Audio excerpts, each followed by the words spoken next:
Indies would be where do they put players in position, because we realized that Shabika Gajnabi came in at number 3 and soaked up. She couldn't quite get the ball past the square, so it was challenging for her.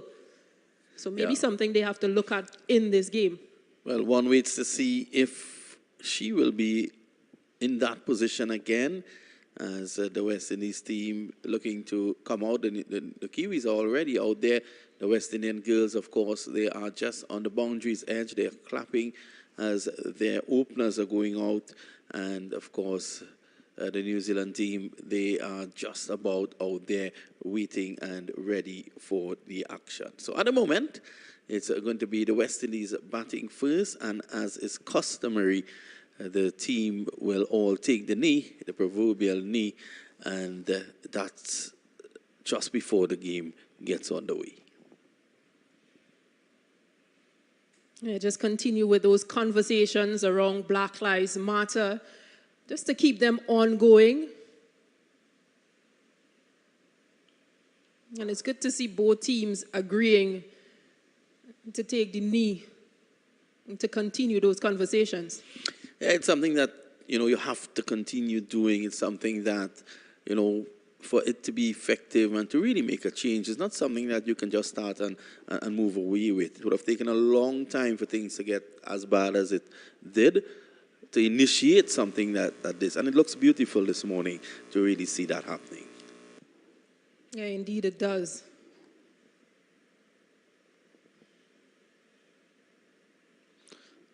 So, I think we'll be off and running pretty soon. And the West Indies, of course, taking first strike. Natasha McLean is out there. She's at the non-strikers end. Natasha McLean, we all know, is a big hitter. Got 20 odd in that first game. But it was Rashada Williams who did the early heavy lifting, so to speak, and she really took the fight to New Zealand. Yeah, she started off pretty slow, Rashada Williams. Those first 2 overs, or first 3 overs, not very much being scored from it, but then I'm not sure what message came to her. But she really got things going. She scored 19 off 28 in that opening partnership, with 29 off 37 in the first ODI. Umpire's just signaling. A play about to start. Leah to Huhu will take the ball. So here is Tohuhu. It's a good first delivery, just shaping away. Williams not pushing out at it, just allowing it to come on and playing it away to point. Leah Tuhuhu made her debut for New Zealand.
just West Indies cricket, but women's cricket on the whole.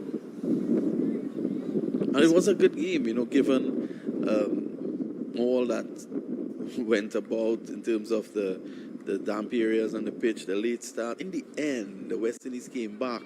And it was a good game in the end. Yeah, it was really crucial. 10 runs needed off 12 balls, so it would have been interesting to see how things would have gone down to the wire. Well, Tahuhu showing that she has some pace. She's been just swinging the ball early on. That one was over the shoulder. That was quick.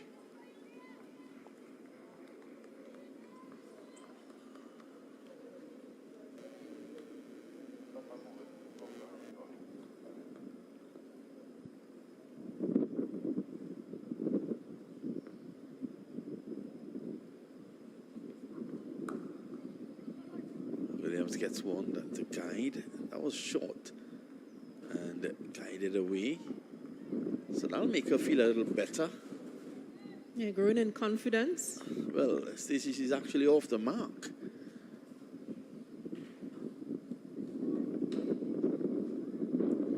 This is over number 5 and she's just got off the mark.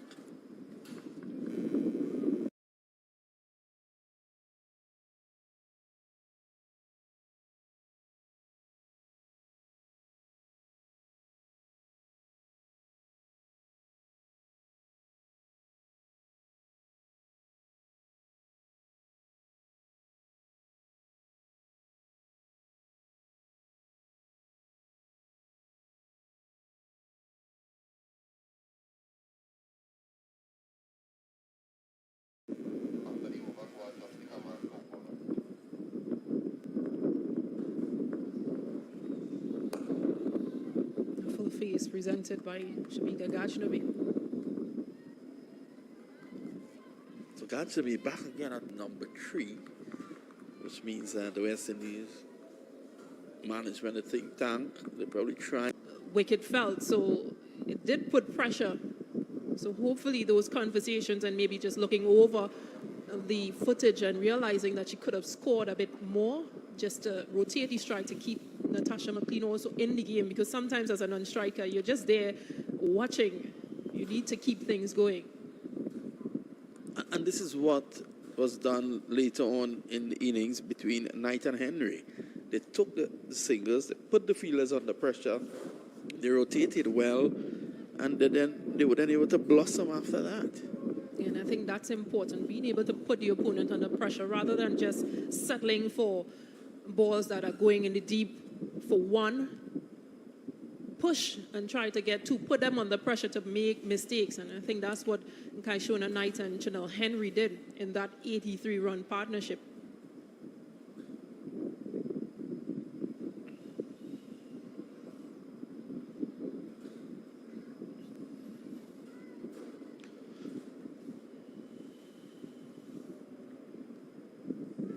So just a lone slip for Williams.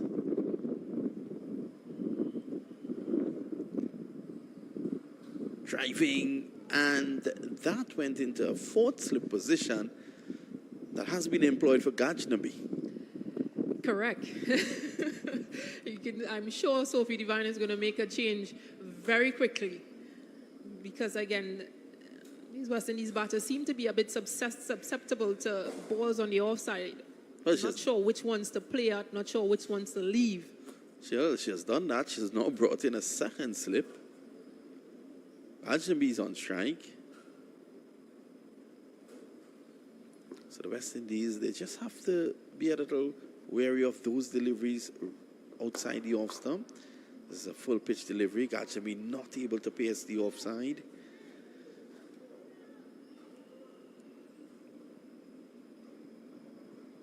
Yeah, just 2 fielders on the leg side for Haley Jensen. A deep square and a mid-on.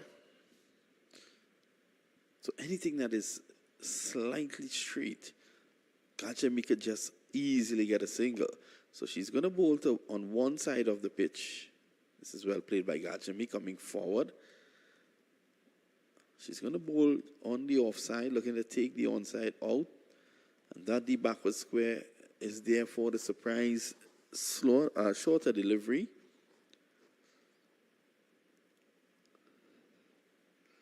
A lot of room on the onside. As Stacey said, just 2 fielders.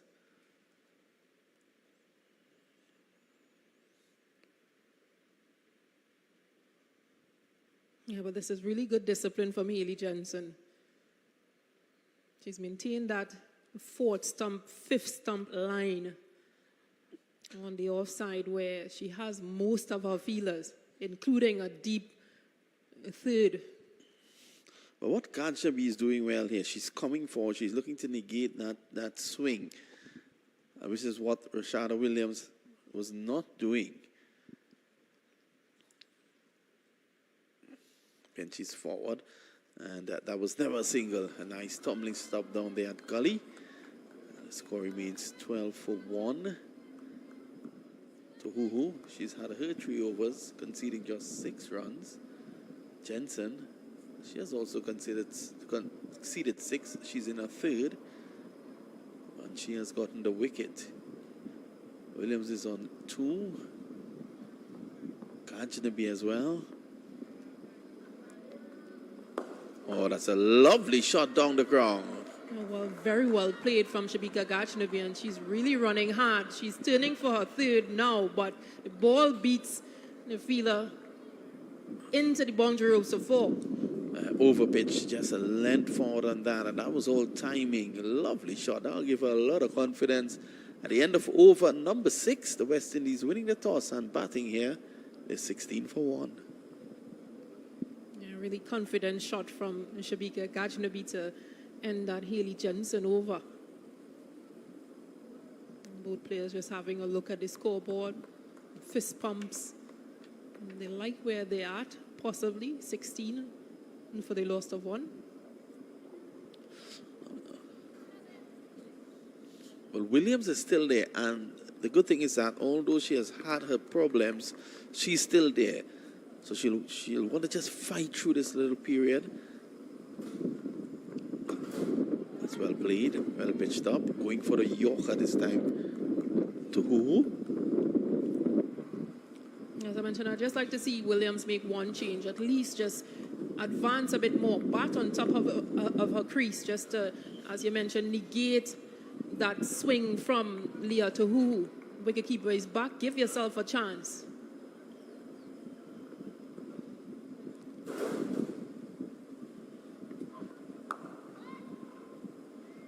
Shorter delivery again. We all know what Rashada Williams could do. She just needs to, and this is cricket, this is good cricket. Look to fight and battle, get through the difficult periods. But what will help, Stacey, is strike rotation. It always helps in situations like these. Hey, it always helps. That was quick. She pulled out of the way. Wilson signals 1 for the over. Yeah, that's what she can do, Leah, to with all her experience. Will surprise you with a short one. Good bounce, good carry to wicketkeeper Easy Gaze.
mid-on.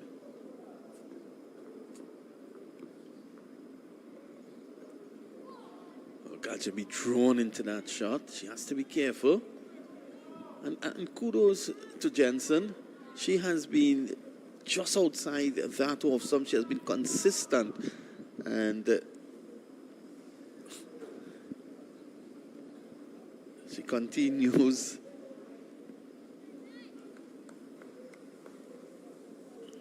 to trouble the right-handers. Let's see. Get outside the off stump. Well. Gajnabi was looking to hit that somewhere out of St. John's. Or into St. John's, out of North Sound. And missed all ends up. Again, see that one was moving away from her. Yeah, I think that's what, from a New Zealand perspective, that's what they want. They want her to play big shots like Natasha McLean, who just was susceptible to a delivery that was wide and given a bit of width on that off stump. And this time around, much straighter from Hailey Jensen. Axes Shabika Gajnabi to defend that delivery. Yeah, I think it's just something where when they see a ball that is short and wide, their eyes lit up. So most times you tend to go for power rather than just placement. There's where things can go downhill for them. So there's a change in the field now. Short mid-wicket comes into position.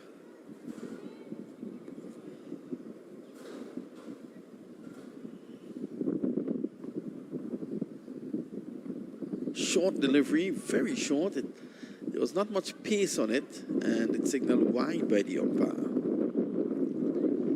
Yeah, we've seen a couple of short balls now from Leah Tahu, but now Hailey Jensen getting in on the action. A short delivery, but called wide. Both opening bowlers warming to the task. Jensen has really been good. She's in a 4th over, 1 for 11. Well, that was a slow delivery, and kudos to Gajnabi. She just came forward and opened the face.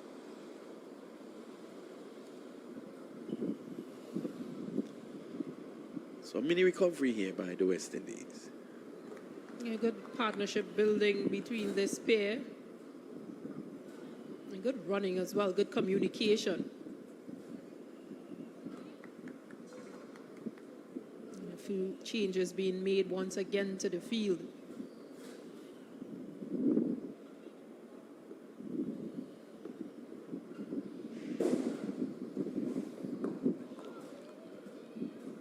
Easy single, played uppishly, but that's okay. There was no one at home.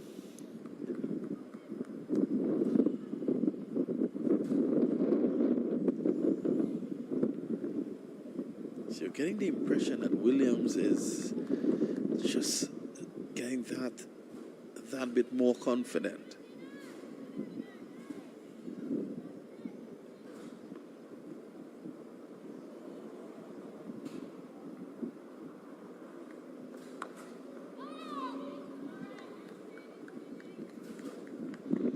The end of the over, and at the end of it, West Indies are 23 for 1.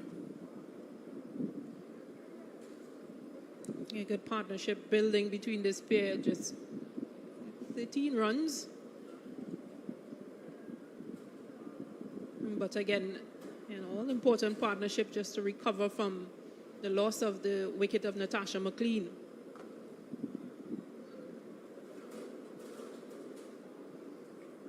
15 runs, my apologies, off 25 balls.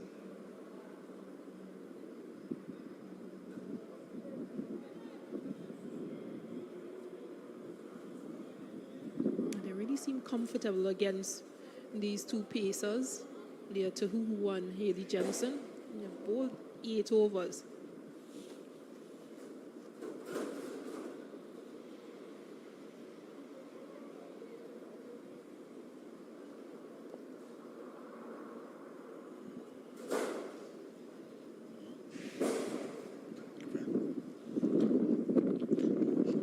So we're going to see spin now being introduced from the Sir Curtly Ambrose end. going to be Fran Jones. He's been introduced in the 9th over.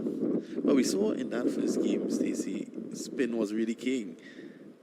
Yeah, and especially her, Fran Jonas, she picked up 2 for 27 of 7 and had 2 maidens. So she really kind of spun a web around West Indies batters. Those 2 wickets and Hayley Matthews and Stephanie Taylor.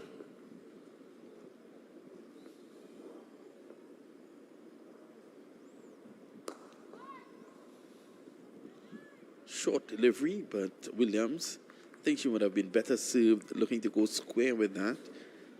The short, somehow she got it down to mid-on.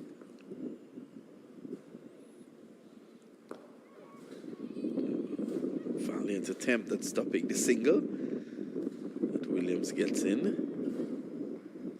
So I don't think it's an issue right now. The run rate is not an issue, really. I think it's more important that they stay together, build a partnership, and see how, set some sort of foundation with the early dismissal of McLean. Because you've still got Hayley Matthews, Stephanie Taylor, Chanel Henry, Kaishona Knight to come. But again, the importance of that foundation, the importance of giving them a start, seeing off that new ball, so when they come in, they can play a bit more free. Well, that's a good point. And the West Indies have the power to increase that run rate later on. So there's no need to panic about that just yet. Just play proper cricket. Loud appeal. But I think what saved Gajnabi was that she was right forward. She was long forward. That one probably just sliding down the leg side.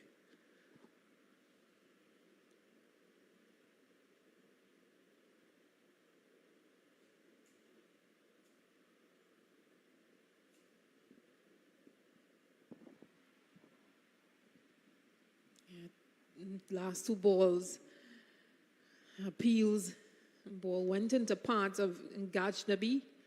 Left arm spin really troubling these 2 batters now. Yeah, that one was heading down the leg side. 24 for 1 at the moment. That's the end of over number 9. Yeah, they've got to find a way. Spinners really bogged them down last game, so they've got to find a way to score off these New Zealand spinners.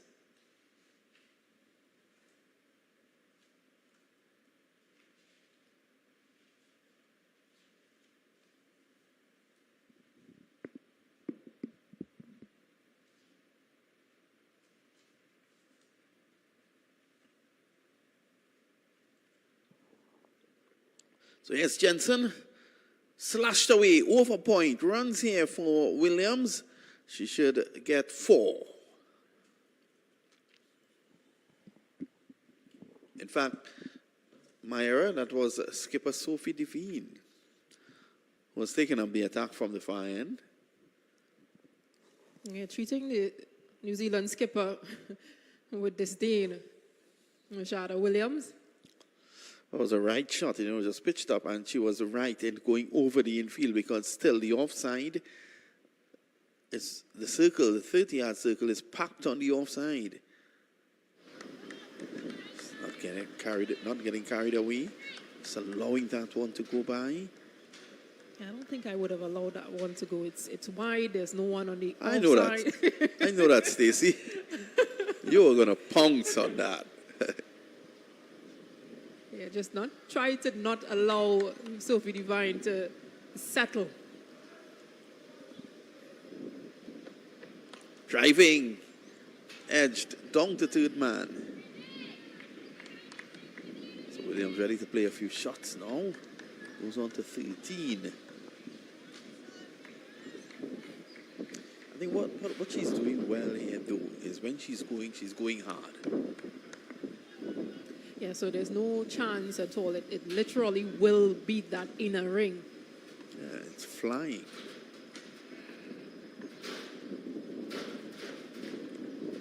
Edged and a brilliant catch by Easy Keys. Magnificent indeed. That's the end of Gajnabi. Uncharacteristic of Gajnabi, but she has to go. Yeah, she has to go. Again, a brilliant catch. Not the best of deliveries because given width from Sophie Devine, but a brilliant catch from debutant from the first game, Izzy Gaze. Yeah, lovely indeed. As Stacey was saying, it's not really a great delivery. Had she come forward in the approved manner, she could have driven that. She just flashed at it, and the case was on her way down early and still was able to readjust and grab that with one hand. Yeah, that's really athletic. It really is a good catch. 2 catches gone, 2 wickets gone for New Zealand, and they've been taken from Easy Gaze behind the stumps. Yeah, she's collected both. And the Gajnabi, that experiment continues to not work, I dare say. Yeah, I don't think, from my perspective, I think Gajnabi is more a lower order batter where you want runs, she can come in, she can power hit, she can get runs, but I don't think a number 3 position is the right position for her. Well, I think the batter who's in now should be in the number 3 position, and that's Stephanie Taylor. She's going to come in now. The West Indies losing that first game by 5 runs under the Duckwood-Lewis system. And Hayley Matthews and Stephanie Taylor, the best of the batters, did not contribute. She only scored 8 of 16, but she has been sort of in a, I won't even say a purple patch, but sort of a really uncompromising position, Stephanie Taylor, because she hasn't scored within this last year as she would like. Yeah, she's been in a bit of a rut, but players of class, which she has, all they need is one good innings, and they're back.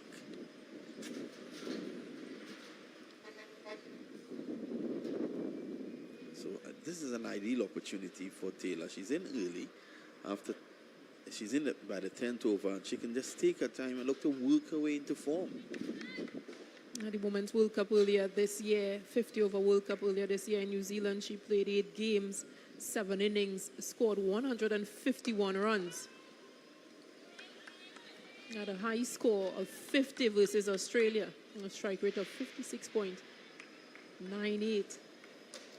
So it's the end of the over, at the end of over number 10, the West Indies winning the toss and batting first. They're 29 for 2. And Stacey, I'm going to leave you in a very capable company of your good friend, Vernon Springer, who seems very dapper this morning. Seems to have visited a barber as well. And he's as shiny as a shilly. Probably bringing some luck to the West Indies team, just some more support. Vernon Springer, who's also been a big part of Leeward Islands women's team in Antigua. So Springer, good morning. Morning to you. How are you? I'm fine, thank you. How will your 2 days off? Very quiet. Good sign. So Jonas starting from the Sir Curtly Ambrose end, the left-arm spinner. West Indies in a bit of trouble. 29 for 2. McLean and Gajnabi back in the West Indies hut. This is the second ODI. Jonas fighting the delivery there. Good on drive down to the captain for New Zealand, Sophie Devine, who picked up the wicket in the last over of Gajnabi. Trying to still figure out the West Indies selection policy. Having Gajnabi batting at number 3 and Shedi Nation not playing in this game. Here is Rashada Williams playing something out of context, and the 3rd wicket goes down for the West Indies. It was never on. Nice flighted delivery. And Rashada Williams not getting to the pitch of the ball, just the hands going. And in the event, just an easy catch there. And West Indies losing their 3rd wicket on 29 for 3. William goes back for 13. And Fran Jonas again making that breakthrough. The 18-year-old, she picked up 2 wickets for 22 runs with 2 maidens in the first game, and she's on her way again in this second ODI. Yeah, bit of a tangle right there. Easy catch there for the number 23 for New Zealand, Susie Bates. Taking a very comfortable catch. She's taken many for New Zealand. And the Black Caps are large and in control here at the Sir Vivian Richards Stadium. 29 for 3, went to over number 11.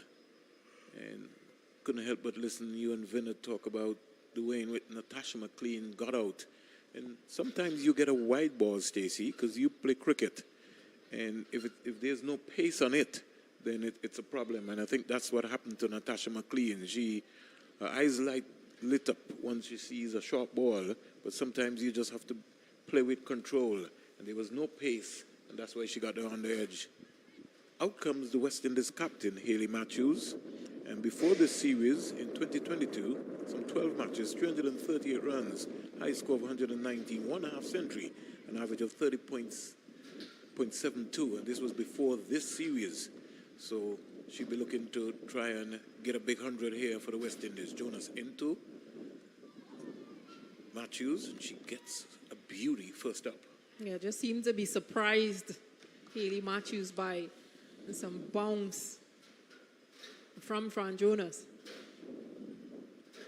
And yeah, she was one of those players that had a really good World Cup earlier this year. Hayley Matthews, West Indies standout.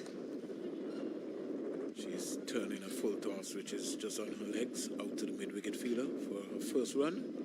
It now brings her counterpart, former West Indies women's captain, Stephanie Taylor, for some 7 years. And she's had a lean time also, because in 2022 she has played some 11 matches before this series, 197 runs with a high score of 50. And she continues to be plagued by some injuries. Let's hope that she will be able to get a respectable total here today. She comes quietly forward, can't score at the end of over number 11. Here at the Sir Vivian Richards Stadium, West Indies women, they're 30 for 3. Good comeback from New Zealand, Fran Jonas and Sophie Devine. They've made that change from Leah Tahuhu and Hayley Jensen, who gave them a really good start. Just that one over from Sophie Devine. Seems that they're going to have another change. They're going to more spin. Look like it's Kerr. Yeah, Amelia Kerr. So already Devine has worked out on this track that pace on to the most experienced West Indian women batters in Taylor and Matthews would be the ideal way to go. Well, I think what she realized as well is that first game, Fran Jonas would have gotten the wickets of both these players. So giving them a healthy diet of spin. Kerr into ball to Matthews. He's back and punching that past the fielder at cover, out to the sweeper on the offside, and she gets her second run, and now brings Taylor, who's wearing the number 7, into strike. She's a naught. In the meantime, the West Indies go up to 31 for 3 on a lovely day here in Antigua and Barbuda. And wherever you're viewing us around the world, we say thanks for supporting Cricket West Indies. Taylor gets a googly and really had to watch it cautiously. First her head moved, and then all of a sudden she just realized she had to make that adjustment. Yeah, you can see that she was really looking to play into the leg side, but just waited an extra second or two. Kerr, the ball to Taylor. Good control here so far. Stacey Ann by the New Zealand spinners. Very much impressed with Kerr in the first game. Her control. She's bowling from the Sir Andy Roberts end. Good carry. Gaze. Again. Taylor in all sorts of trouble. She's got to get a little deeper in her crease, especially playing Kerr. Or maybe make that slight adjustment by maybe just, maybe taking a new guard just to give her something to think about. Kerr to Taylor. Taylor's driving. Getting right out over the ball, and just needs to get a bigger stride. Well, I know she normally takes whatever guard, whether it's middle, but she also takes an off-stump guard to know exactly where her off-stump is, where she strides. Again, she comes forward, and good control, good first over, costing just a single the end of over number 12. West Indies are 31 for 3. The West Indies captain Matthews is 2 and Taylor is a 0. Have you been impressed by the New Zealand youngsters? Amelia Kerr, just 21 years of age.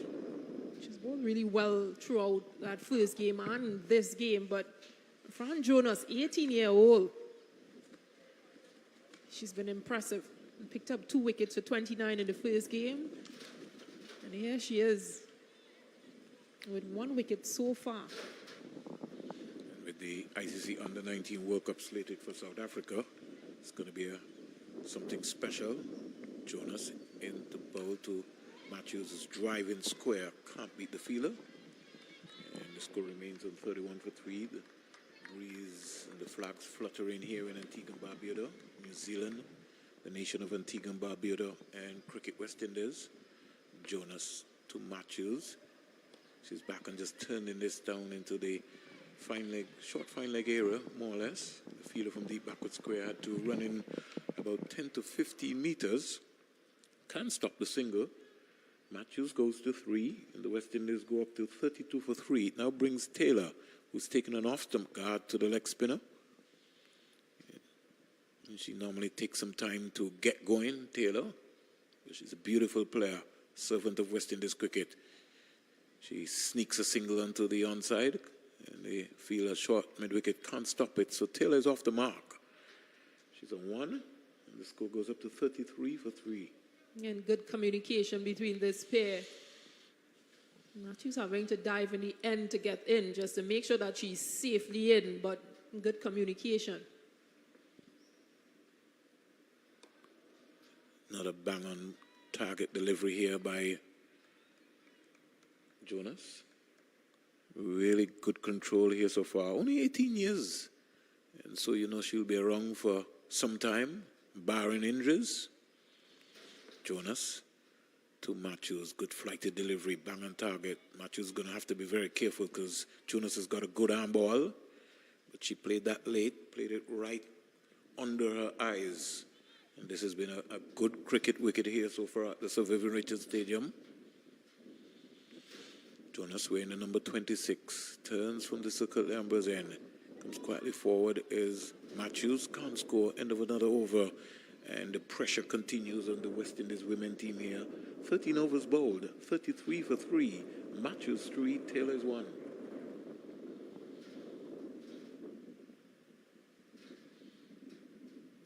Just having conversations in the middle, both Stephanie Taylor and Hayley Matthews. If anyone can get West Indies to a good target, it's this pair.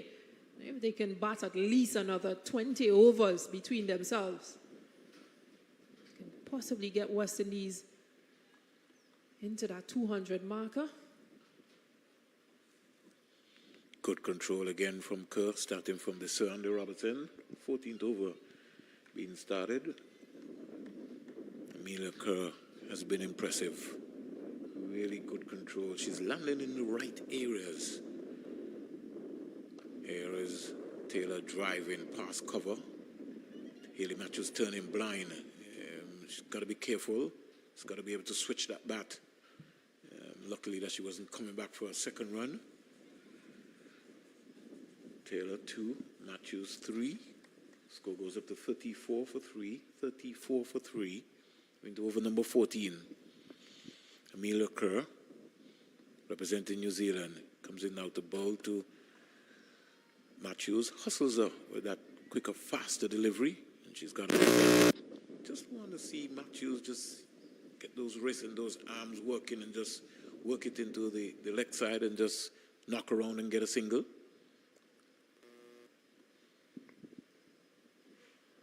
Here is a nice flighted delivery. And Matthews almost looking to play around her pads. Didn't open up there. She's trying to rehearse that. She's going to have to be careful. That was pitched between middle and leg. And it was an appeal, but turned down by the umpire. Amelia Kerr, interesting bowler. Here is Matthews trying to pull out the broom. I think she missed it. Got a leg by. Or did she get a? She got a little nickel onto it. And have to be careful because she didn't get right down, Stacey Ann. She could have spooned off and easy catch for the wicketkeeper. Yeah, it's a vacant space behind Haley Matthews, behind those batters. But again, Amelia Kerr, she's bowling really straight. So again, asking Haley Matthews and West Indies batters to make that mistake, to play across the line. So Kerr's over has come to an end. Some 2 runs off the over. End of over number 14. West Indies are 35 for 3. Matthews, the West Indies captain, the newly appointed West Indies captain, is on 4. And the former captain, Taylor, is on 2. And New Zealand piling on the pressure here in the first 15 overs. And what you're going to get is a dose of spin with Jonas and Kerr. And just a reminder, New Zealand would have, Haley Matthews would have won the toss and opted to have a bat first in this second CG United ODI series. Jonas just luring the West Indies captain into a nothing shot. And again, she came out, didn't stay low enough to the ball. She's going to have to, especially when you're playing a left-arm spinner like Jonas, the trajectory is to stay a lot lower to the ball. She stands up straight and looking to punch that, can't score. And her right foot maybe not getting deep enough and staying side on so she could be able to find the gap. But she's still there. Haley Matthews, she's 4. Jonas to Matthews. Again, she's got to defend. You see It's actually something internationally where you start looking at matchups, look at which bowler, and again, left arm spin from Fran Jonas. Who do batters score more off of? Who restricts them? Who gives them more trouble? And a good matchup here between this left arm spin bowler, Fran Jonas, just 18 years of age, as I mentioned, against Haley Matthews, right-handed batter. Matthews is 4. Jonas is ball well. She's in out the ball to Matthews. Matthews driving a little bit airily. It wasn't really right out to the pitch of the ball. She's got to stay over that ball a little longer, but she got a single in the end and good control. Pretty exciting and great assessment there from Stacey and King. You know, normally players from Barbados don't play left arm spin very well. And as you were talking, the video analysts would have done their matchups. I know from the Leeward Islands point of view, you know, that was always something that we talked about a lot in the dressing room. Here is Taylor looking to go past the short midfielder. Not successful. Kerr stops it. Over comes to an end. And the West Indies are 36 for 3. Haley Matthews is on 5. Taylor is 2. It's rebuilding time for West Indies. New Zealand lead the series 1-0, 3-match series. And to start for both teams of the first ever International Cricket Council Women's Future Tours program in the period 2022 to 2025. The 8 matches home series against New Zealand. That's what's happening here. 3 ODIs followed by 5 T20s. Kerr bang on target with her first delivery to Matthews. The bowling figure so far for New Zealand, Leah Tanahu. 4 overs, no maidens, 10 runs, no wicket. Haley Jensen, 4 overs, no maidens, 13 runs, 1 wicket. Back with that. Wide delivery. And Matthews can afford to leave that alone. Amelia Kerr, 2 overs, no maidens, 3 runs, no wicket. And Sophie Devine, 1 single over, solitary over. 1 over, no maiden, 5 runs, 1 wicket. Get back to that. Frank Jonas. 4 overs, no maidens, 5 runs, 1 wicket. Kerr into a 3rd over. Seems to be the fizzy is being called on very quickly by the umpire. So I don't know if Kerr is nursing an injury to her hand. But in the meantime, I think the umpire has decided to have the official water break. So maybe just get Stacey and King to just give a very quick overview. But before, the West Indies have lost. Rashada Williams caught Bates ball Jonas for 13. She faced some 32 balls with 2 boundaries. Natasha McLean caught wicketkeeper Gaze Bowles Jensen for 4. Shabika Gajnabi caught Gaze Bowles Divine for 7. And the not-out batsman to date so far is the West Indies captain Haley Matthews on 5. And Stephanie Taylor on 2. West Indies at 36 for 3 in over number 16. I still got some batting to come. West Indies, Kai showed on night. Chanel Henry, Kira Selman, Afi Fletcher, Karishma Ramharak, Shamila Connell. Not in that order, but there's still some options. But I think it's between this pair to really take it home for West Indies. One of these two, Hayley Matthews and Stephanie Taylor, they've got to bat deep. They've got to bat at least another 20 overs. Just feel that the West Indies is missing a batter. Well, they might, because remember, Well, you have Gajnabi, who batted at number 3. yeah, I think she's out of position, but Shameen Campbell has been ruled out, Kaisia Knight. So quality batters, players who would have usually stand up either at top or in the middle. So it's a new era for them, this West Indies team. And I know that they're trying to find players that work in certain positions, but I don't think that number 3 is for Shabika Gajnabi. I think she's a much more freer player, and she plays much better down the order when she can just strike the bowling. If Shadeen Nation is in the squad, and I'm just saying that she has to bat a 3 in this team, when you don't have a Campbell, and you don't have a Kaisia Knight, this would be, for me, Nation's last tour, and, give her some responsibility and say, hey, you go and you bat at number 3 for the West Indies women team, or vice versa. Maybe even put Nation to open, and maybe put Rashada Williams at number 3.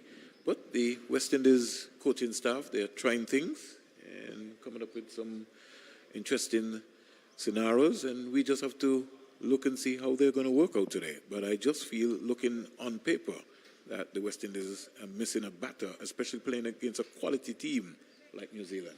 And then you've also got Alia Allen, who usually bats pretty early for her regional team, Barbados.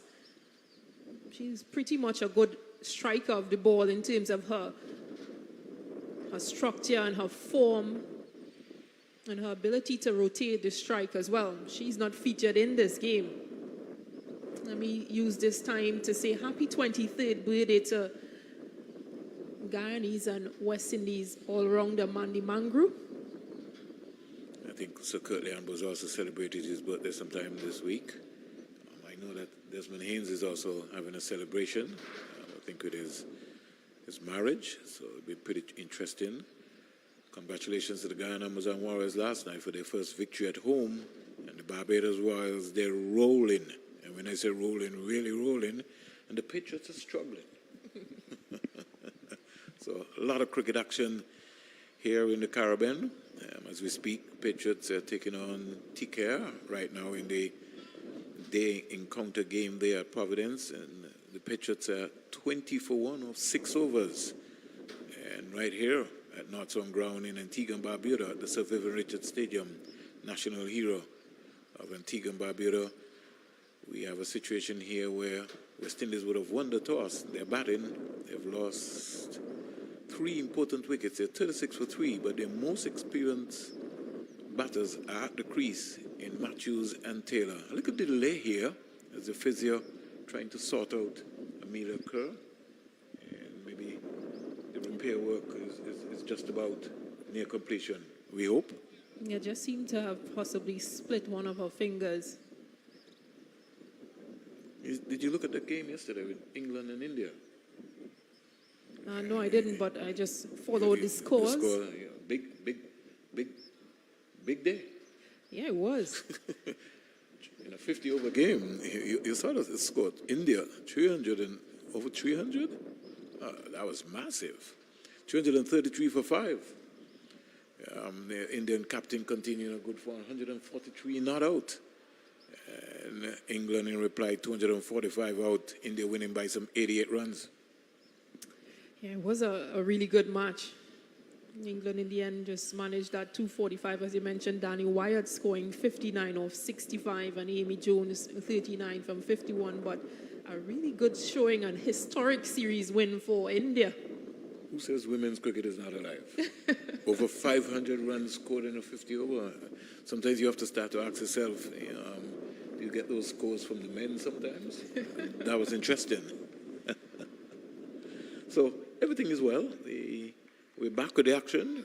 We had a water break, and then we had as we would say, considered to be some technical work taking place on Kerr. Let's see how Kerr will handle that. She's already back on target. That was quicker and faster. And Hayley Matthews is going to have to be very, very, very careful. This is a good cricket wicket here. She remains on 5, and Amelia Kerr bang on target. Very much impressed with her control. She turns from the Sandy Roberts end. Matthews is driving, can't beat the fielder at cover, and the score remains on 36 for 3. Matthews is at 5. The good thing about it is that the New Zealand spinners are getting through their overs, Stacey and King, very quickly. Well, if anything plays off from that last game, remember New Zealand pushed through their overs pretty quickly, and West Indies were the ones who did not bowl theirs on time by the cut-off time of 17:56 hours. So maybe taking a little chapter out of that book, out of that game, New Zealand, and continuing to push through their overs quickly. Matthews picking up a single there with that sweep, or more or less a paddle, into the deep backward square leg fielder. Now brings Taylor into strike, and a lone West Indian supporter is on the mound. Trouble here, somebody could be in trouble, and Kerr ended up in front of the wicket rather than behind to be able to collect it. Let's look at the replay here, Stacey, and you tell me what's going to be happening here. She was trying to flick on. I think it might have been easy for her to maybe just get around. She might say she maybe didn't have the time, but Taylor gets a single. And she goes up to 3. Matthews 6. The score at the end of number 16. 38 for 3. And that could have been close. It could have been. Stephanie Taylor bat just seemed to have stuck as well as she made a tumble. Don't think they want to have any suicide run out during this innings, and that normally is a shake-up that you certainly don't want. So Kerr's 3 overs so far has cost her 5 runs, and she's bowled with good control. Jonas to Taylor. Taylor backing away, but can't beat Susie Bates at cover. 38 for 3. New Zealand large and in control here against the West Indies. Jonas into Taylor. Taylor gets one which she just tries to open the face of the bat and glides it down to short third man. And again, the score remains on 38 for 3. Taylor is 3. Matthews 6 from 21. Taylor facing her 16th delivery. She's on 3. Jonas in out about to Taylor. Taylor driving. Can't beat Jonas. But good positive shot. New Zealand creating real pressure here. Out and out. Jonas to Taylor. Flighted delivery. Comes down and just plays it up to the mid-on. Who's inside the circle. So New Zealand on the offside. They've got a backward, more or less a backward point. Short third man, a backward point. Sweep on the offside. A cover. Long off. Mid-on. Short mid-wicket. Deep backward square and a mid-wicket. Arm ball. And Taylor has nothing else to do but defend. There has to be a method to be able to rotate the strike. And this is something which has been plaguing a number of world teams around, the rotation of the strike, being able to keep the scoreboard ticking over with singles. Taylor driving again, but can't beat Bates. Maiden over here by Jonas. Fifth over, 1 for 5. And New Zealand keeping the pressure on West Indies here. West Indies 38 for 3. And Taylor is 3, Matthews is 6. Yeah, good bowling, good tidy bowling. And again, Stephanie Taylor, she's been around for some time.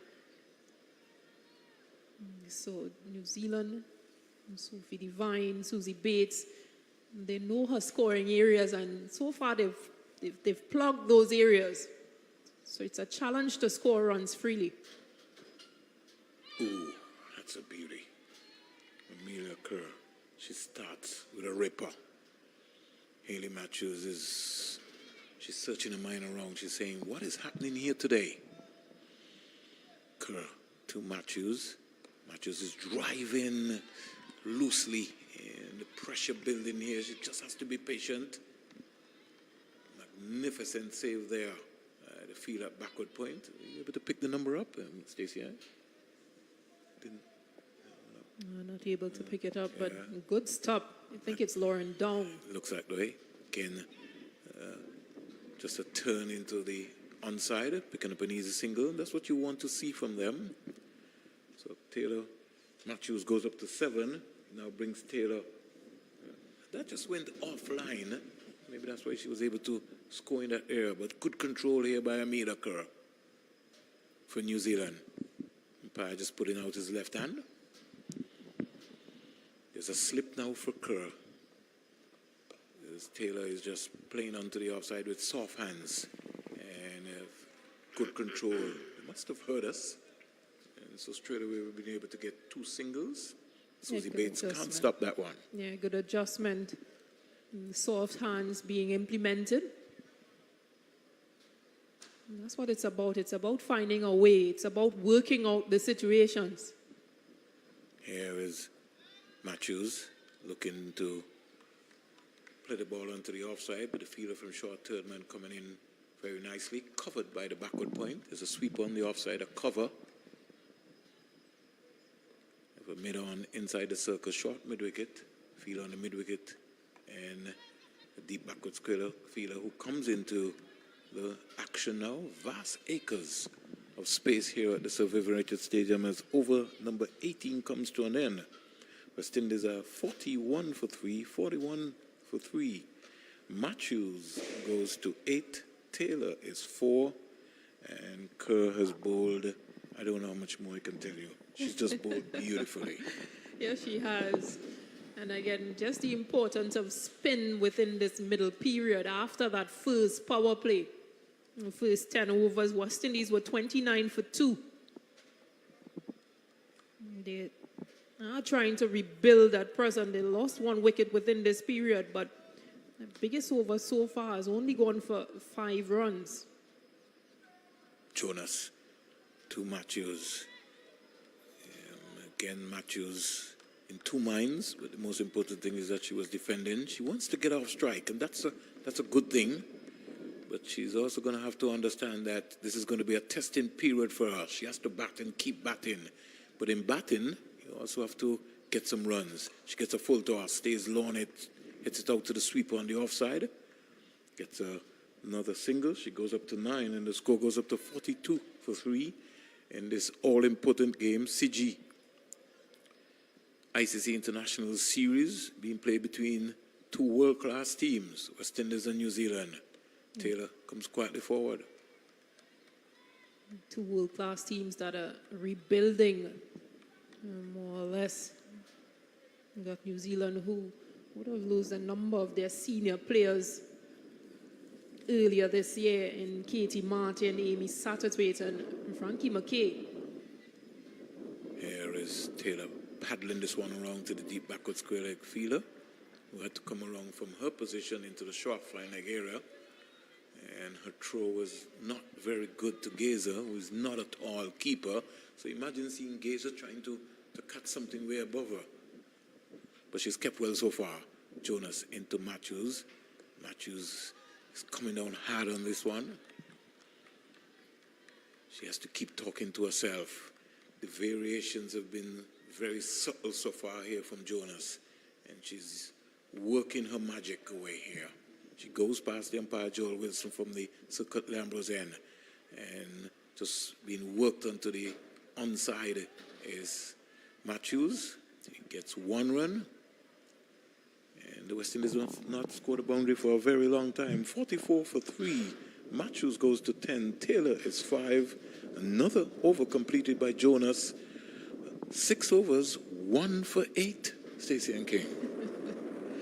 Those are the figures that you would love to have as a bowler. She's been really exceptional, and just 18 years of age, as we mentioned, so pretty young, but understanding what is required. She's going to be a handful in the World Cup. Yeah, reminder, she will play, or she is capable of playing in both under-19 and T20 World Cup next year. That's what I'm January and February. Kerr, flighted delivery, stroked into the offside, out to the sweeper. Gives Haley Matthew, not Haley Matthew. Yes, it gives Haley Matthew her 11th run. It now brings Taylor into strike. Kerr is bowling beautifully. She's not afraid to flight the ball, Amelia Kerr. And that's what I like about her. She's got good confidence, good control. And Sophie Devine has really set a masterful field. Here is Taylor saying, I should have maybe just pushed that a little harder. And the good thing about it here is Devine is making Taylor and Matthews think, if you want to score, you have to hit that ball over cover. Good flight again. Because she has a vacant leg side area, the only area that they can't possibly score freely. But again, the line in which she's bowling, she's just on nagging on that fifth stump line. But she also has a slip, Sophie Devine, in that position. Kerr to bowl to Taylor. Taylor whipping this. That came down between middle and leg. Good control. And she just stayed over the ball and played it past the vacant mid-wicket area out to the mid-wicket who had to come in, but they were only able to get one run. So the maneuvering of both Taylor and Matthews is going to be very important. They have to turn ones into twos on this big outfield here at the Sir Viv Richards Stadium. Here is Matthews sweeping down to the deep backward square leg field, and the New Zealand fielding has been excellent so far in the series. Their groundwork, their catching has been excellent. Eden Carson, the fielder, in that deep square position. 47 for 3. Amelia Kerr. She's into her fifth over. The ball to Taylor. Taylor comes quietly forward. And end of another over. So 3 runs out of that over. Matthews 12, Taylor 6. The West Indies at the end of 20. They're 47. 47 for 3. Yeah, still a long way to go for West Indies. Still 30 overs to go. We're talking about another 180 deliveries. And anything can happen in another 180 deliveries, but you have to be there. If you're not there, you'll be missing out and say, if only I knew. So, Frank Jonas will continue from the circle Ambrose end. Jonas into ball to Matthews, and that squared her up completely. And just came off of the outer half of her bat. Went down to the short third man arrows inside the circle here. So New Zealand have at least 5 fielders inside the circle. And they have more or less an out and out 4 fielders out for protection. Sweeper on both sides. Back and punching it out to the sweeper onto the offside. In the meantime, the score goes up to 48 for 3. Now brings Taylor into strike. Matthews goes to 13. Taylor is 6. So on the leg side, you've got a deep backward square and a mid-wicket. On the offside, you've got a sweeper on the offside. And you have a long off. So pretty interesting. Also interesting is from overs number 10 to 20. They've only scored 23 runs, West Indies, and 2 wickets have fallen. So again, spin really doing the trick for New Zealand. Really doing the trick. Another dot ball again. Pressure being created here on the former West Indies captain, Stephanie Taylor. She remains on 6.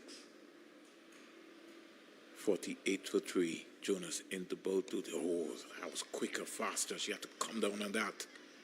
She's got all the tricks up her sleeve from Jonas. She's hustling. She's into her 7th over. 48 for 3. Jonas from the circuit Ambrose end into ball to Taylor. And Taylor was... Almost looked as though she was going for a big shot. But it was just never... It was not there. The line was just touching down about outside the line of the off stump. So, over number 21 is completed. Stacey and King will take a well-deserved water break. Vinod Manjan, who walked around the stadium for the 10 overs. We'll come into the ball by ball, and I will try and see if I can be of masterful help to him to explain anything that I think is credible. Good morning, Springs. Always good to see you, and thanks for that introduction. So it's 48 for 3. Again, these two, the senior batters on the West Indies team, looking to dig the team out of a hole after 21 overs, 48 for 3. And what we are seeing here, Vernon, is what we saw in the first game with the slow bowlers coming on, pace off the ball. It has become difficult to score.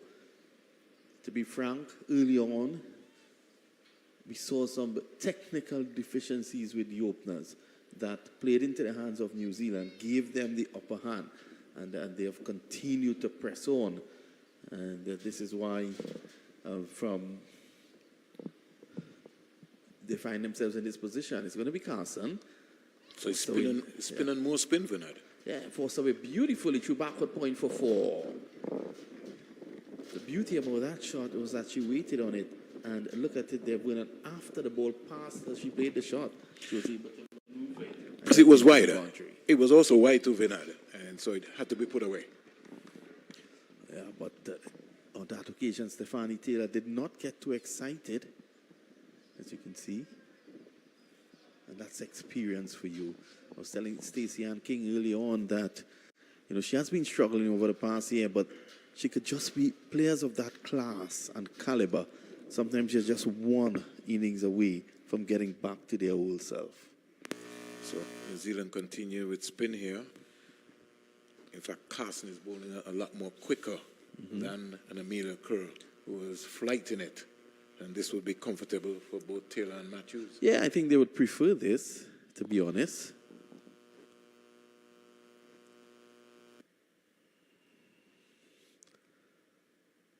Again, delaying the shot just to get the room. This is what you want to see. You want to see the two senior batters out there fight, lead from in front, the former captain and the current captain together at the crease.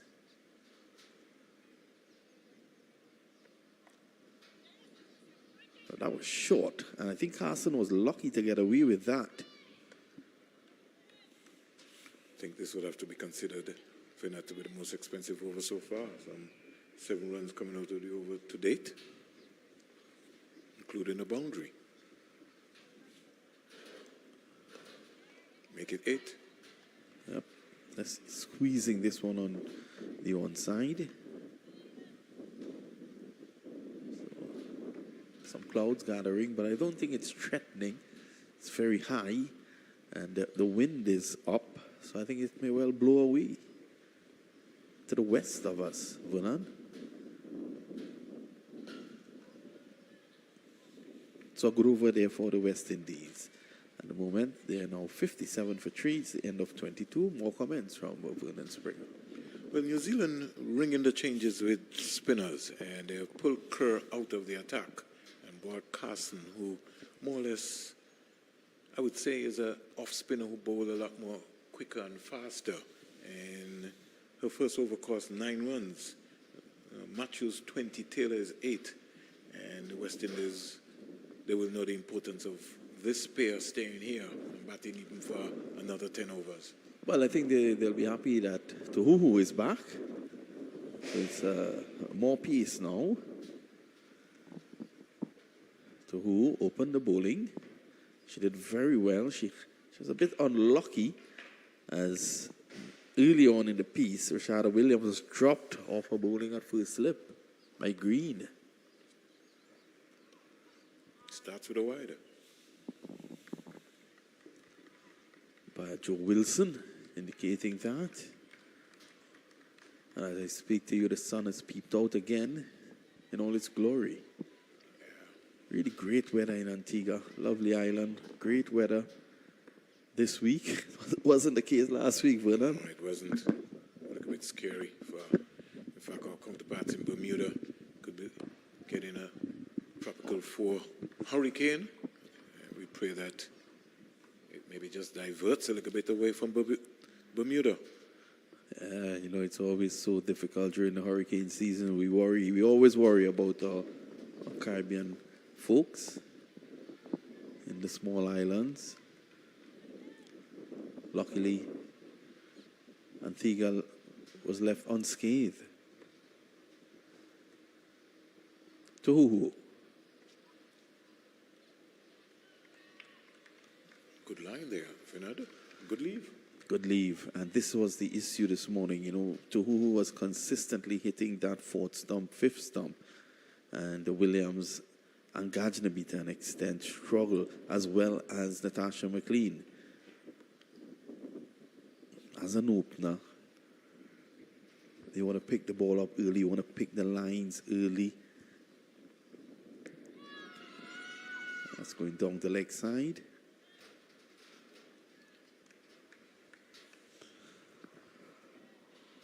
A strong bowler, Tohuhu. Yeah. He's got a good frame and looks like a natural athlete also. Like a strike pattern. Very consistent. I really love her run-up, her approach, a very strong approach up to the crease. Let's have a look at it.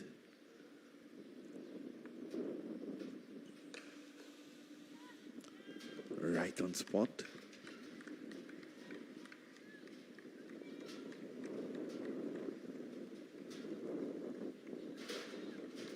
She has a look coming back like an Alan Donald. Very business-like, you know, approach, coming back, wants the ball, thinking about it, and starts almost the same way like Donald also.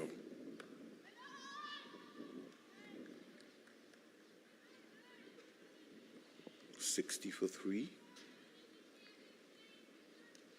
Matthews, who's on strike, is 21. Taylor, 8. And over number 23 here at the Sir Vivian Richards Stadium. A little cloud cover to cool down things here at the Sir Vivian Richards Stadium. Matthews looking to punch but can't beat the fielder at backward point. And the score remains on 60 for 3. What is important, Vinod, is that the New Zealand spinners between them have bowled some 14 overs for 34 runs with 2 wickets.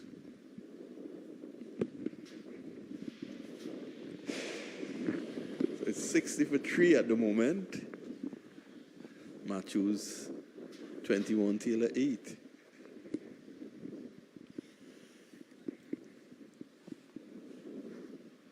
Vinod and his producer sharing a very personal joke. They're having a good chatter about it.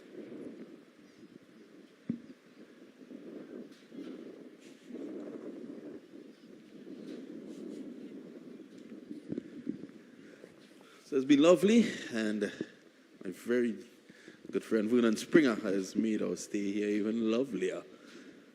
Scattering of spectators there, Vernon. I can see 2. They're from New Zealand. Yeah. When I came, actually 4. Yeah. Well, you have 2 locals. And we come back to that. There's a lady, Elaine Turner, and her mother. They come to every cricket game in Antigua and Barbuda. It could be a schoolboy cricket game. They find cricket. Wow. And she brings her crew with her. So that crew is going to get a little bit during the day. I think we should do an interview with her. Yeah, you certainly should. Edge of the way, down to third man. It's running away. It's now holding up. It was not a thick edge. And there's inches from the boundary. They come back for 2. I would be pushing hard for 3 there, Vinod. Yeah, I thought so, because Devine had to leave from backward point and run all the way down to third man. I thought better running should have been the order of the day.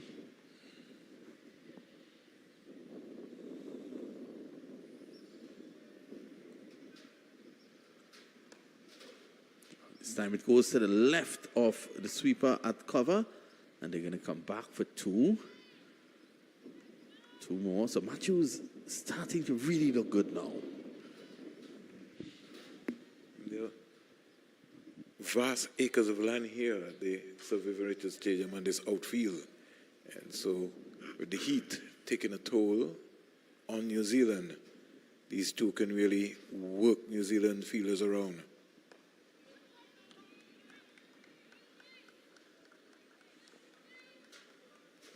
Carson continuing.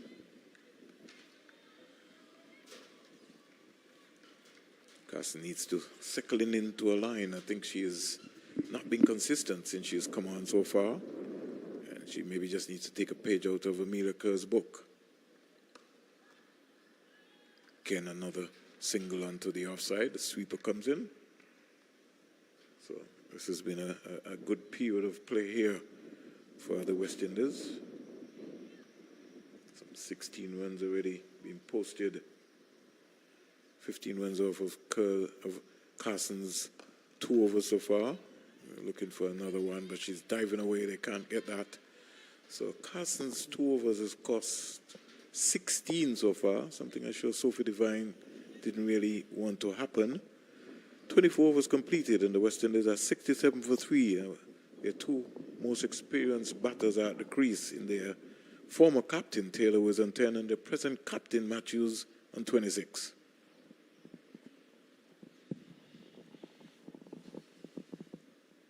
Another day in the office.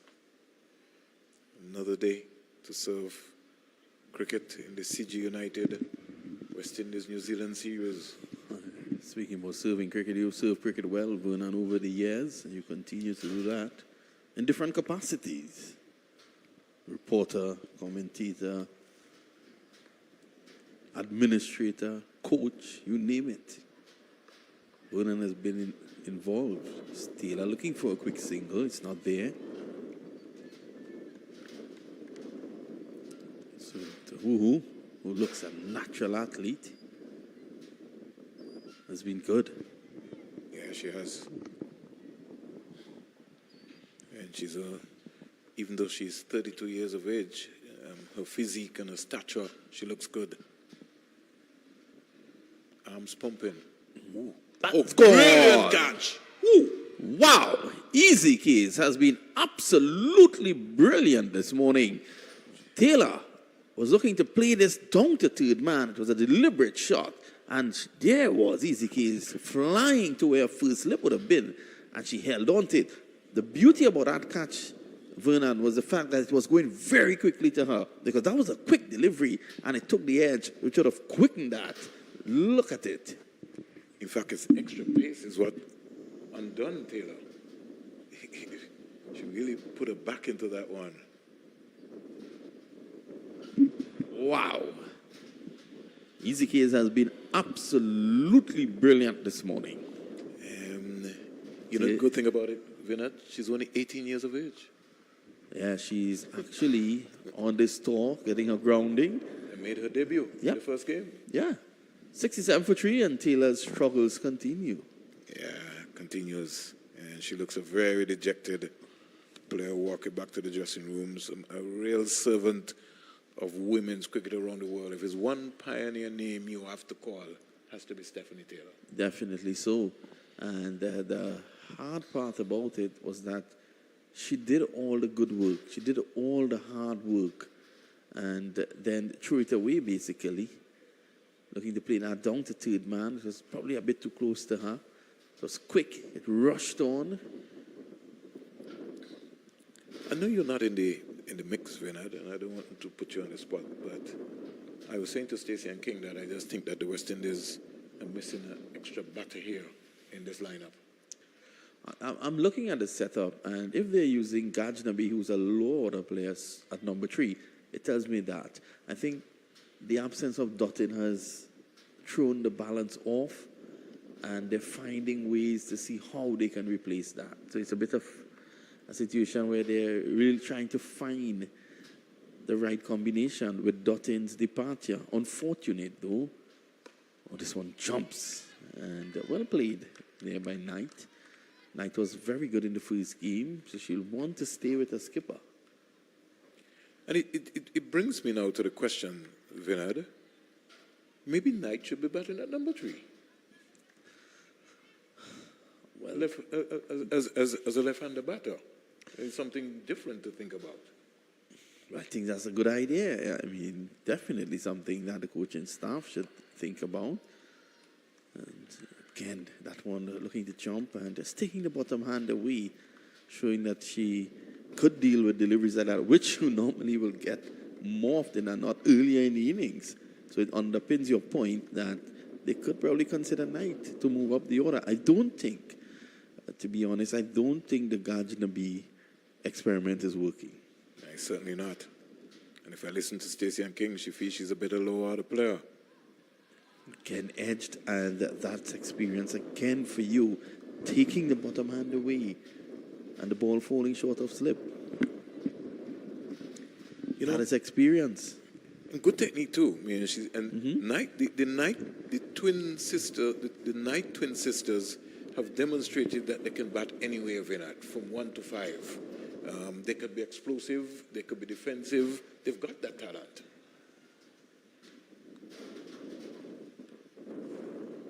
Clipped away nicely.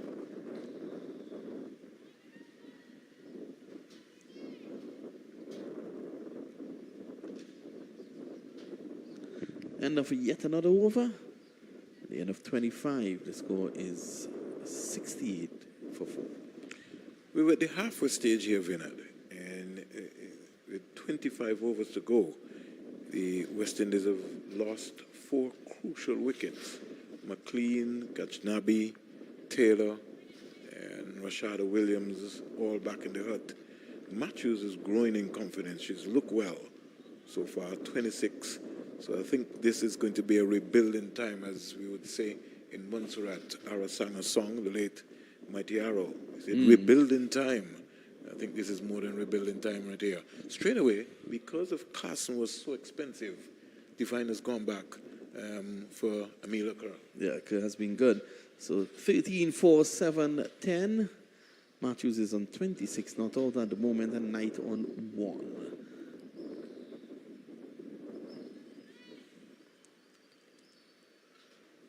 So here's Kerr.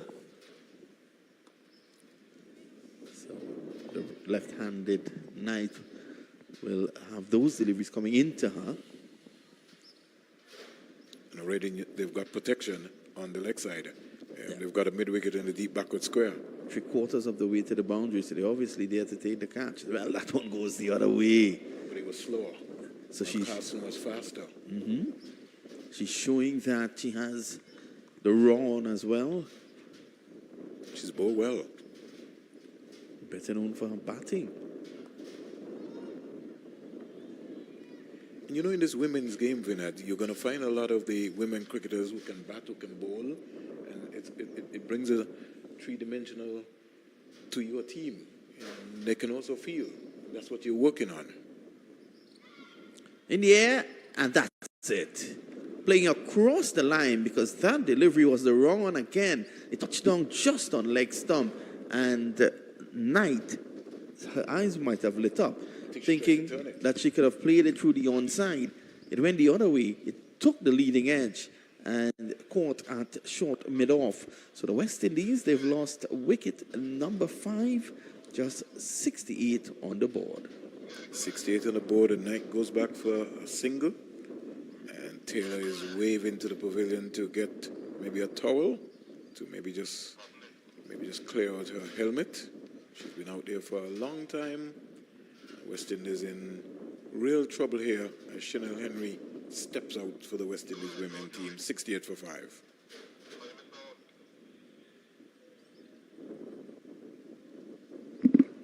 It was Henry who led the fight in the first game together with Knight. Knight is now out, and Henry has her captain with her. So this is not a good position for the West Indies at the moment. Remember, they won the toss and decided to bat first.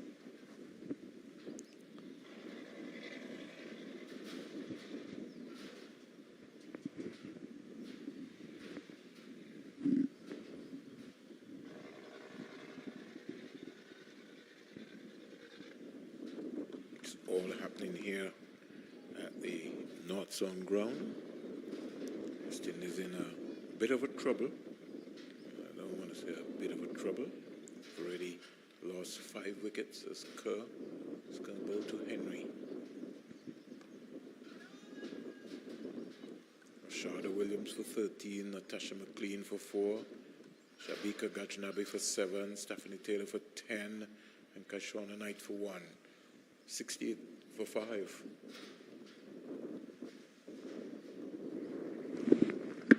Good positive drive there by Chanel Henry. She had to scurry back into her crease as the end of over number 26 comes to an end.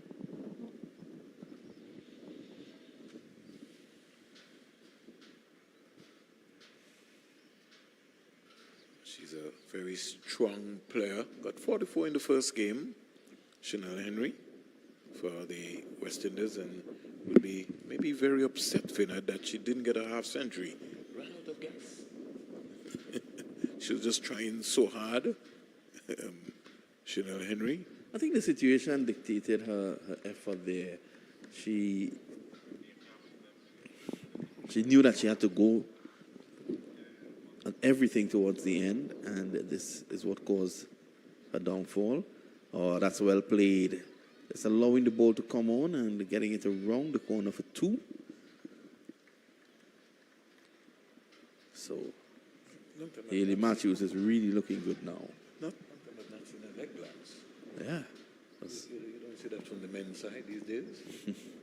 What you see is a slug over mid-wicket area. Oh man, trying to Scoop.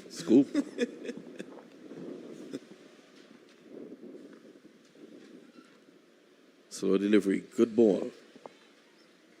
And because there was no pace on that delivery, Vinod, it undone her and beat her also for pace. So the shot that she was looking for, it was just never there because there was no pace on. She was too early on the shot. The ball arrived after. It's like taking a flight, and when you reach the airport, your luggage is coming on the next flight. You mean 2 days after? 2 days after. You said it, Puna, not me. 2 days after. 70 for 5. West Indies in a bit of trouble here, Vinod. Yeah, definitely in trouble. The captain is out there, and she'll want to lead, and lead well. Back forcing this one. She's now seeing the ball as big as a breadfruit, as they say in Trinidad. Don't know what they say in your part. Plays a shot very well, Vinod. And, what I would want to execute is if that right foot just goes a little bit more deeper, then it will go to the left of the backward point and should be able to pick up a boundary. Yeah, it's all about working the angles. I'll give you a story about that just now. This time she's back. That's a quick single. Diving and getting home. That's commitment from the captain. The score goes on now to 71 for 5. Yes, and the great Brian Lara once asked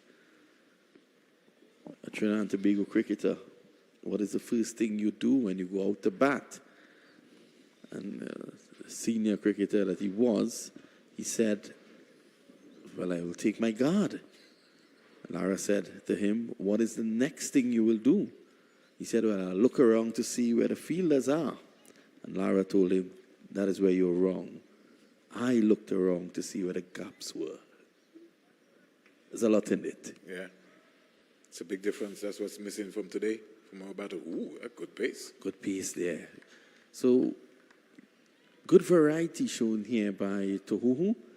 She's in her 7th over, and she has been thoroughly impressive. But Tawu is not afraid to bowl a short ball so far, Vinod, based on what we've seen here from her spell. And at 32 years old, she's really running in and bending her back. So much so that she has a slip. Tawu into bowl to the West Indies, Chanel Henry, opposite compatriot, fast bowler. And so she just maybe reminded her that I had to give you a bumper for the delivery before. 27 overs bowl. West Indies are 71 for 5. Henry is not. Matthews is 29. And New Zealand continue to pile the pressure on here. With this West Indies women's team, they're down 1-0 in the CG United International ODI Series. And all to play for now under the new ICC Women's Program. West Indies will be playing some 66 matches, Vinod, over the next 2.5-year cycle. Yeah, that's good. That's good, and hopefully it leads to great improvement. The more you play, the better it always is. Here's Kerr driving, reaching out for it. Only a single. It's Matthews. Real lovely shot there. And she stayed low to the ball in playing that shot there to keep that out onto the offside.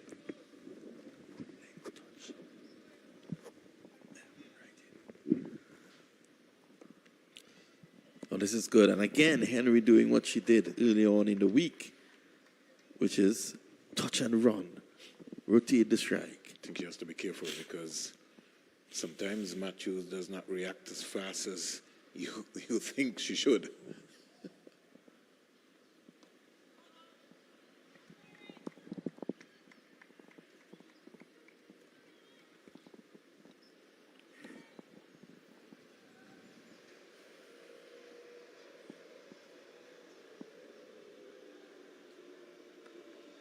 Again, can't beat the offside. Lovely bit of fielding at backward point.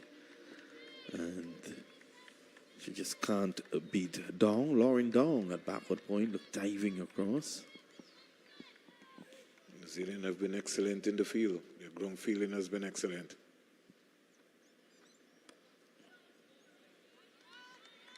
Something I feel that West Indies will have to improve on by the time their turn comes to bowl.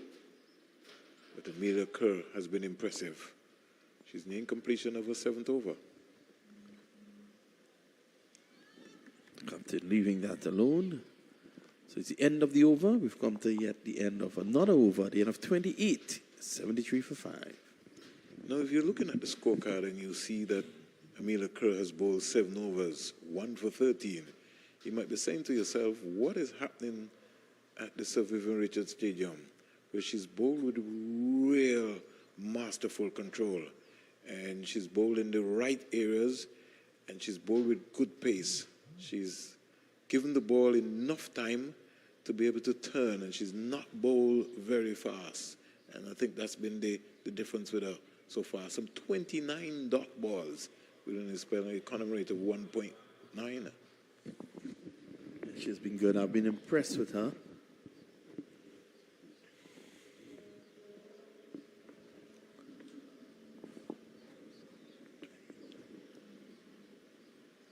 Oh, that's a good start.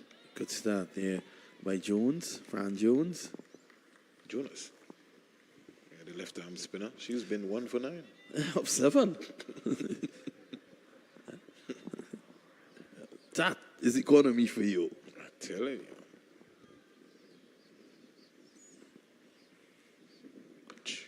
you. She has been good. She has been impressive, Jones. And I think she fancies herself against Chanel Henry, because this is a different day.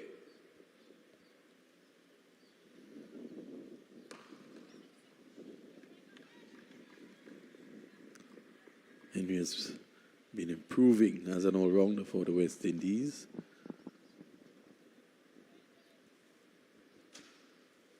Very quiet atmosphere here at the ERG. Sorry, I'm saying the ERG, the Sir Vivian Richards ground. That is good. At least you were talking about Brian Charles Laro, so that's all right. Well, I had a thought in my head. Don't feel too bad. I want to engage you in something.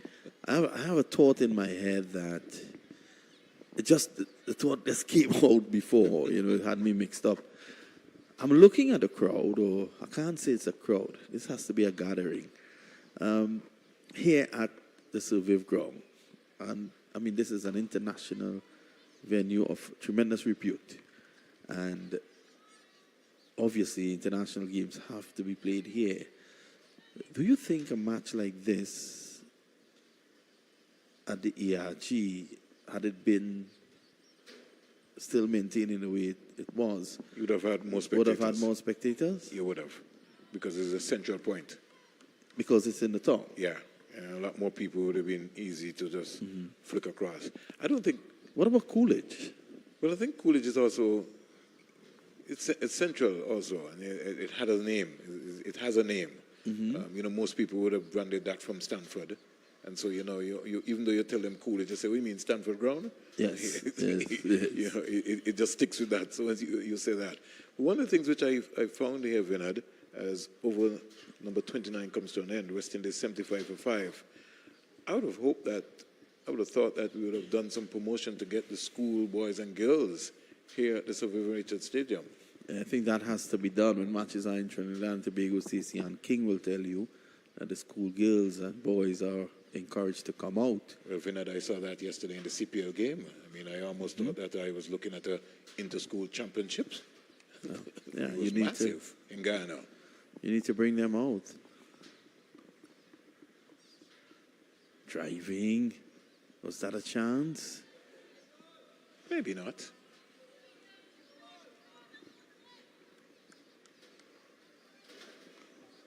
The control so far here, Vinod, by Kerr has been critical in terms of this forcing Hayley Matthews. If she wants to score, the field placing, she's going to have to hit that ball inside out over cover, Vinod, to be able to score. Yeah, and that should that go wrong, there's always that fielder 3/4 of the way to the boundary who can come in and snap her up. But, she shows great restraint. And again, the experience of Matthews coming to the fore here. Just noodling that one along the ground in the offside, getting the single. One hopes for a West Indies sake that Henry can push her, rotate the strike a little more. Because it has been a lone fight by the captain Matthews. Did you see that one, Vinod? I don't think Chanel Henry knew anything about that one. It was a bad. I don't think. Well, for once, Easy Case was beaten as well. It was a bye. Everyone was beaten by that. She's rehearsing on the other end that I could have punched that. It's going to be a good contest. Short and wide. Vernon was right in saying that it's going to be difficult to score big on the offside unless you go inside out. And it is a strategic move by Sophie Devine for Hayley Matthews. She's going to restrict her.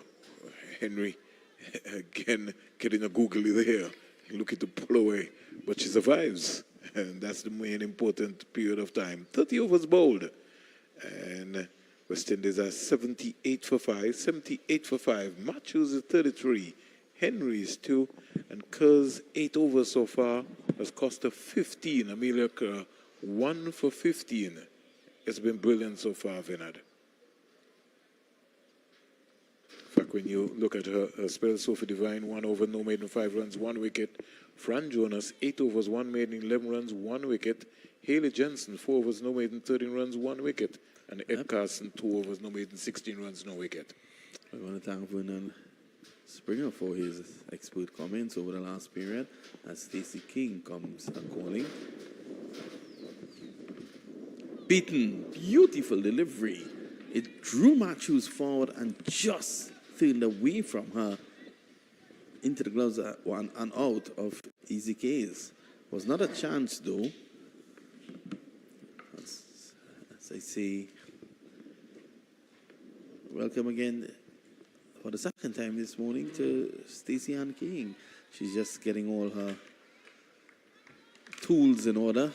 She's a technology girl, Walks with all these very fancy equipment that she uses. I noticed that her handwriting has found its way on her iPad. Morning, Stacey. Good morning again, Vinod. I think that's just where the times get, just staying up with the times and Yes. being able to take notes and keep track of what's happening with these international games and these ladies. Yes, I know. Stacey always comes well prepared. I always say, Stacey, that one day I will make a great invention. It's speaking about technology, I will invent a copybook and a pen. What's the reason behind that? Because I think everyone will forget about that. The way we're going now, you know, everyone will forget that there was something called a copybook. I will bring it back. Oh, this is a good shot through the offside, but again, just one to Henry. West Indies in a spot of bother. Yeah, a bit so. Losing the wicket of former captain Stephanie Taylor. She went for just 10 of 39. That's a good delivery. And good running by Matthews.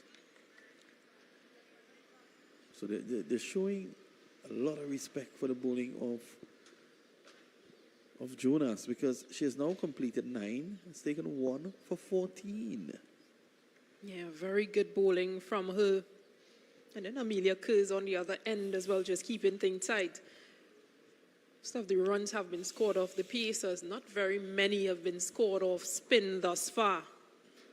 Well, having said that, now we're going to see pace in the form of Sophie Devine.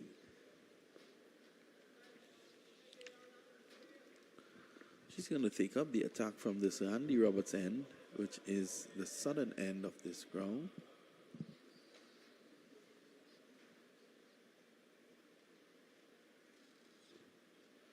She's only bowled 1 over so far, just 5 runs from it, and picked up 1 wicket. So it's been a lone battle here by Hayley Matthews. Now she has to be careful, because normally she leans over and plays a bit uppishly through the onside.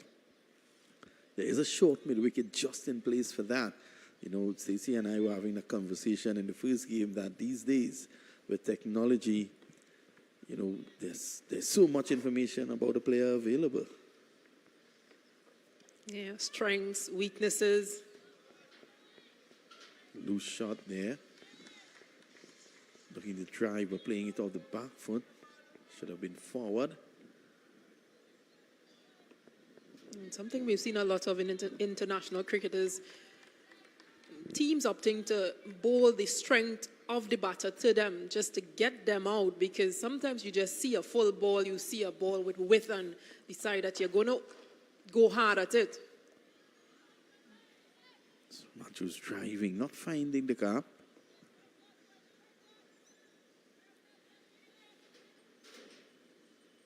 Obviously, she'll be looking up at that board. She would not be happy. 81 for 5, the West Indies.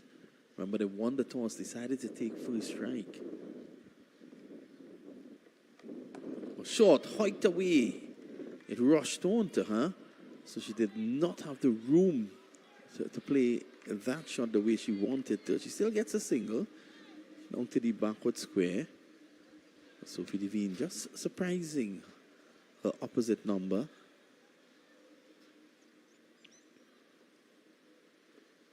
Remember, we were discussing how she bowls just a bit like a DJ Bravo, very tricky. And she has a variety.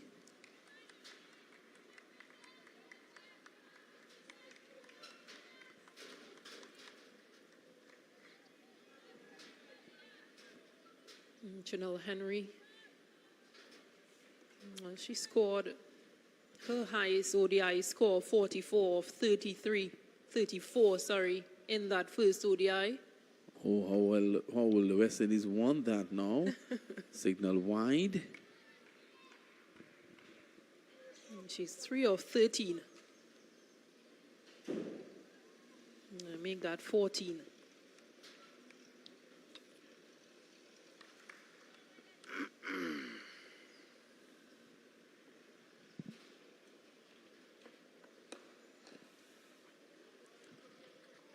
This is what she did in the previous game. Just looking to rotate the strike at the end of the over. Is it? Yes, that's the end of another over here. Springer and I were having a conversation while you were off air. He was suggesting that, well, I think both of us agreed that that experiment with Ghaznavi is not working. And he was saying that he thinks Knight should be given an opportunity at number 3. Well, yeah, again, it's interesting times for this West Indies team because Kaisia Knight, who usually open, is not here. Shemaine Campbell, who's normally in that middle region. We've now seen Hayley Matthews and Stephanie Taylor push down the order to 4 and 5 just to try and lengthen things. But it's a good chance or a good opportunity to possibly give Kaisia Knight that responsibility, being a senior player as well. If Shadid Nation is not in the team, then Kaisia Knight can possibly step up in that position. Kaishona Knight, sorry. We looked at her and we saw how she handled, although she made, I think it was just 1, but she was there for a little while, and we saw how she handled the hoo-hoo with some of those deliveries that were rising. She was taking the bottom hand away quickly. Now, remember, you're coming in position number 3. More often than not, you're still going to face a very hard and shiny new ball. So she was showing that she was equipped to handle that. I think what is also important in that area is Kaishona Knight brings a left-handed batter to the crease. So instead of having those 2 right-handers opening, you've got Gajnabi and Rashada Williams, then you want to put that number 3 batter just possibly to throw those bowlers off as a left-hand batter, a left-hand option. So possibly another reason why she should be at number 3.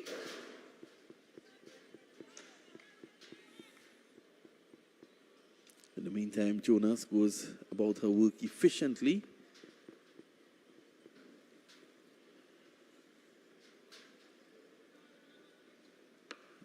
This one tossed up nicely and enticingly.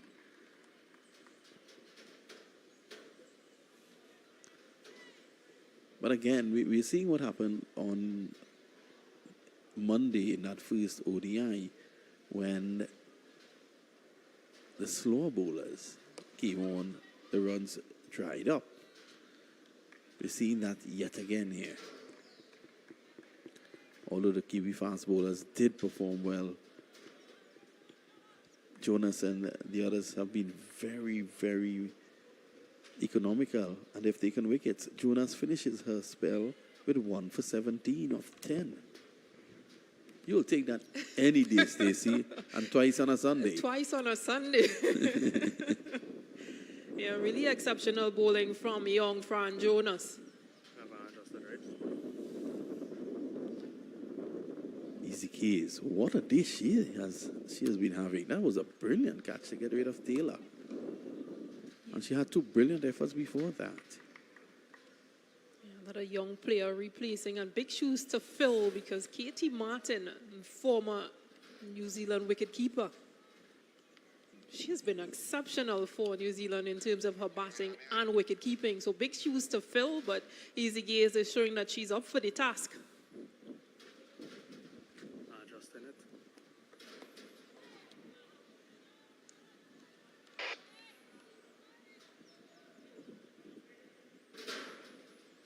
Yeah, just 6 bowlers used so far for New Zealand near Tahuhu. Haley Jensen, Fran Jonas, Amelia Kerr, and Eden Carson. Fran Jonas has really been the standout. And Sophie Devine is into her 3rd. And just 8 runs scored off her.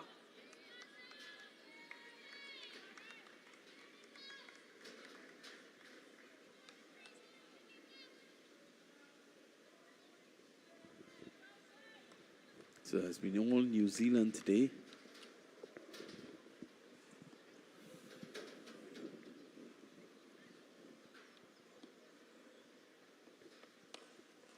Matthews reaching for this. Down to 3rd man in the air. Safely though.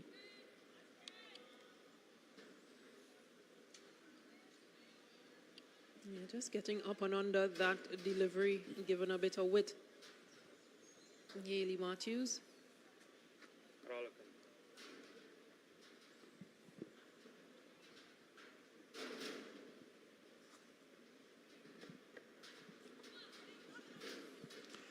That one did not come up as quickly as she anticipated. I think struck on the arm. She was through the shot too early, and the arm was in the firing line. Yeah, I think it looks like a slower ball bouncer from Sophie Devine. You spoke about her having a bag of tricks. That was one. Well, that's clipped neatly and finely down to fine leg for 4. It's a good shot there. In fact, it's leg byes. Umpire belatedly signaling. West Indies will get 4. They'll take them anyhow it comes at this point in time. It's 93 for 5. Yeah, just seemed to have missed that Yorker length that she was trying to get. And Sophie Devine. It kept coming off of the boot of Chanel Henry. But runs nonetheless for West Indies. Take a drink, a break after 34 overs. A good recovery here for the West Indies.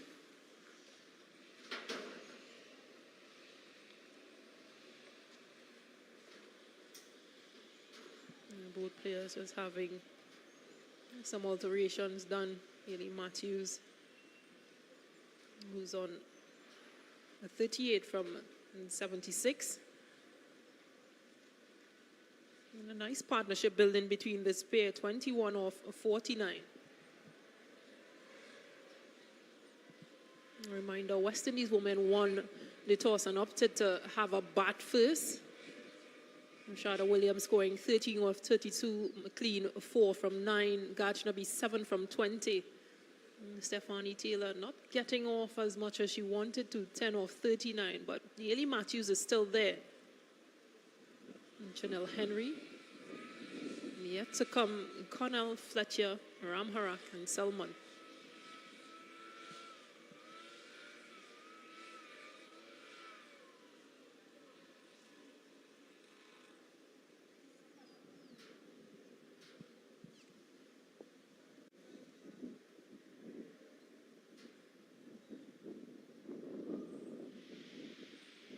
New Zealand bowling, they've been pretty disciplined.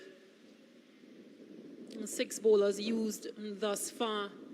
Only bowler to have bowled out her 10 overs is Fran Jonas, 1 for 17. She had 43 dot balls, economy rate of 1.7. And there Tahu, who was bowled 7, 1 for 16. Haley Jensen, 1 for 13. And Sophie Devine, 1 for 10. And Amelia Kerr, 1 for 18. Debutant Eden Carson, 0 for 16 of her 2. It's been a bit expensive, but I'm sure she'll be eager to make things right. I think from a New Zealand perspective, they'll just have to look at that extras. They've already bowled 13 in this game so far. They bowled 20 in the previous game. So an area of concern for them. Come on, Stacey. They have the West Indies on the ropes at the moment. They couldn't give in with a little extras. It would have been far worse for the West Indies. But on a serious note, you know, they've really been good in the most part. That 13 extras would have included 4 leg byes. But the Torah professional that Stacey is, she's not happy. She wants more improvement from the Kiwis. So the West Indies just having a drink as well as the Kiwis. It's very humid in Antigua at the moment. The weather system passing through the Caribbean has left many of the islands very hot and humid. Yeah, a number of systems, because Trinidad was on a yellow alert. Yeah. Or still is on a yellow alert. Well, we were on Wednesday, would you believe? Secondary Schools Football League is on. And we had crews out because we are also broadcasting that. And games were actually washed out. Football games. Football games washed out. I will send you some video footage that we have. You'll be amazed. Which means there had to be a lot of rain for those grounds to be waterlogged, because football conditions can play in rain. Yeah. La Prima versus Pleasantville was called off. Halfway through. Played away for 1. They're looking for 2. It's not there.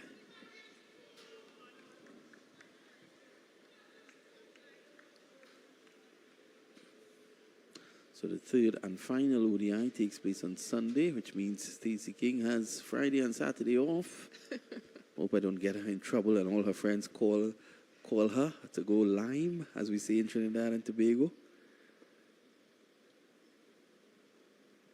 The impressive the hoo-hoo. Oh, that's a brilliant shot down the ground. Lovely by Henry. That was as straight as an arrow. Haley Jensen just has to escort this delivery. Punched back, played full face. And from Janelle Henry, back pass, Leah to Hoo-hoo. Yeah, good shot, good confident shot through the line.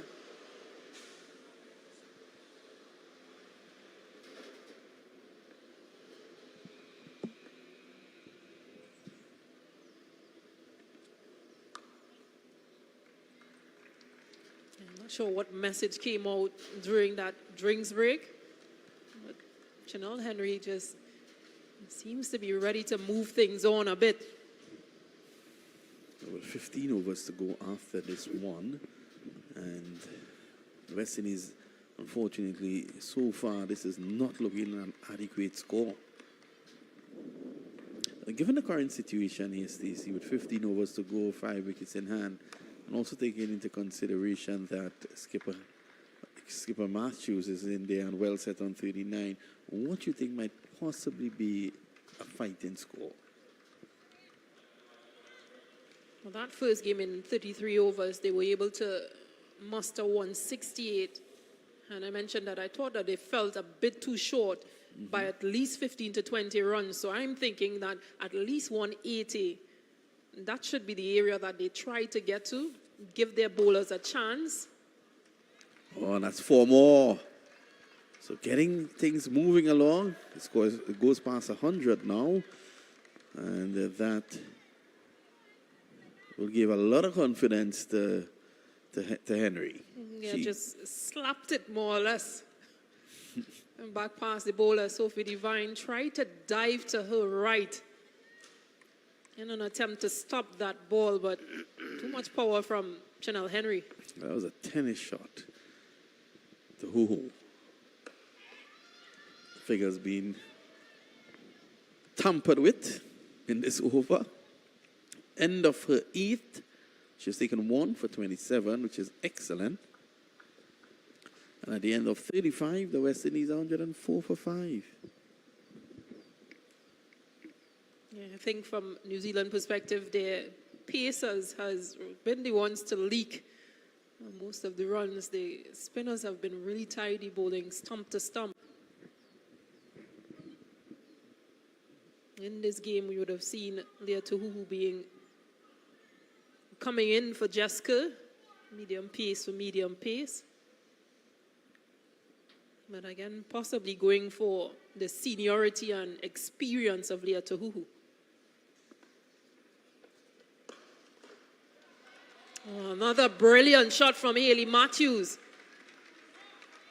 Driven for 4, back past bowler Sophie Devine.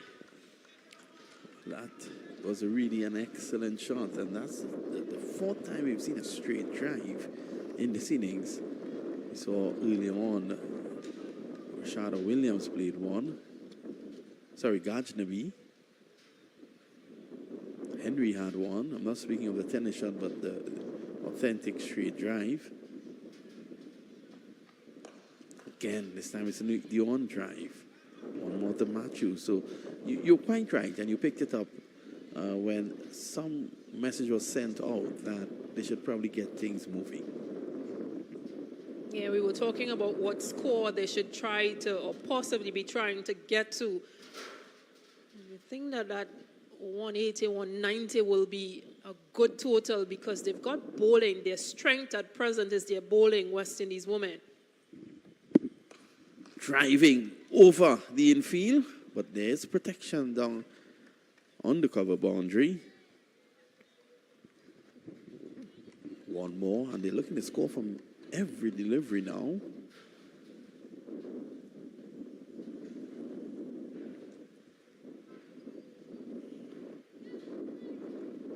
Yeah, they've really forced some changes in the field as well. These last couple overs, at least these last 3 overs, they've scored from over number 34.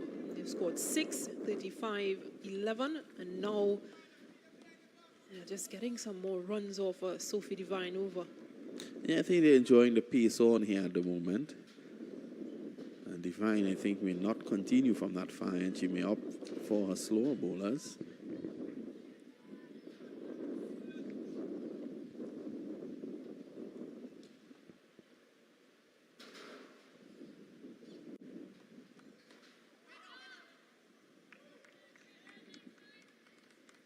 It's probably just looking to push this in front of her to get a quick single.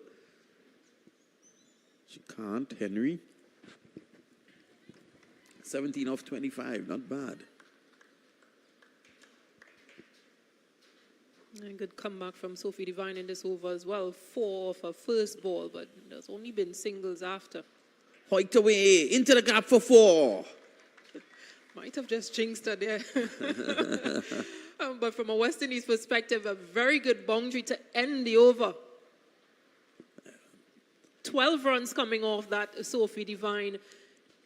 Well, over. The wide long leg and deep backward square, they were within speaking distance of each other. And that was timed so beautifully. All they could have done is to see it sped away into the boundary. And they were off the boundary a bit as well. Not sure the dimensions, but they seem to be feeling just a way off. So once the ball got into that gap, it just ran all the way. I was meant to ask you a question about the ground, Stacey. I'm thinking this is one of the bigger grounds I've seen for women's cricket. Do you think the boundaries are a bit too big? I think so. I'll have to find out what the dimensions are. Yeah, at first sight, normally for women's cricket, the boundaries are pulled in a bit. Not really much, but a bit. But I think this is too much. Gone. So, the West Indies, they've lost their skipper and mainstay, Hayley Matthews, 4 short of a half century. And is it Carson who strikes? Yeah, Eden Carson. She was expensive prior, had 2 for 16. Only bowled those 2 overs for 16 runs, an economy rate of 8. Well, let's see where Matthews went wrong here. Delivery that was, well, Stacey King. Was that going down the leg side? Looks like it would have rushed into that leg stump, Midland leg stump. But Hayley Matthews opted to go back rather than come forward, and it didn't seem to get any height. It just skidded on. I think you're being kind. My bet is that might have missed leg stump. Because this track has allowed generous turn, and the ball was already turning towards leg. You saw the disappointment in Hayley Matthews' face. And you can see out there that Henry, who would have had a good view at it as well, at the non-strikers end, is indicating that it was going down the leg side. 15 for 6, but I can't be sure. We don't have the benefit of the technology to really determine that from here. But New Zealand, they've struck again, breaking a potentially dangerous partnership.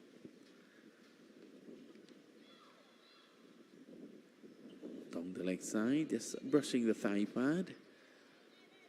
Afif.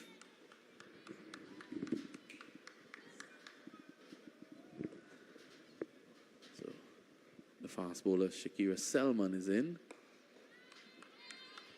And it was a good partnership between Henry and Matthews, 47 off 63. Again, another partnership that started for West Indies, and New Zealand spinners have just been able to find a way to break it. Yeah, they've always broken the momentum, just as these two had broken into a nice rhythm, getting runs at a good clip. They were stopped, and that has been the story of this innings. Selman turns her back, and I think that was the problem there was a possible single, but she had turned her back towards the play. Henry's just having a word with her via long distance.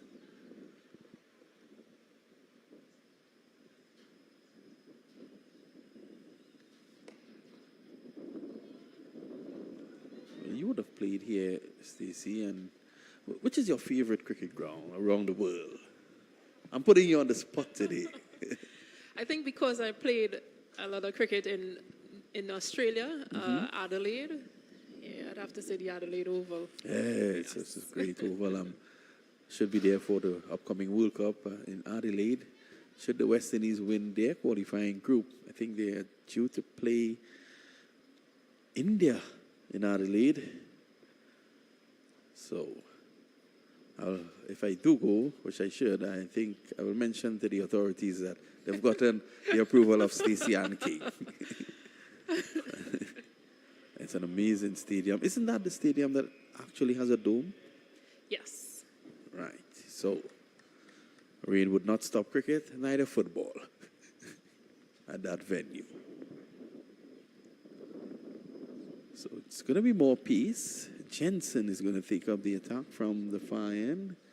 That's the Sir Andy Roberts end. She's bowling to Henry. What approach do you think Henry should take now, seeing that another wicket has fallen? Do you think that she would curtail her aggression? I think she should continue, but just be a bit selective as to, because now they've used all 4 fielders out, all in front of Henry.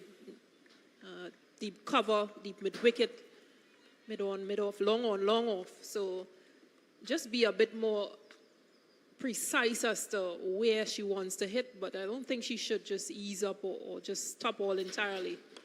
Driving in the air, away from the fielder, into the boundary for 4. Well, she's not going to let the fact that, and you're quite right, 4 fielders in front of her on the boundary, she's not going to allow that to stop her. She's backing herself. Yeah, she can't clear these boundaries. She's one of those players that can and has the ability to do so. But again, playing with that swing of Hayley Jensen, just swinging away from Janelle Henry, so getting up and under it.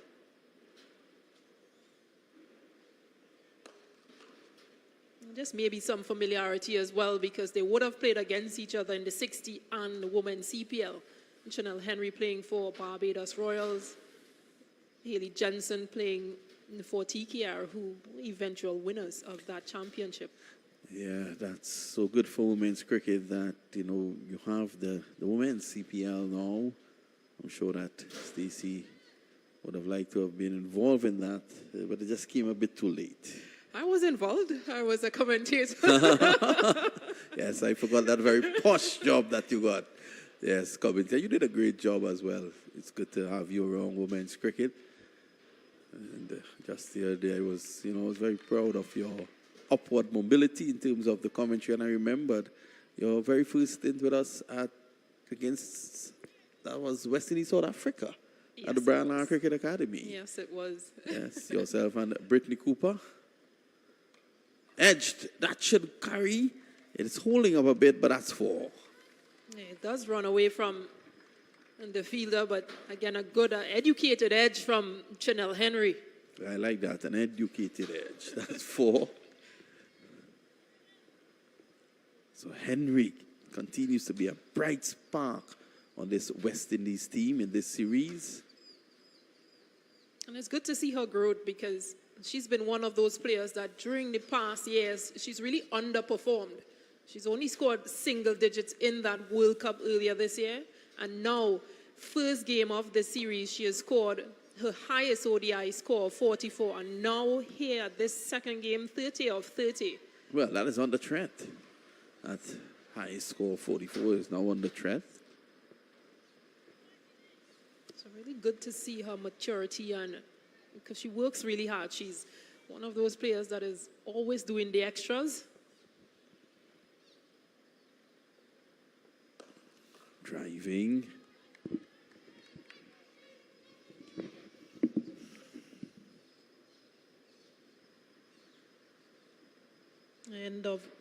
40 overs, 37 overs, sorry, 38 overs, 126 for 6. Current run rate 3.32 for West Indies.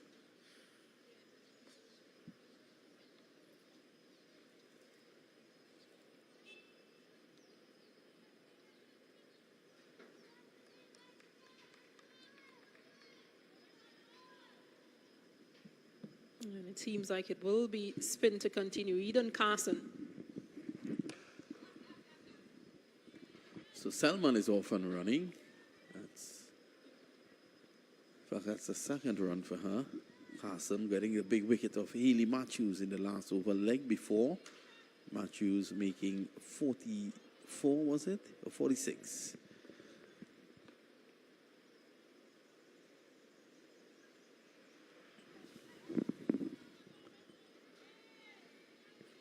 So the sun just beating the Sylvia Richards ground, and you can see the clouds as they pass by. Shadows being cast onto the field.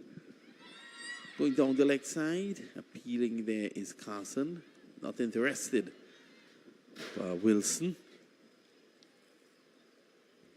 Yeah, Henry just hopped into stand and tried to turn that one into the leg side. Maybe a better option might be a sweep. Something we haven't seen very much of from West Indies batters.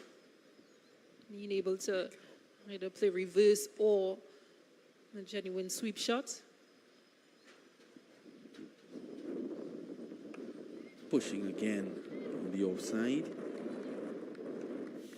So what Selman has to do here is just lend support.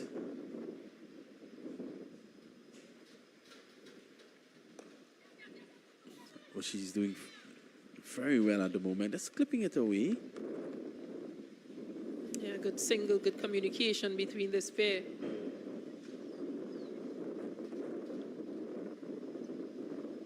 She is a pretty good runner as well between the wickets, Shakira Salman. In the air, problems here, and she goes. So, that's a huge blow struck by Carson. She has come back and removed both Matthews and now Henry for 30. And the West Indies have lost wicket number 7. Yeah, you can see frustration from Janelle Henry. Didn't quite go through with the shot. It's a delivery that was pitched on the leg side, and what she tried to do is go through the line, but didn't put very much in it. Eden Carson, again, New Zealand bowlers just bowling wicket to wicket and allowing West Indies batters to make mistakes. Well, it was not really a threatening delivery. It was in the zone. And he was going to go with it. She had the wind with her and still could not clear the fielder, which means, as Stacey said, she just did not carry through with the shot, and that was the problem. Take nothing away from her. She batted well and has to leave the arena for 30. The West Indies slump further here.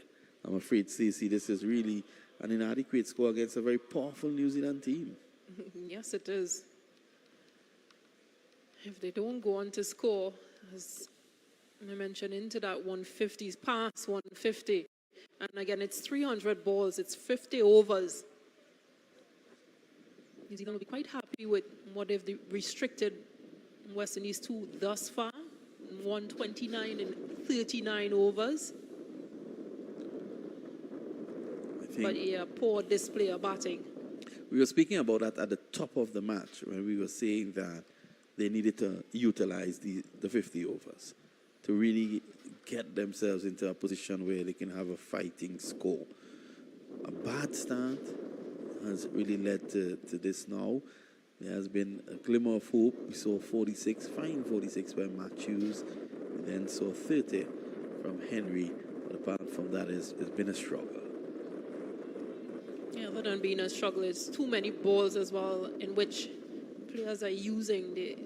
Rashada Williams scored 13 of 32. Natasha McLean just 4 of 10. Gajnabi 7 of 19. Taylor 10 of 39. Matthews 46-82. Kai Shona Knight 1 of 8. Janelle Henry 30 of 35. So again, possibly too many balls being used or not scored off of, which makes that dot ball percentage, that ratio, too high. That seems to be a problem that it's really a bugbear that's affected West Indies cricket, both men and women. And it's all about the thinking. I think it's all about thinking on your feet, understanding how to react to situations. Sometimes, I feel that players just go out there with a plan in their mind, and if conditions change on the outside, they still stick to their plan, their preset plan. Yeah, that sometimes is a challenge because you've got to stay on spot of things. If the conditions aren't playing to whether your plans are or the team's scores or plans are, then messages need to be sent. Adjustments need to be made. So the Barbadian Selman looking to see whatever runs she can eke out at the back end here of the innings.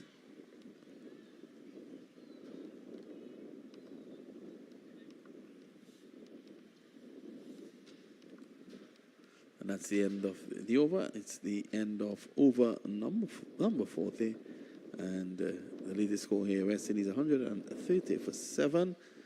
As Stacey would now be joined by Vernon Springer. The current run rate for West Indies 3.25. But again, it has been really good bowling from New Zealand. The 6 bowlers used. And each of them have picked up wickets. Eden Carson, she's picked up 2 of her 4 overs. 2 for 18 as she continues. Flicked into the leg side by Afi Fletcher. Good afternoon, my dear. How are you? Good afternoon, Vernon.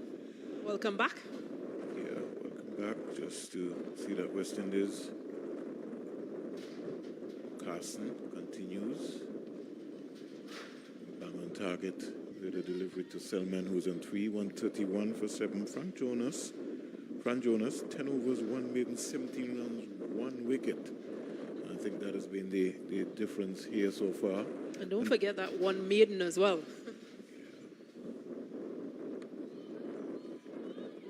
Selman defending and straight delivery. The New Zealand spinners have bowled very straight today. And when I say straight, straight as an arrow. Carson didn't start well from the Sandy Roberts end, but she's bowled beautifully so far from the Sir Curtly Ambrose end. In fact, her first 2 overs maybe might have cost close to about 17, 18. And she's come back nicely so far, including picking up a couple of wickets. Very important wicket. The wicket of the West Indies captain, Haley Matthews. Flighted delivery, squeezed down to the third man area. Don't think it will have the legs to go into the boundary, will it? It does hit the CG signboard right now, and a boundary to the West Indies. Boundary to Selman goes to 7. The West Indies go up to 135 for 7. Much needed runs. Yeah, much needed. Well played well dug out from Shakira Selman. She might say to you that she just opened the face of the bat and steered that down to third man. Either way, she would have got a boundary. She's on driving, but can't beat the fielder at short mid-wicket. Over comes to an end. 41 overs bowled, Stacey Ann. Yeah, another 9 overs. West Indies 135 for 7.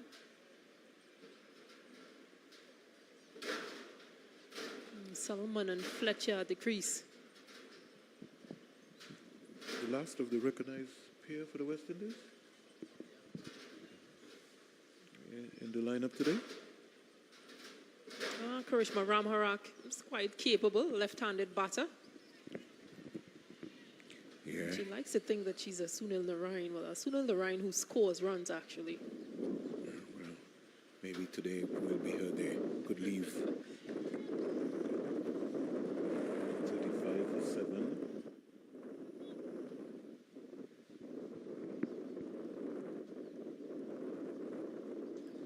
Back with the action here. Kerr to Avi Fletcher, who's having a torrid time with Kerr. Yeah, spinner to spinner. Yeah. New Zealand attacking. Divine has gone to slip. And she brings out the switch hit, unsights the keeper Gazer, and in fact will get a bye. The umpire will signal a bye right now. In the meantime, Divine trying to force and keep the pressure on the West Indies, trying to restrict them to at least under 160 today. Maybe even dismiss them before the 50 overs is completed here. Yeah, just ringing in the field changes as well. Salman coming very organized, good composure. But she has to think about how she's going to get a single. I think that is going to be critical. Not just an idea of just coming forward and defend. You've got to look to rotate the strike, try something different. You realize Afi Fletcher decided to have a switch hit. And Selman is just defending. This is Amelia Kerr's final over. 1 for 16 so far. She's got expected to have 2 legal deliveries. Her left hand just twerking through her hair just to get it right. She gets a flighted delivery. It's driven out to the offside. The sweeper comes off the boundary. And they'll only get 1 run. And Amelia Kerr's spell comes to an end. So, beautiful spell from the young lady. 10 overs. She's got a maiden to go with that, Stacey and King. Yeah, she has one maiden within that, maiden, but just 17 runs. Yeah. And so if you clock that up, Stacey, with Jonas, you're talking about 1 for 17 of 10 overs, and Amelia Kerr 1 for 17 as well of her 10, and both bowlers had 1 maiden each. You're talking about dark pressure. Here is Selman missing out, and maybe just thought that she could find a gap. Something that I feel that you have to seriously work on. And you know what's also very impressive? There's 43 dot balls between them in their spell. Selman getting a single out into the offside. Just staying this one past backward point. A misfield, a rarity for a New Zealand team. Selman goes up to 9. Score goes up to 138 for 7. It now brings Fletcher down the onside. Yes, wide signal. Carson straight away apologizes and said, "Sorry, Skip. I was trying something different. I saw Afi Fletcher moving across." Carson into Fletcher. And Fletcher is back and steering this to the left of the backward point. And what it shows is just that she's really trying to bowl wicket to wicket, to stump to stump. She's not trying to give any room at all, Eden Carson, and that's exactly what Amelia Kerr and Fran Jonas have done. Here is Selman trying to work this one around. Would be advised to maybe just, she's looking to go for a big heave, but if I was her, I would just want to just get a little paddle onto it. Maybe just pick up 2. Carson into Selman. Selman is turning this again. She can't score because the square leg fielder shots in very quickly and denies her of even thinking about a single. She's got to be able to find the gap, Selman. And that's the objective. There's a gap there. You just want to just find that gap. She comes forward and defends. So the overs are hustling away here. 43 overs bowled. West Indies batting first. 140 for 7. Carson 6 overs so far has cost her 26 runs, but she's picked up 2 important wickets. Yeah, spin really doing the trick for New Zealand, taking pace off. They know West Indians. They know West Indies batters. They like the ball coming on to them. Did you enjoy that, Stacey, or you love both pace and spin? I think I was pretty good at both pace and spin because as a left-hander, I played a lot of sweep shots. Something you don't see a lot today. Yeah, you'd always practice them in any net set sessions. I always thought not to allow spinners to clamp you down, so find a way to score off them. You have Susie Bates coming into the attack. She's about to bowl spin as well. Yeah, so more spin. And the good thing about it here, and I hope that the West Indies coaching staff is looking at this momentum. The slower you bowl on this track, Stacey, it's become more difficult because the ball has turned here, Bates, into ball to Fletcher. Fletcher's back and punching that out to the sweeper on the outside. Good cricket shot there. And Fletcher getting a single, finding the gap. Something I think Selman would want to work on. And Susie Bates recently started bowling spin. Usually she would feature as a right-arm medium pacer. Yeah. I saw you pick that up and you hinted that to me on the opening day. Bates in now to bowl to Selman, who is advancing when she gets there. She can't score. Intent was good, so that was good. She just needed to just find the gap. And she was rehearsing a shot to say, hey, I could have pushed that over the mid-off the cover and get a single. Yeah, because she did advance and cover the line of that previous delivery. So she did all the hard work to get there. Just continue with the shot. Execution is what would have been needed. Bates, bang on target here so far. Let's see what's going to be happening. Selman, she's on 10. Bates into Selman. Selman can't do anything else but just defend. West Indies have lost Rashada Williams, caught Bates, bowled Jonas for 13. Natasha McLean, caught Gaze, bowled Jensen for 4. Shabika Gajnabi, caught Gaze, bowled Divine for 7. We break for a while. Susie Bates, one of the most experienced players from New Zealand, turns from this on the Roberts end. It's in now to bowl to Selman. Selman is whipping this into the leg side area. We'll get a couple of runs there if she wants. And they come back quite easily for 2 runs.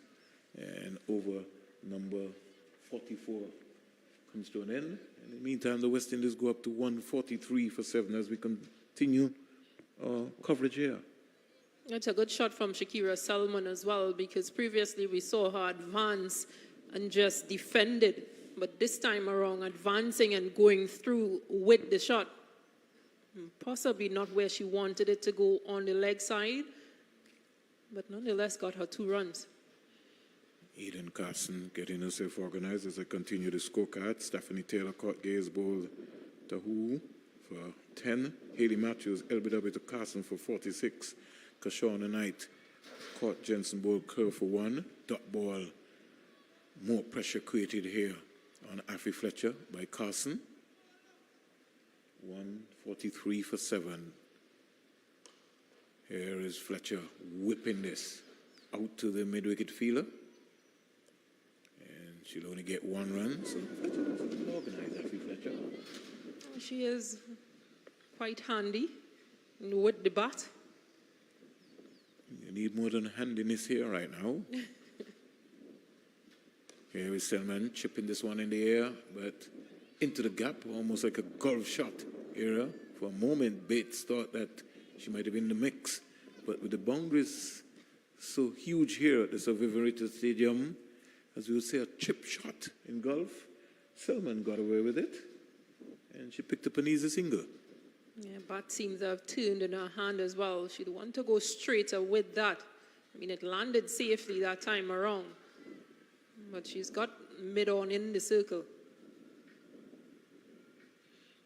Carson to bow to Fletcher. Fletcher is chipping this one. He went hard, but just over the short middle area, down to Bates. Long on, who's 3/4 of the way on the boundary, and they've worked out that Affy Fletcher is maybe not going to hit the maximum 6. So in the meantime, it's okay. She'll get away with that. Carson into bowl to Selman, who just opens the face of the bat and steers this down to the 3rd man. Coming around there, looks like Frank Jonas. Can't stop the single. Over-completed.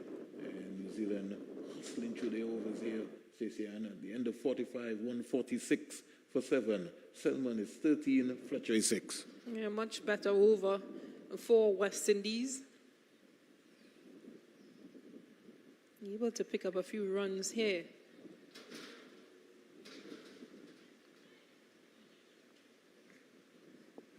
So we continue with more spin. It's going to be Susie Bates, who has decided not to bowl medium pace on this tour. And she's a big, tall spinner, as you would have to consider it. She's almost as tall as the umpire. Bates driven past the short mid-on, down to long on for a single. Every now and again, you get a misfeel or two. I guess when you're trying too hard, Stacey Ann.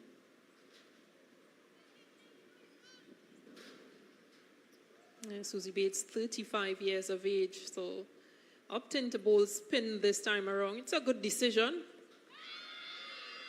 It looks like she strikes again, but that maybe might have been hitting Affy Fletcher outside the line of the off stump. Fletcher trying to just get a little clever and work that into the leg side area. I think she could have been advised to just push it onto the offside and get a single. When you try to get too fancy, that's what happens.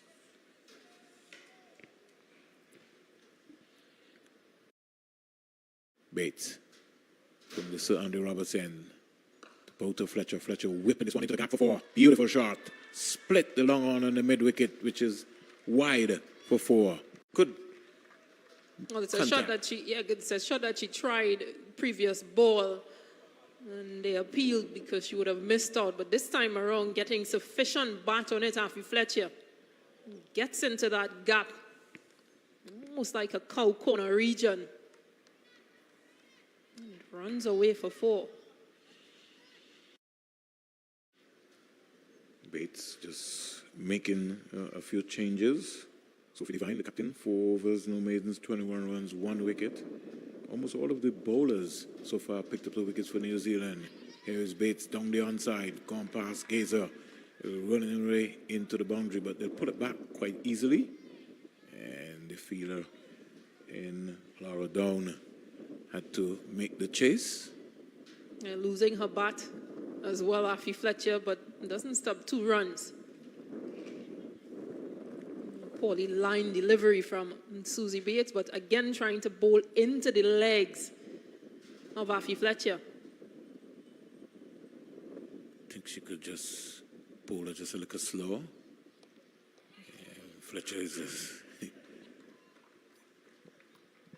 needing this one out into the leg side area and getting a single. So first intent was to look for a big shot. It got her the inner half of the bat onto the leg side area, into the vacant area where there's no mid-wicket. And she was able to sneak a single. It now brings Selman into strike. Fletcher is 13, Selman 14 comes into strike. Bates into the second over. Here is Fletcher. Oh, drop catch there. I don't know if she went up too early, Stacey and King. And as soon as she was about to celebrate, it just slipped out onto the grass. And that's Amelia Kerr. A chance gone begging. At the end of 46 overs, 156 for 7, but let's have a look at that chance again. Went with one hand, but you can just see that she stopped, almost went for that catch twice. Almost looked like she was flying like Michael Jordan in the air. She just didn't have that skill to hold on there, but good attempt. Yeah, got a hand to it, but just didn't hold on. Yeah, something like that, you will have to stick, and then you flick it up, really. But I like the effort. Helmets coming out for the West Indian batters, Affy Fletcher and company, along with Selman, because New Zealand have gone for pace. So who is this now, Stacey and King? Leah Tahuhu, and we saw that she bowled a few short deliveries. She's not afraid. She's not afraid. She's quite capable. Leah Tahuhu, one of New Zealand's most experienced bowlers. The one she got tail out with, that was express pace. She really hit the deck. Tahuhu sort of has a sort of frame like a Alan Donald, and she starts the same way. Yeah, she's played 83 matches for New Zealand. Has a best of 5 for 37 and 93 wickets before this series. She's into a 9th over, Tahula. And she's going to move in now to bowl to Selman. Down the onside, she starts with a wide. And umpire Joel Wilson, like a Trinidad and Tobago bird, is moving around his hands. And the scorers acknowledge.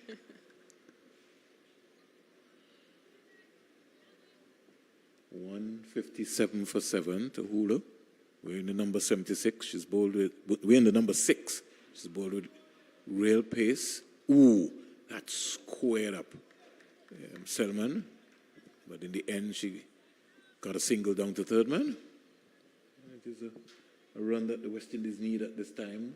Score in the meantime goes up to 158 for 7 as Tahula gets the ball. Looking at this 5-ounce white ball and deciding, how am I going to make it talk here in this completion spell and maybe get me a couple more wickets? Fletcher is also steering this down to third man for a single. So West Indies not getting the boundaries, but they're getting singles. At least this pair is motoring along things and rotating the strike quite nicely. I'd probably just like to see both batters at least attempt to bat on top of the crease, just to give themselves a better chance to play straighter. 4 fielders are out, more or less. Slow off cutter there. One of those that it takes a year and a million. Stacey and King bowled a number of those in her career. It almost seemed to be a slower ball as well from there to who. Selman had to wait an extra second or two just to try to guide it, but didn't make contact in the end. I don't think it would have gone anywhere but into Easy Gay's hands. Tahu bounding away. She's mixing up the deliveries nicely. Worked into the onside. Picking up another easy single. So the West Indian pair in Selman and Fletcher not been able to get boundaries, but they've been able to rotate the strike and pick up the singles. Selman is 16. She comes into strike. Fletcher is 14. And the score in the meantime motors on to 160 for 7. Went over number 47 here at the Sir Vivian Richards Stadium. Here is Fletcher getting on top of a short delivery and dispatching it for 4. Lovely shot. That has brought the small gathering of spectators alive here at the Sir Vivian Richards Stadium. Yeah, really good shot from Afi Fletcher, and that's what I was kind of referring to previously, that the 4 fielders that they've got out, deep cover, deep mid-wicket, third man, and fine leg. So if you bat on top of your crease, give yourself a better option to play down the track, play in front of you, play back behind the bowler. Here is Fletcher opening the face of the bat, steering this down to third man. Jonas just lobbing it to Gazer. End of another over here. And the West Indies in the meantime, they motor on to 165 for 7. 165 for 7. Fletcher is now 19 and Selman is 17 with 18 legal deliveries expected. Yeah, and a partnership of 30 from 45. Really good in the end here for West Indies. Current run rate still in that 3.51. And when you listen to India and England series where India scoring 333 for 5, you know the sort of rate that you've been scoring at.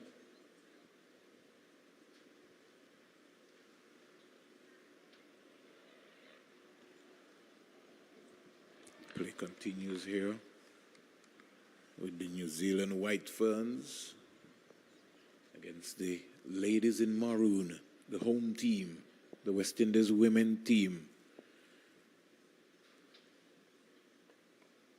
Here is, Gazer comes up with a screamer again. She's in the game, Stacey and King. Yes, she is. It's a good catch from her to see the back of Afi Fletcher. She stuttered for a bit, wasn't quite sure. And again, she has on the helmet, so with the grill and the peak, you won't be able to see exactly where the ball is landing. But a good dive in the end from Izzy Gaze. And you've always been told that once the ball is in the air, the keeper with the gloves goes for the catch. And she wasn't dropping that one today. A good little cameo from Afi Fletcher. She goes for 19 off 22. Haley Jensen making that breakthrough. Caught Gaze ball Jensen. As we see Karishma Ramharak making her way out. So the wickets continue to tumble for the West Indies. Into over number 48. Partnership of 36 from 49 deliveries was just broken with an excellent catch by Gazer. 18-year-old for New Zealand. She's having a dream tour so far. Yes, she is. This is only her second ODI international for New Zealand. So good investment by New Zealand cricket. Yeah, and as I mentioned, big shoes to fill. Katie Martin has been such an exceptional wicketkeeper for New Zealand. So Izzy Gaze knows that, yeah, she has some big shoes to fill, but she's also quite capable. And she's showing why she's here. This is the CG United International ODI series between two big teams who are rebuilding. West Indies women and New Zealand women. West Indies without Deandra Dottin. That's a big shoe to fill. I don't know if anybody's capable at this moment. That's a good delivery there by Jensen. Really just penning up Selman, the right-hander who is on 17. Sure, Selman will remember that by the time her turn comes to bowl. That had some, as we would say, in the nets, some gas on it from Jensen. And Jensen sort of reminds me of a Darren Gough, sort of stature. Darren Gough from England and Yorkshire. Strongly built, moving away nicely, goes past the umpire, in out the bowl to Selman, bang on target. Selman can't score. Yeah, trying to work that into the leg side because that's a vacant area, that short mid-wicket region. There are two feelers deep. There's a short, fine leg, and mid-off is in the circle. So, again, just trying to... Mid-off and mid-off is in the circle also? Yeah. So, if she goes, she's going to have to clear both if she wants to get that ball away. Somebody's in trouble. I thought she hesitated for a while there. Stacey and King. Yeah, it looked a bit suspect. Because you can actually see from the replay that she switched hands before taking off the run. So she wasn't in a ready position, Karishma Ramharan. Yeah. And Selman just saying to her, come on, game awareness. You've got to get ready to run. You've got to back up. And that's one of the most important aspects of running between the wickets. It now gives Jensen an opportunity. She's only bowled 6 overs today so far. And she very well might end up bowling 7. The spinners have been impressive for New Zealand. Jensen into both the Karishma Ramnarak, who stylishly plays this up onto the offside. Over comes to an end. 48 overs bowled. West Indies are 166 for 8. Selman 18. Ramnarak is a naught. And out of this over, we had a wicket and 1 run.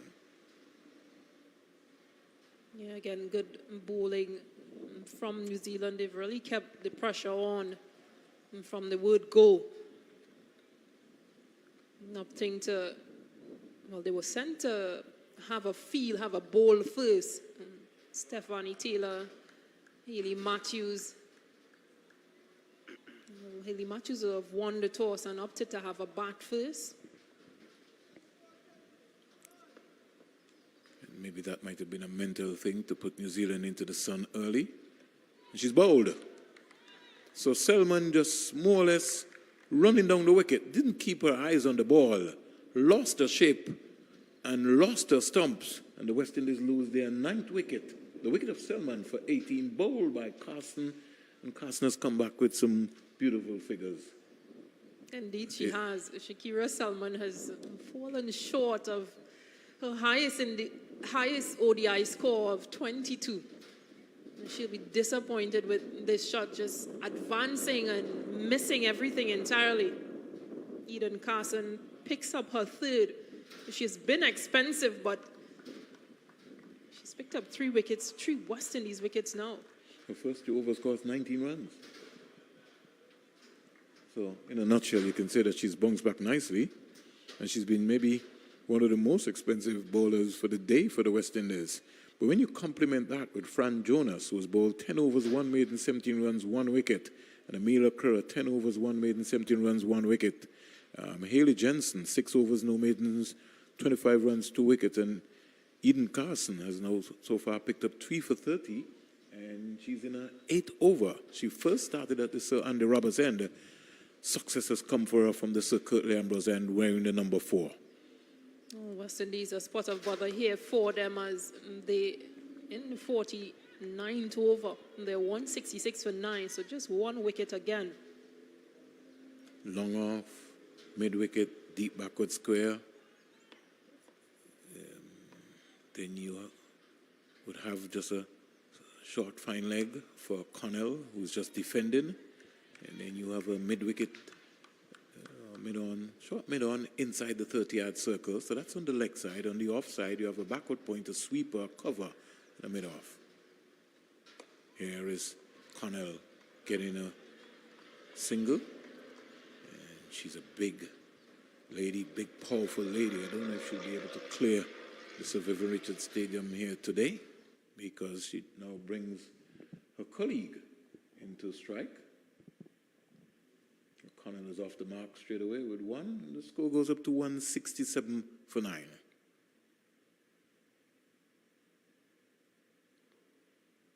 I always feel that Connell can bowl a little faster. Stacey and King, she's got that sort of height. She's got the body. Top ball here created by Carson, who's come around the wicket to the left-hander, Ramnarak. Sort of reminds me of a Mahendra Nagamutu.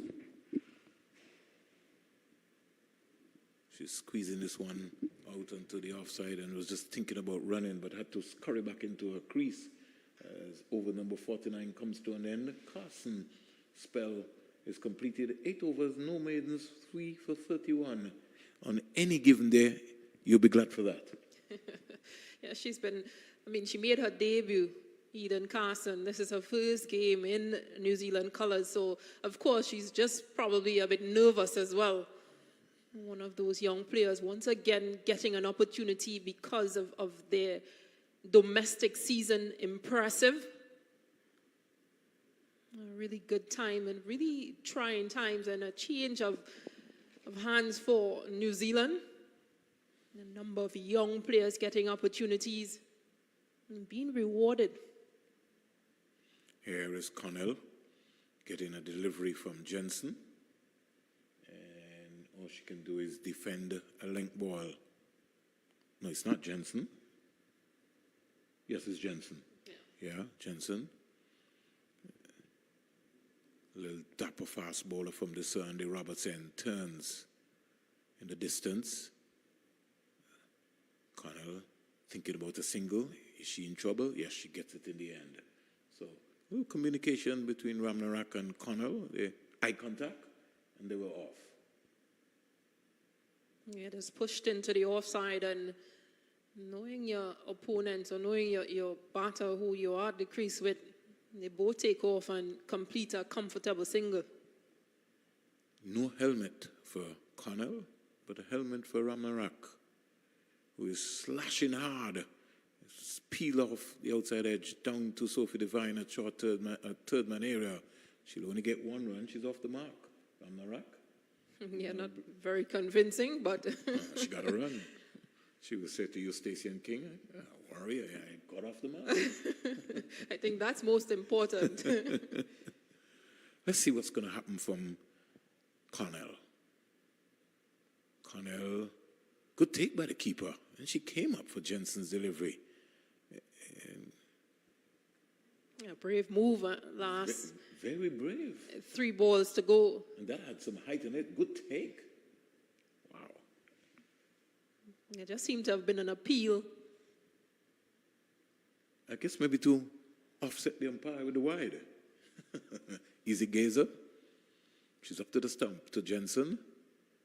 And losing her shape there, Connell. She's going to the mid-wicket area. Mid-on and mid-off is inside the circle. You got to look to go straight. Just keep looking up the V. Because once you go across the line, your head moves. And just all she has to do is just make contact. Yeah, 2 balls to go. They've got to score off these 2 last deliveries, these 2 remaining deliveries, or legal deliveries. It now forces a change in feel as well. Yeah, the sweeper on the offside comes inside the circle. Connell misses again. It's all done and dusted. At the end of 50, West Indies finish on 169 for 9. Connell not out 2, Ramnarak 1, and Connell will be very upset with herself there, Stacey and King. She missed out on a boundary. Yes, she did. Last couple balls were short deliveries. Wicketkeeper Izzy Gaze coming up to the stumps just to keep her in her crease as well, and she's missed all 3. Well, from a New Zealand perspective, they'll be pretty pleased with restricting this West Indies team, the 169 for 9 in their 50 overs. Their bowlers have been very brilliant. West Indies will think that they fall short once again, but is it enough? So what we'll do is that we'll give a recap. Stacey and I will deal with the batters, and then you can be able to deal with the bowlers. Rashada Williams caught Bates, bowled Jonas for 13. Natasha McLean caught Gaze, bowled Jensen for 4. Shabika Gajnabi caught Gaze, bowled Divine for 7. Stephanie Taylor caught Gaze, bowled Tahu for 10. Haley Matthews, LBW to Carson for 46 of 82 deliveries with 2 boundaries. Kashona Knight caught Jensen, bowled Kerr for 1. And Chanel Henry caught Green, bowled Carson for 30. Shakira Selman bowled Carson for 18. And Afi Fletcher caught Gaze, bowled Jensen for 19. Karishma Ramnarak not out 1. Shamila Connell not out in 2. Extras 18. 2 byes, 16 leg byes, 10 wides for New Zealand. West Indies 169 for 9 in their 50 overs. Run rate of 3.38. 4 of wickets. 1 for 8, Natasha McLean. 2 for 29, Shabika Gajnabi. 3 for 29, Rashada Williams. 4 for 67, Stephanie Taylor. Then we had 5 for 68, Kashona Knight. 6 for 115, the West Indies captain Haley Matthews. 7 for 129, Chanel Henry.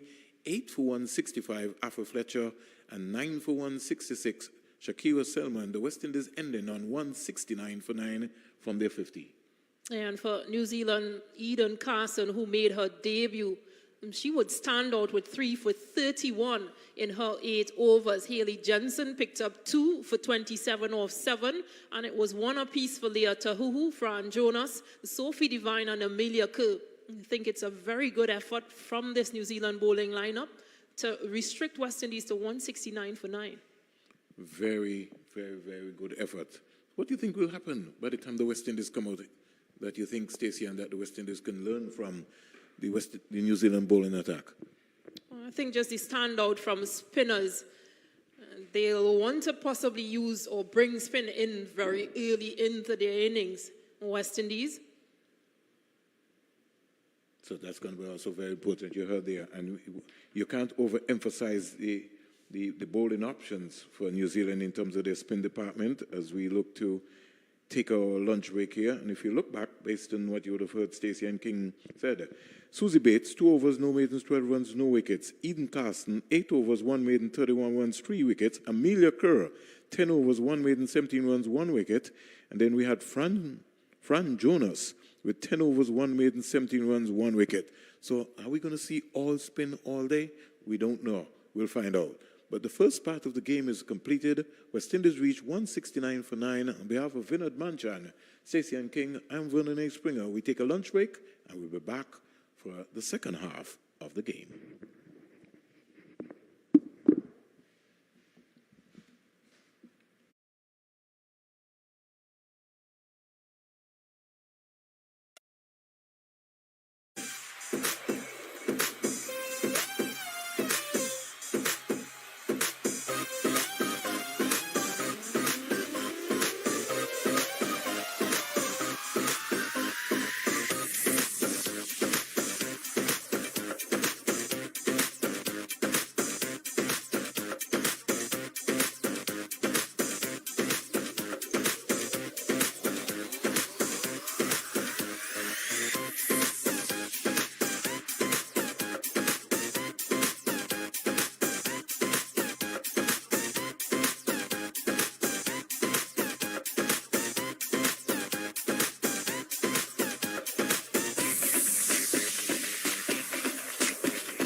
Welcome back to the afternoon session here at Sir Vivian Richards Stadium.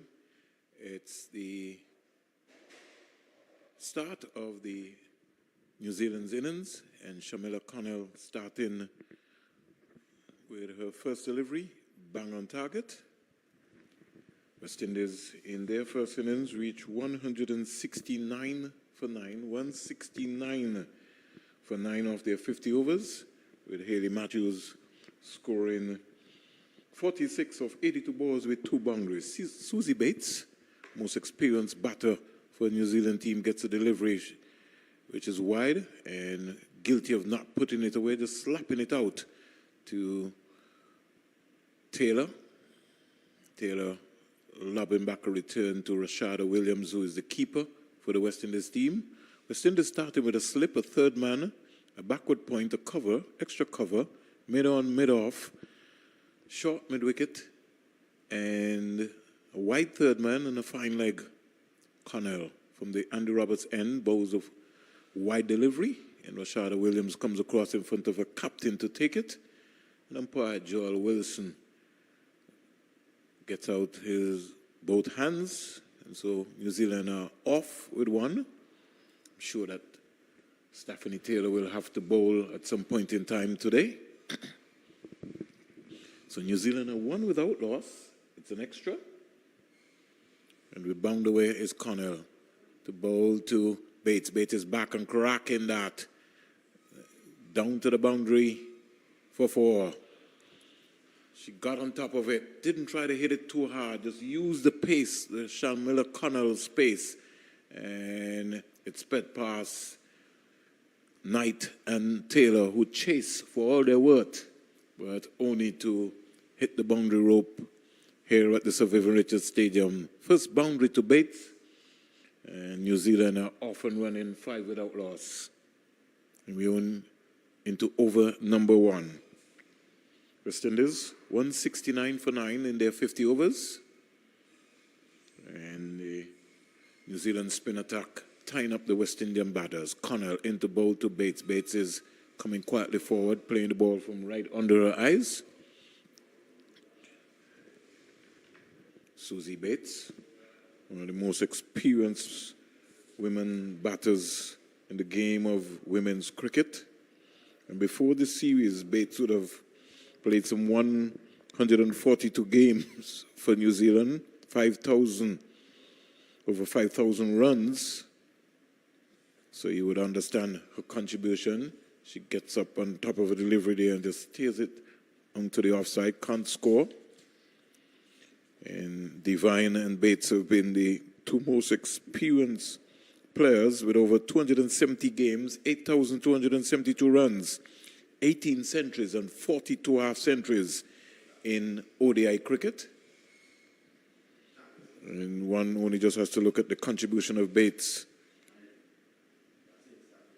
667 runs against the West Indies before this series. She gets a good delivery again from Shamila Connell, can't score, and Taylor just fires a return to Rashada Williams. The end of over number 1, and New Zealand are 5 without loss at the end of over 1. So play just quietly continuing here. We also know that the CPL action is continuing in Ghana today. Closely contested encounter with the St. Kitts Nevis Patriots and TKR Knight Riders. It's going to be a good matchup. But we're here with the women's cricket, and I think that is going to be very important. Sophie Devine will face up to Chanel Henry. 5 without loss. West Indies starting with a slip, a third man, a gully, backward point, a cover, mid-on, mid-off, short mid-wicket. Chanel Henry moves in nicely. The ball to Sophie Devine, trying to get fancy and just clip it onto the leg side. Missed out in the end. As I said, good afternoon to Vinod Manjan. Good afternoon, Fernan, and the West Indies tail swinging a bit, biting a bit, wagging a bit, if you want to say. Getting them up to 164, which at least 169, which at least gave their bowlers something to work with. Punched away square for 4. Short and wide, deserve the treatment. Yeah, and that is something which I'm sure that the West Indian bowlers would have seen early when they were batting. The New Zealand bowlers were pretty expensive. Once you went offline, it gave you an opportunity to score here. And Sophie Devine, one of the most experienced players for New Zealand, she's not going to miss out on that. Vinod. Dangerous customer, Sophie Devine, the captain. This one's closer to her. They're not getting the room to play the shot. Still gets a single though. Almost had a collision with Selman and Taylor, but all is good in the end. So what the West Indies need to do here is to be disciplined. The fielding also has to be on point.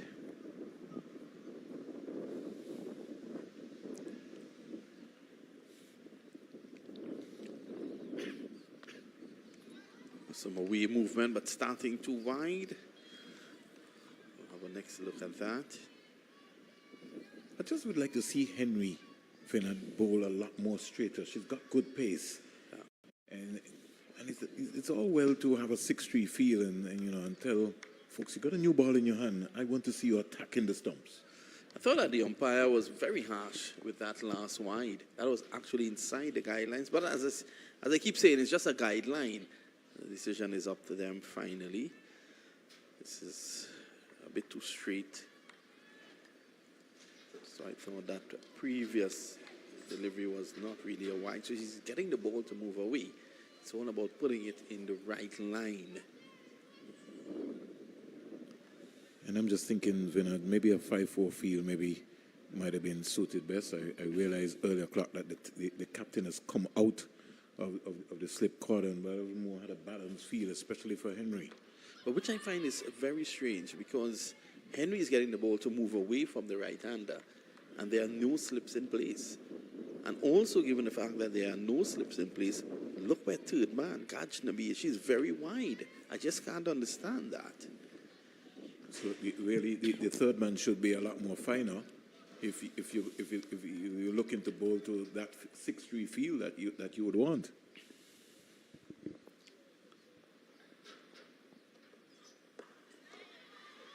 So what she's basically doing here is asking Henry to come straighter, which is taking away from Henry because she's obviously getting the ball to move away. And it confuses me, Vinod, because I'm like you. If West Indies to be in this contest, they have to get early wickets. And the early wickets would be to go hard after Bates and Devine. So I'm saying, get your seamers to run in hard. You're already 12 runs without loss in just the first 2 overs, which means that they're already ahead of the rate. Yeah, and Bates and Devine, they're the 2 best batters on the New Zealand setup. Attack them. If you can get one of them or both of them out early, who knows? In the air, over cover. They gone back for 2. And Vinod, one thing I can say to you, right? I know someone is going to tell me it comes with experience, but there's an urgency with Bates and Devine, especially when they hit the ball outside of the third circle. So early o'clock, you see, they were thinking that they wanted 2 there. In the meantime, in some patches of the West Indies innings, they were just contented to just get a single.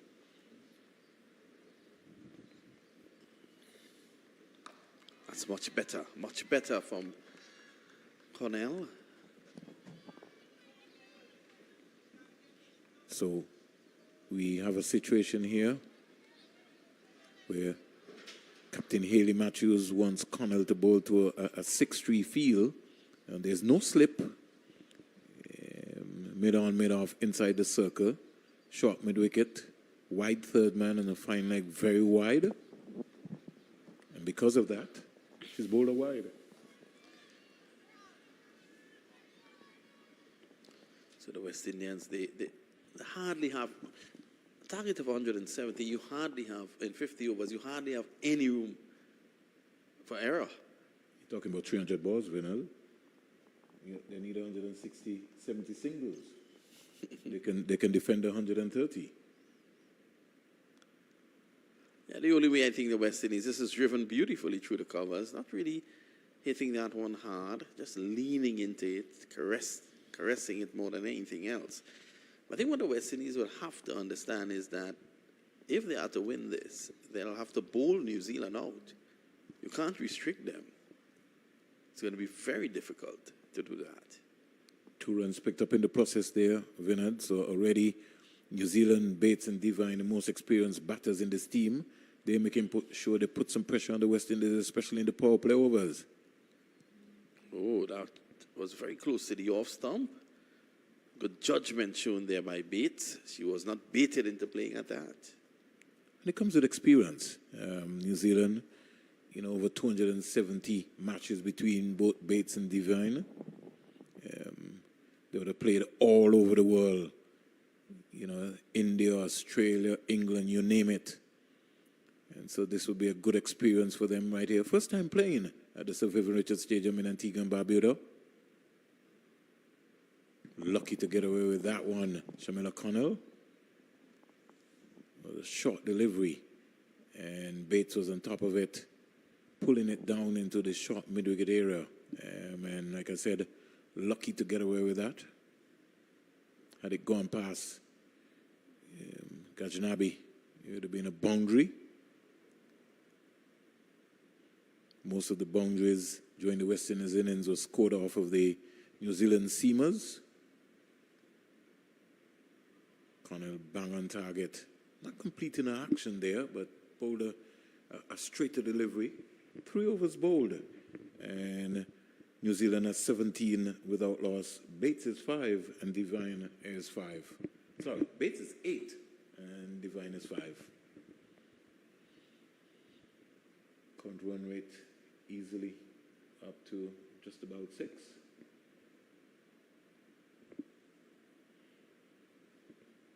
Discussions already taking place with Taylor and Haley Matthews. Chanel Henry will continue. And as Vinod was making the point, he just likes to see, especially when you got a new ball, that you have a slip in, especially for Devine.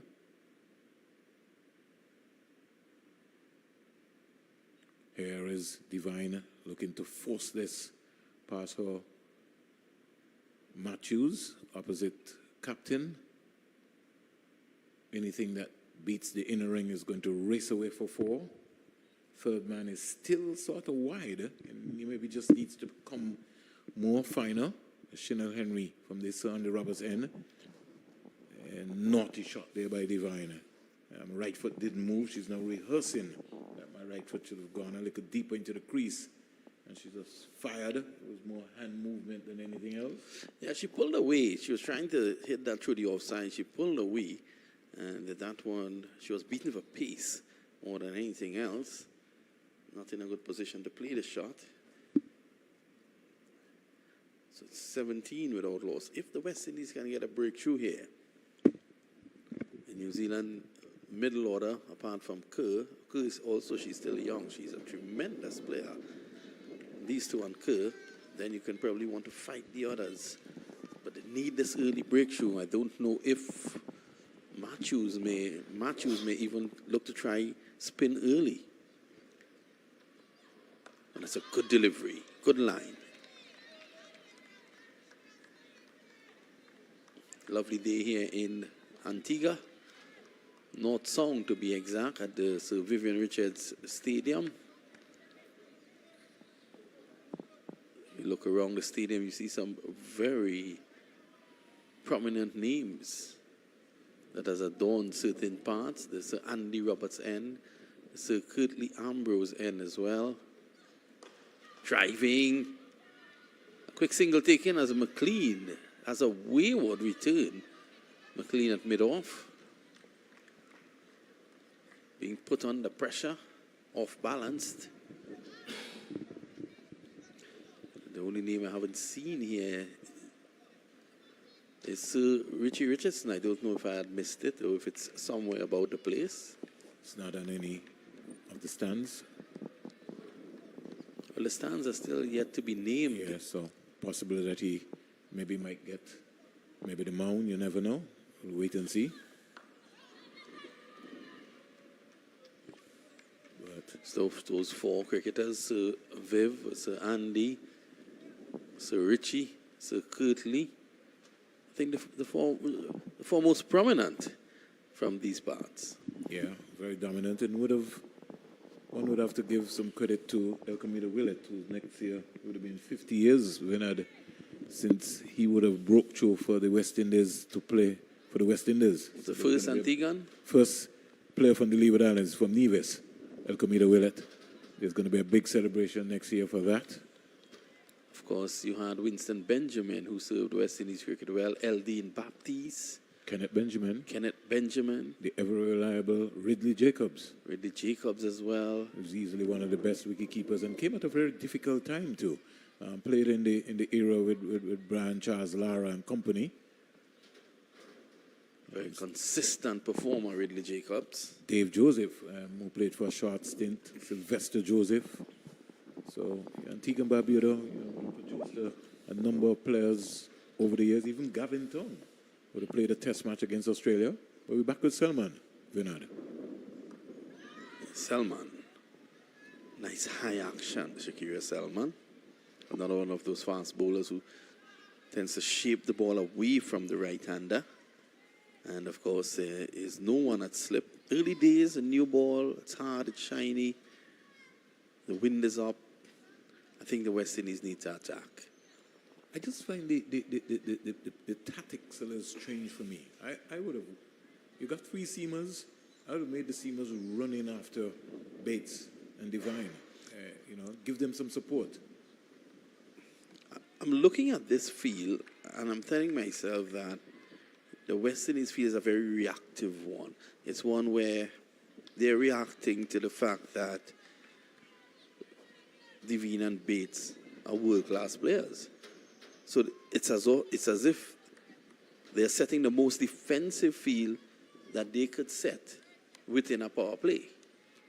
But on another note, to support your point, this is not a test match. This is a scenario where you have to reverse psychology on New Zealand, which is to get these two early batters very, very early. Tucked away, through the onside, runs here. McLean. She's going to haul it in just at the boundary's edge, and in the interim, they go for 3. Come back for 3. And there's an urgency with Bates and Divine running. You could see the urgency of them getting around there. Selman looking at McLean to say, how can they get 3 here? There's a different mindset in terms of the running.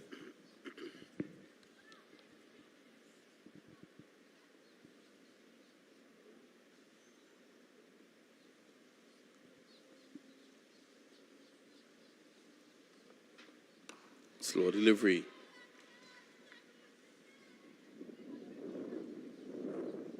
Ken umpire Wilson goes down, looks at where Selman is running through. And it seems as if he's a bit concerned that she's going into that danger area, that red zone, so to speak. I saw this happen, Vinod, in the Pakistan series also with Selman. He sort of broke her rhythm. And already you can see that, it's affecting her. It's in the air. This could be the breakthrough that the West Indies wants. And Stephanie Taylor, she doesn't drop them. A big wicket there for the West Indies. Sophie Divine has to leave. A delivery pitched up. She was looking to go through mid-on. It swung away from her. Took the outside edge up into the air. And Stephanie Taylor had to wait an eternity for it to come down. She was able to hold on to it. That's a big breakthrough for the West Indies. Very big breakthrough. Sophie Divine, let's look at it. Was in the slot, lost her shape. Was going across the line again, rather than straight. And this is the second time within the series here that the New Zealand captain would have got out in this particular fashion. So Selman strikes early for the West Indies.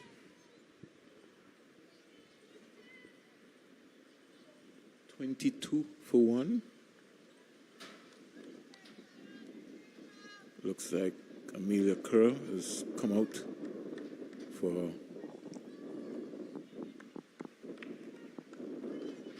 New Zealand, the White Ferns as they're considered. Well, it's 1, 2, 3.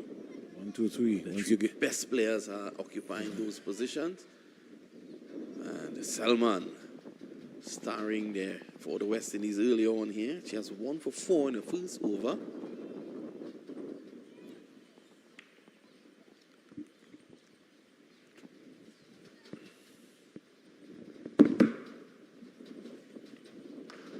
Driving, a lovely stop at mid-off there by Henry. So you can see the West Indians, they have their tails up. After that wicket, successful over comes to an end. successful over, as you heard there from Vinod, describing the action. Selman, before this series, would have played some 95 matches for the West Indies. So today would be her 97th game at age 33. And to complement, all of that hard work. In terms of Selman, she would have picked up some 76 wickets during that period of time. So the one today, she just add one more to that, 76. And Chanel Henry will look to try to see if she also can get into that wicket column. She's now playing her, before this series, 31 matches. And she's also just got just about 19 wickets, Vinod. Henry still learning the craft. She has been good in this inning so far. I still see that she needs that support, that attacking support. So it's going to be Bates. In fact, it's Kerr leaving that first delivery outside the off stump. Kerr had an unbeaten 47 in the opening win. And on the easy scale, Kerr is only 21 years of age. Has already played before this series 53 matches. And remember, she scored 232 not out against Ireland. So she has some pedigree. Yeah, definitely. Batting in a very crucial position, which is one down. The West Indies, they have struggled to find someone in that position. They're trying Gajnabi for this series. I like her mannerisms, Kerr, in terms of batting. She keeps it simple, doesn't try to do anything daft. But I think Hayley Matthews is missing a trick, because I would have had a slip for Amelia Kerr very early in her innings. Definitely, most batters tend to be a little circumspect just outside that off stump early on in their innings. It's a lovely shot, nice high elbows. Reminiscent of you in your playing days, Vernon? No, I would have to match that one to a Gus Logie, your countryman. Somebody who was also around the women's program for some time, Gus. I think I still, if I look into my, tomorrow, Vinod, I should bring my coaching book by Gus Logie. That's how long we've been around. Yep. I'm a bit straight, huh? Not taking advantage of that.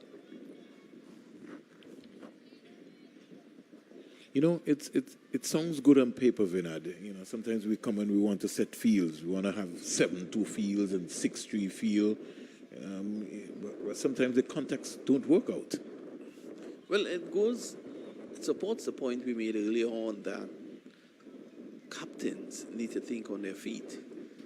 You may have a blueprint, so to speak. You may have a situation where something was discussed at the team meetings 2 days ago, or probably the night before, but you're now presented with a different condition. You have to be reactive and properly at that. That's a good delivery, just back off a leg. Good line. Not a bad over at all from Henry. She's completed her 2, none for 8. Good pace there. That's what I said. I would like to see her working up some pace. I think the West Indian seamers must be encouraged to bowl fast. Because, Vinod, I think you hit the nail on the head in your assessment in calling it as you saw it right. West Indies can't just say, oh, we're going to contain New Zealand. You have to bowl out New Zealand if you want to win the game, and that has to be the mindset. But have an opportunity to make further inroads because they've removed the captain, Sophie Devine.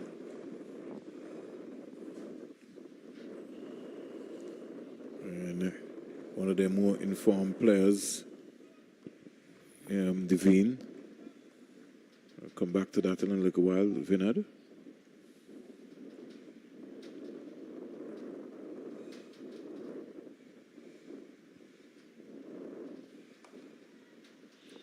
Good line here by Selman. She has bowled an impeccable line since coming into the attack. To show you how important that wicket is, Vinod, before this series, Devine would have played some 12 matches, 421 runs with 1 century, 1 half century, an average of 35.08.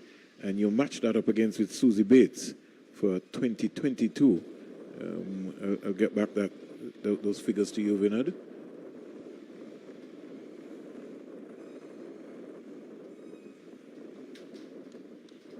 For 2022 so far, Bates also 12 matches, 440 runs with 2 centuries and 1 half century. So you're talking about over 800 runs between two of your most senior batters in your team. Yeah, they have dominated, both of them.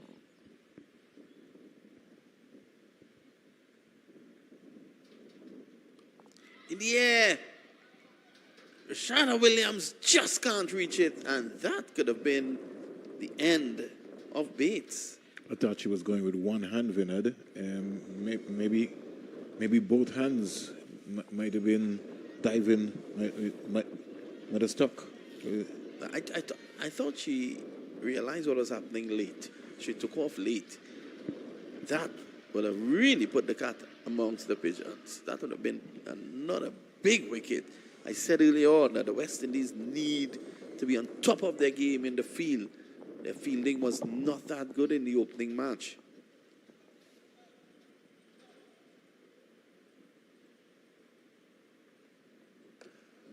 That's a lovely shot. And an insult now to injury. That's 4. In fact, it holds up just inches from the boundary, and they go back for 2. I hope Taylor is okay. Well, because I think she would have crashed on her landing into the board. She maybe might have hit her elbow. Yeah, she's going for the physio. But those balls should be collapsible. They also got a good little cushion on them also, but I think it's how she landed, Vinod, in the space. I don't think she had enough space. If you look at it here now, Vinod. I think it's 4. I think that is 4. Because if you look closely, you will see the Betway boundary marker moving whilst her right hand was touching the ball. The physio is coming around here. Her foot was actually touching the Betway boundary marker. Yeah. So I think she landed maybe on her left shoulder. She's now complaining to the physio that everything happened. She's in a. I think he's gonna have to patch that very quickly. She did land on the left shoulder, Vinod, so I was right. Yeah, she has been struggling, Stephanie Taylor, and one feels for her. Hasn't been the best of times. Yeah, and you know when injuries come in, Vinod, they come in hard. Sheddy Nation, in the meantime, replaces her on the field. Let's look at it again, Vinod. She goes there, 1, 2, tries to stop it with her right foot, and as Vinod said, he thinks it is pretty close. But we wait and see. We hope that she gets better very quickly, Vinod. Selman into the attack. It's a short, pulled away, runs here. 4 of them.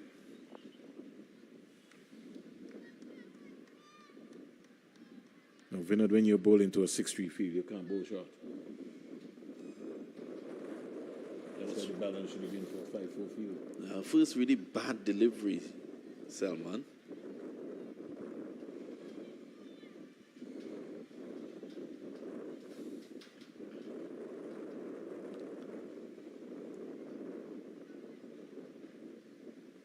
I think the field just needs to be balanced, Vinod. 5-4.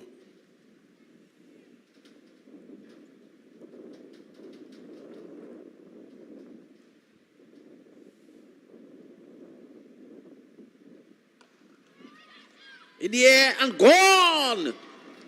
Natasha McLean takes it. Selman strikes for the West Indies. And Susie Bates, who was dropped in that over, has to go. 32 for 2. 32 for 2. Still a good game. And it's going to be very important as to how New Zealand batters handle the middle overs. But in the first power play, West Indies have been able to pick up 2 wickets so far. Short delivery, Vinod. Lucky to get away with that one. I think that the problem for Bates there was that she had to fetch it from outside the off stump. She did not get in control, and McLean at mid-on gleefully accepted the offering. And I don't think he had a lot of pace onto it either, Vinod. It was more or less just dragged down and sort of stopped her now. She's talking to herself. She's angry. The 2 most experienced batters for New Zealand in terms of the way they got out so far. So this is over number 7. They're 32 for 2. Selman picking up a second wicket. In fact, it has brought the over to an end.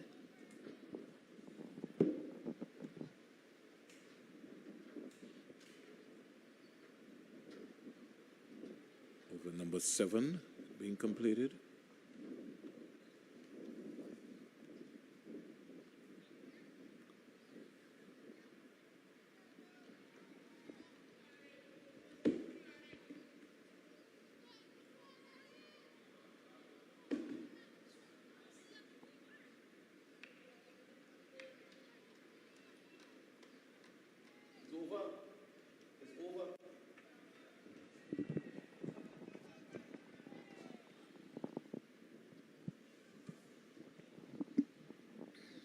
Chanel Henry, the umpire, having a discussion, Vinod? Yeah, I think there's some movement at the far end, just under the Sandy Roberts end there. And there's some of the West Indian players who are wearing these bright green bibs. I think they're affecting the vision line of Kerr. I'm also a little surprised that the West Indies women are not playing on the test pitch area. You know, I like to, I'm a particular person when it comes to detail. They've gone on the outside pitch, more or less, I would consider to be the practice area. But, well, you have 8 matches on this square. Oh, so you're hoping that so I think that they're probably rotating. Yeah, okay, I'm with you, Vinod. On hopes that... You're a very good diplomat, Vinod. I like your diplomatic skills. Driving. Lovely stop there at cover.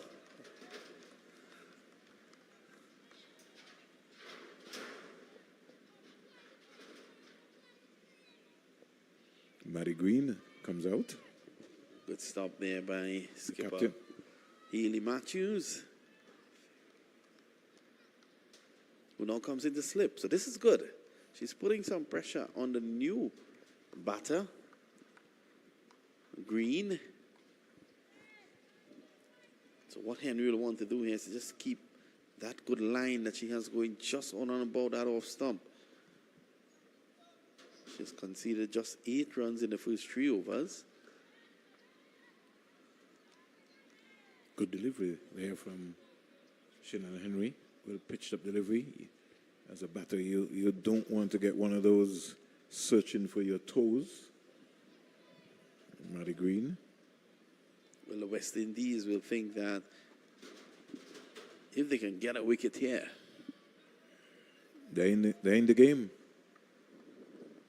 They have to take the game to New Zealand.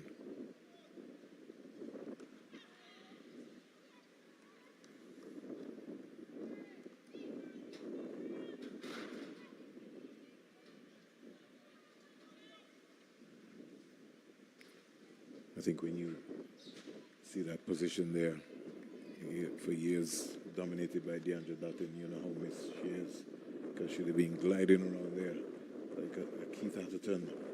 You'd have had to be scurrying back into your crease, backward point era.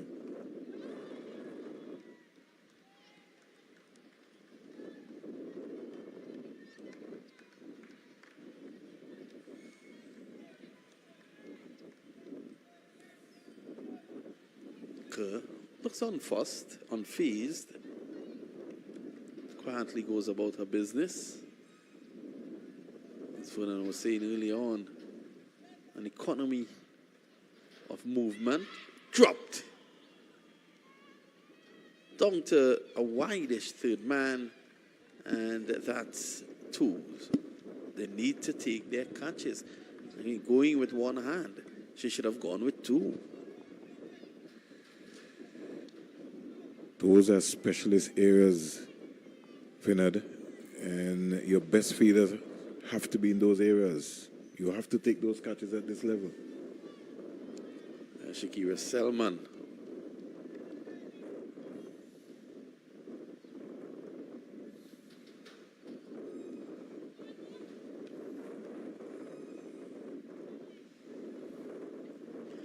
Henry unlucky, completes a fourth over. At the end of it, 37 for 2. Yeah, could have been 37 for 3. Selman, I thought, maybe just caught in two minds, going with a right hand rather than right and left. You know, it was slashed hard, it was low, but you have to take those catches at this level. This is the international level, and this is what happens when you come up with spectacular catches. I'm not trying to put Selman into the class of a Fabian Allen, but boy, we needed a Fabian Allen catch there. Yeah, it was struck hard. It was one thing.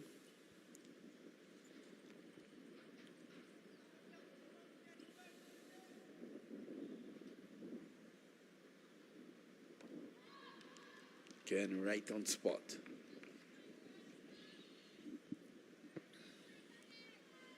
You look at the art of batsmanship, and you can't help but admiring Amelia Kerr.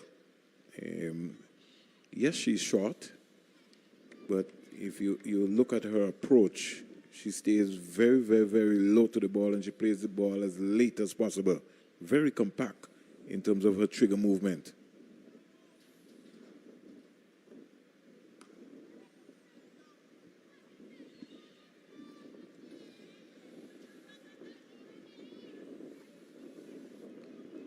She stands, I think, between the West Indies thinking they're back in the game. Selman has been good. One thing for sure I can tell you, Natasha McLean is going to be the live wire out there chirping away.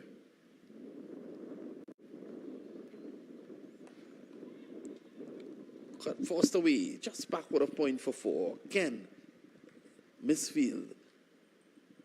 Knight at a backward point, not holding on to that one. Have to cut those off, Vinod. Yeah. That area is a critical area. That backward point area, you got to save those. Let's look at it on the replay. Half volley, wide, got to cut off those.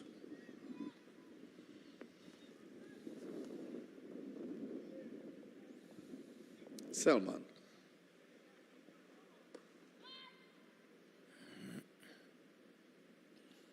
No ball.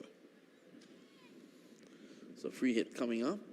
No ball, belatedly called by umpire Joel Wilson. So I'm going to get a little ambitious here, Vinod. And the wide fine leg can come up based on Selman's pace, really. And you will have somebody on the offside going out sweeping. Because really, I think that she's wasted in that position. Yeah, she's wasted given Selman's pace. What I think should happen, I think mid-wicket could probably go wrong a bit.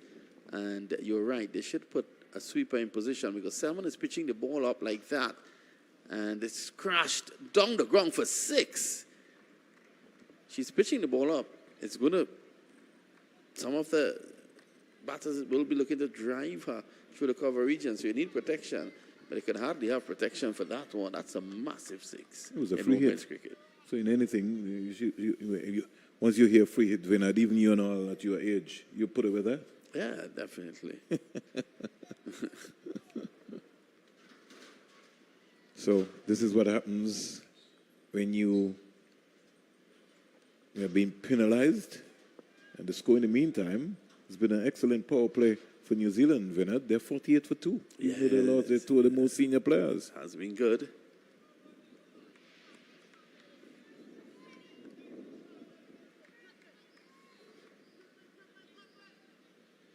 But Wilson just checking on the ball. Yeah, I was surprised that he caught that with one hand. I guess he's trying to say to Selman, if I was in the field, I would have picked up that catch. Umpire Joel Wilson. Selman's confidence is gone, Vinod. I think someone just needs to come up to her, have a word with her. The captain should.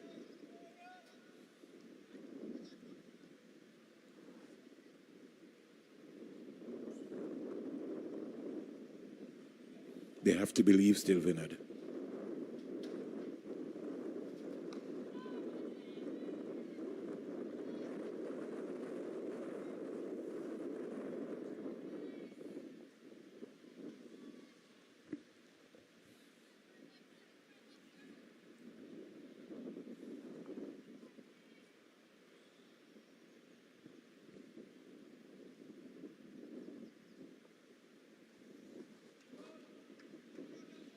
So Selman looking to finish this over. That's one delivery to go. Remember, she was struck for a 6. So let's play it back to her. It's the end of the over. At the end of 9, New Zealand are 48 for 2. New Zealand losing 2 important wickets. Susie Bates caught McLean bowled Selman for 16, 20 balls faced, 2 boundaries. And they've also lost their captain, Sophie Devine. Caught Taylor bowled Selman for 70. In the meantime, Taylor is off the field with an injury. And Amelia Kerr, she's raced to 19 of 17 balls with 1 boundary and 1 6. Matt Green, who was just come in, is on 1 not out. Bowling figures up are Shamila Connell, 2 overs, no maidens,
sweeping. As a left-hander, it's a left-hander's glory to sweep anything that's on the leg side, just help it on its way.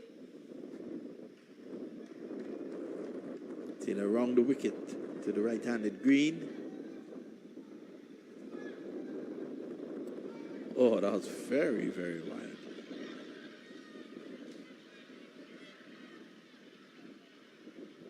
Very well left. And from Marty Green, who's on 37 off to 52.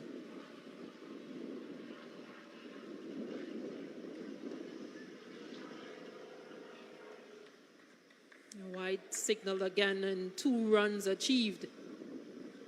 So really struggling to find her line, Hayley Matthews. We'll have to think about this being just too easy. Stephanie Taylor struggling here. Well, she's going to go back over the wicket.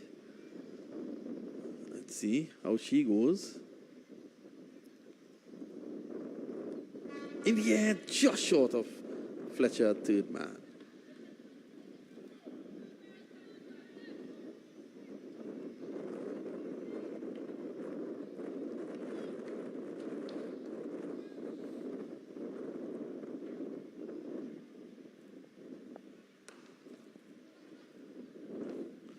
Time Green showing a prowess of the back foot, just going back and across, punching that.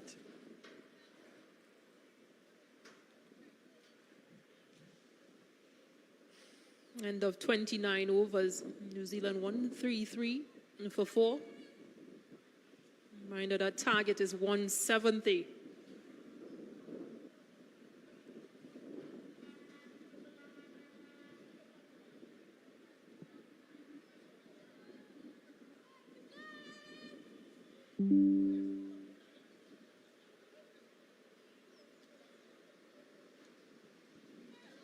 Matthews will continue in her 7th over. She's bowled 6 for 22.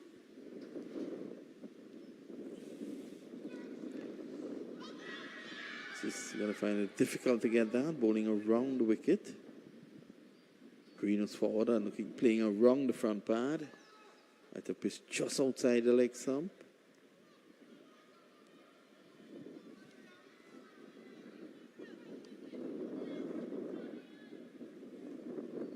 Yeah, just that angle.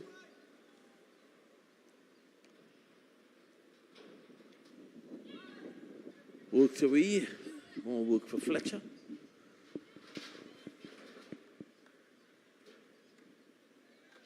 Well, a wide signal, so that's 2.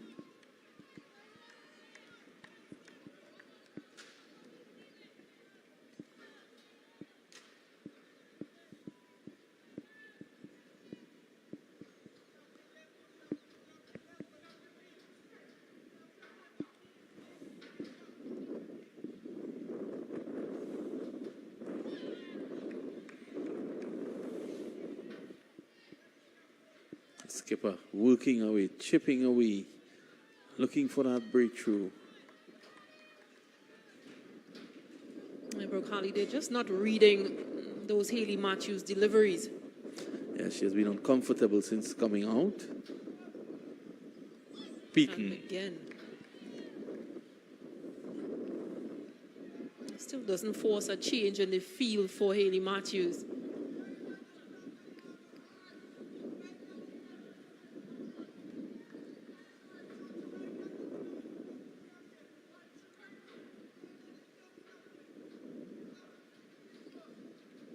Backing away again in the air, but in the gap. One more. 156 is it now for 4?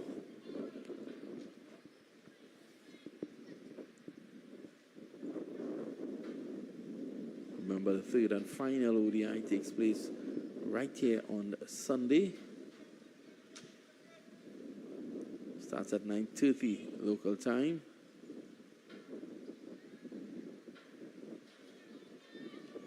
Yeah, that delivery just helped down the leg side. And Maddie Green has been out there for some time. 39 off 54.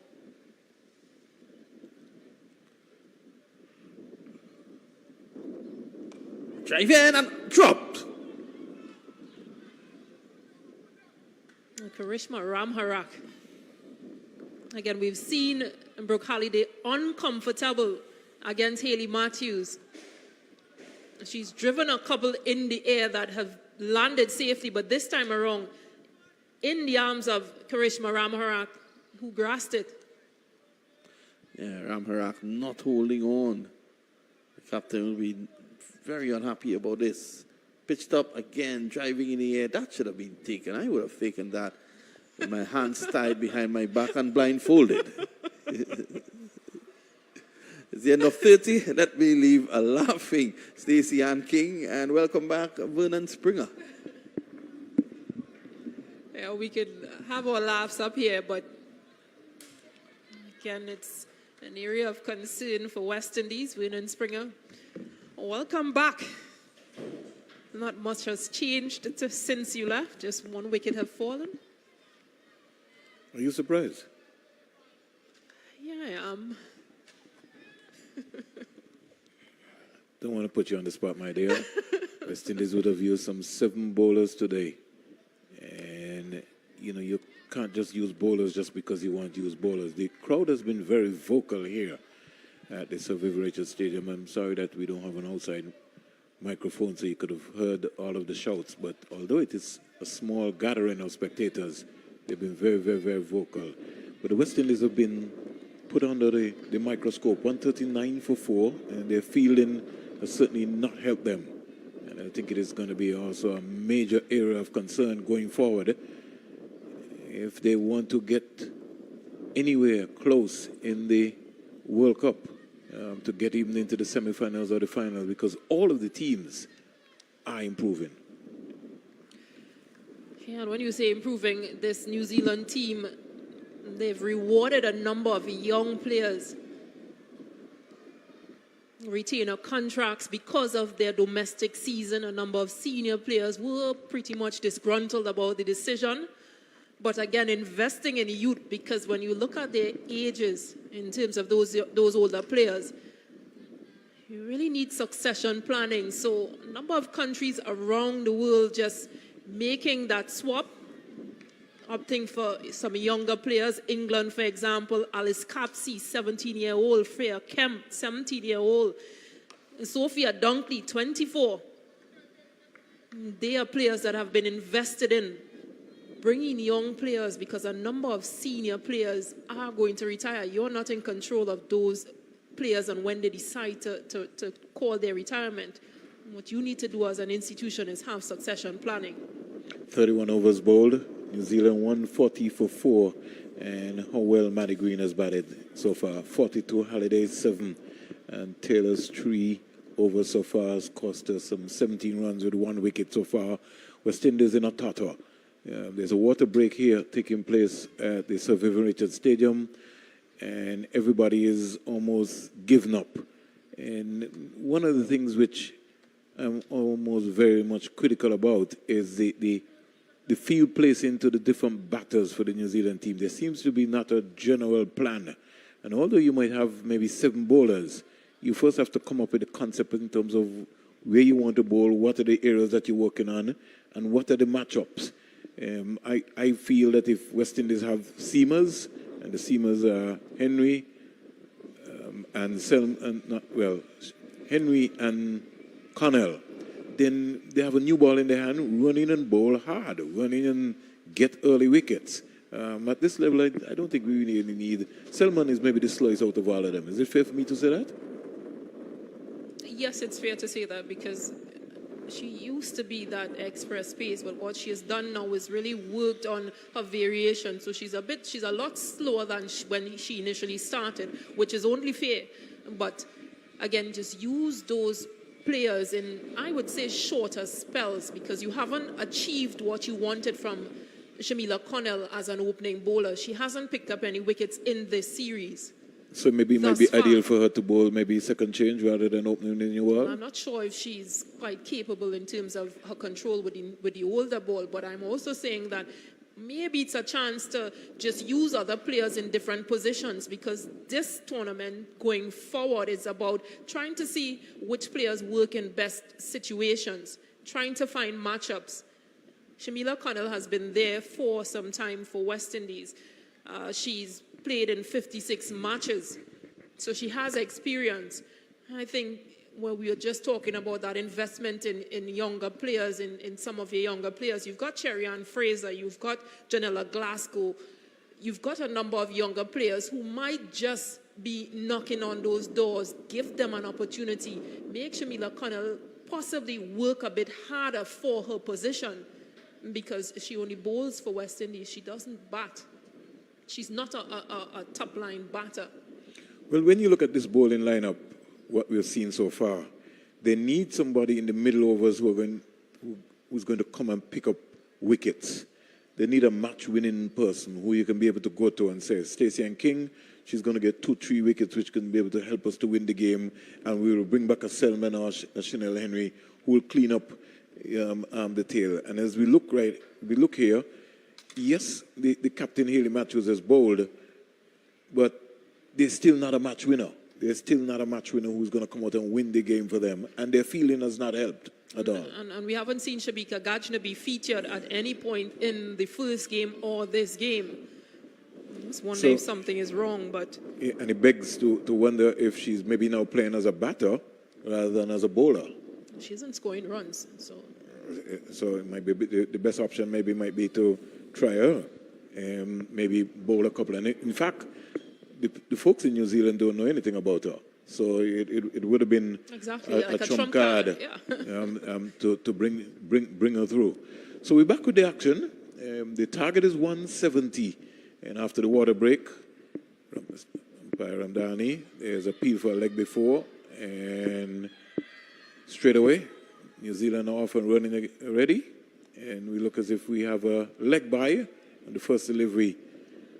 Haley Matthews just getting a little bit frustrated, but I don't think she's going to get a leg before decision coming around the wicket. Yeah, I think the angle is going to throw things off a bit. But again, another 30 runs needed, but still opting to have a deep feel for this batting pair. Maddie Green is on 43 of 51. And Brooke Halliday 7 of 15, but getting going. She's given a couple of chances that have been landed safely, and that last one put down by Karishma Ramharak off the bowling of Haley Matthews. Put some more pressure on Halliday. She looks vulnerable. Yeah. Very vulnerable to those balls on that offside. And, more or less just bowl a lot more straight and a lot slower. Give her something to think about, just above her eye line. Haley Matthews just coming around the wicket. How to come over the wicket to the left-hander and give her something to think about. I like the angle that she's bowling. What I would probably do is take Afi Fletcher out of that position, that short, fine position, and put her into that offside as well. Another single goes a begging, and Halliday gets off strike. We got to find a way to have more deliveries bowled to Halliday. Maddie Green comes into strike. She's on 43. Well, she's batted. She's really piloted the New Zealand batting here. She's back and just whipping this into the mid-wicket area. They feel it coming in. They're thinking about two. They'll change your mind very quickly. Yeah, good ground covered by Shabika Gajnabi. Sometimes for a moment I look at the West Indies women team and I'm wondering if they're tired. They practiced yesterday. Maybe it could have been maybe a light day off for them, especially coming into a must-win situation. Coach Courtney Walsh and Robert Samuels will maybe have other ideas. Here is Halliday. That's a lovely shot. She just came back and opened the face of the bat and hit that pass backward point, and she gets 2 runs easily, and all of a sudden she looks like she's a real batter. Yeah, growing in confidence. And just able to play this one or guided back pass or forward pass that point region. I like the concept of what you were coming away with. Force her to come up with another shot. Matthews on the wicket, she's back and just defending. She's uncomfortable. And that's why I say if she bowled over the wicket to her as a left-hander, it's going to be a problem. you know, because she's already frustrated with her coming around the wicket. Give her something else to think about, more or less. Over comes to an end, 32 overs. If West Indies want to win this game, they must bowl out New Zealand. 145 for 4, 32 overs bowled. Green 44, Halliday's 10. And Hayley Matthews has completed 8 overs, not for 31. She's having a conversation with Taylor, and she looks frustrated. You could see the emotions, things just not going right. Taylor is pulled out of the attack. Affy Fletcher comes back into the attack. She's only bowled 2 overs, Affy Fletcher. And West Indies might be missing a left-arm spinner here, Stacey and King. Well, they've got a number of young ones within their setup. Casey Schultz, who hasn't featured or debuted for West Indies just yet. Maybe an opportunity to bring her into the T20s. Most teams are, as I mentioned before, investing in youth. It's amazing that we're going to an under-19 World Cup and we only have one player who's on the bench. He's not even playing. That's, I understand they're starting to have a camp this weekend. An under-19 camp for those young players.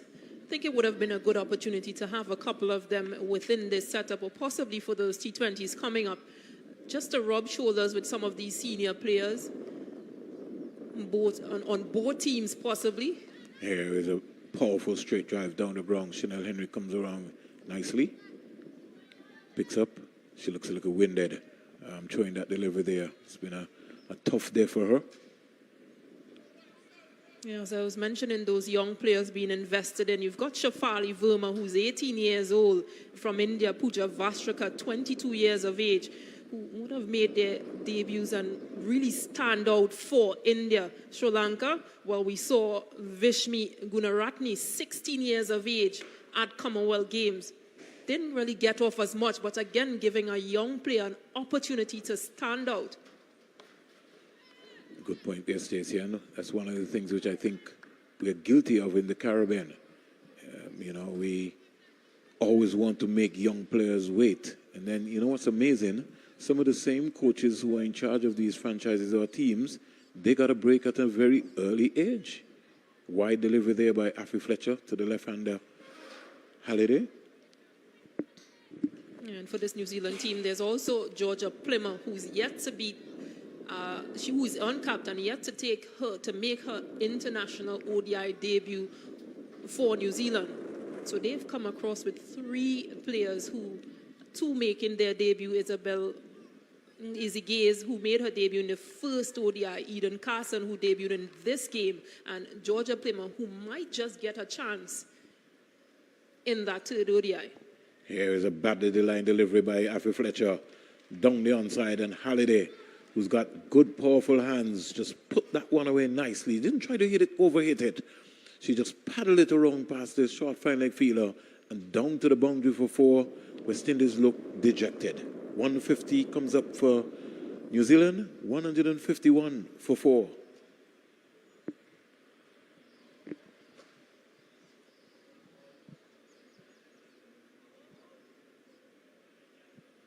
Maddie Green on 45 of 65. And Brooke Halliday 14 of 22. Nice tidy partnership between this pair, and this is what they've done well, New Zealand. Partnerships from Susie Bates and Sophie Devine, 22 of 29. Susie Bates and Amelia Kerr, 10 of 13. Maddie Green and Amelia Kerr, 19 of 19. Maddie Green and Lauren Dong, 66 of 98. And now this partnership, Maddie Green and Brooke Halliday, 30 of 39. So creating partnerships as they go along. West Indies have gone back to Chanel Henry, who will start from this Andy Roberts end. Maddie Green driving, can't beat the West Indies captain, who is patrolling at cover, wearing the number 50. I would like to see Chanel Henry come from this end.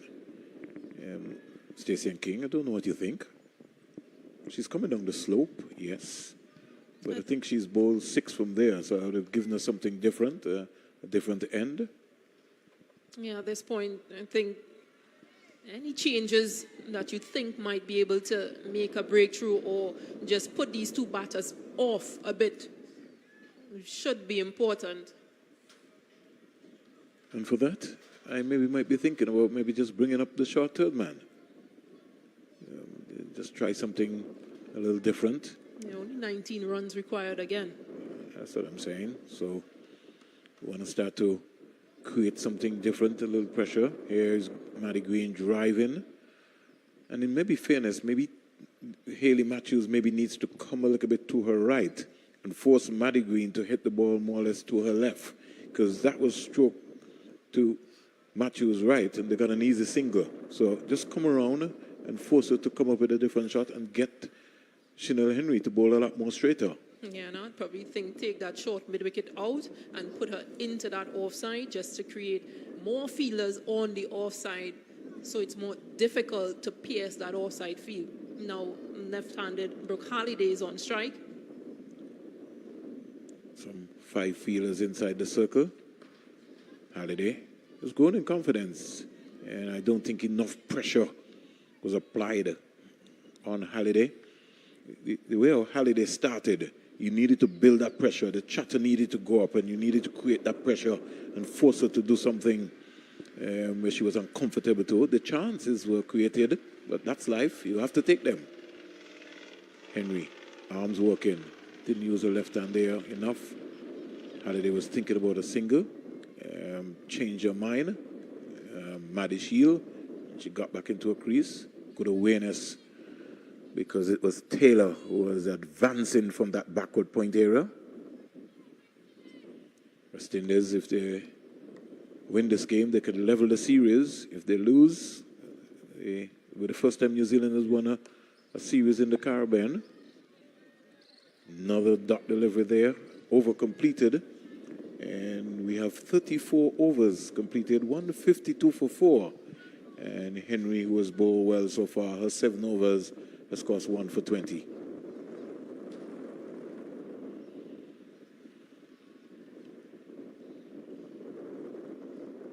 The last time New Zealand played a bilateral series in the Caribbean was 2013-2014. West Indies were the host.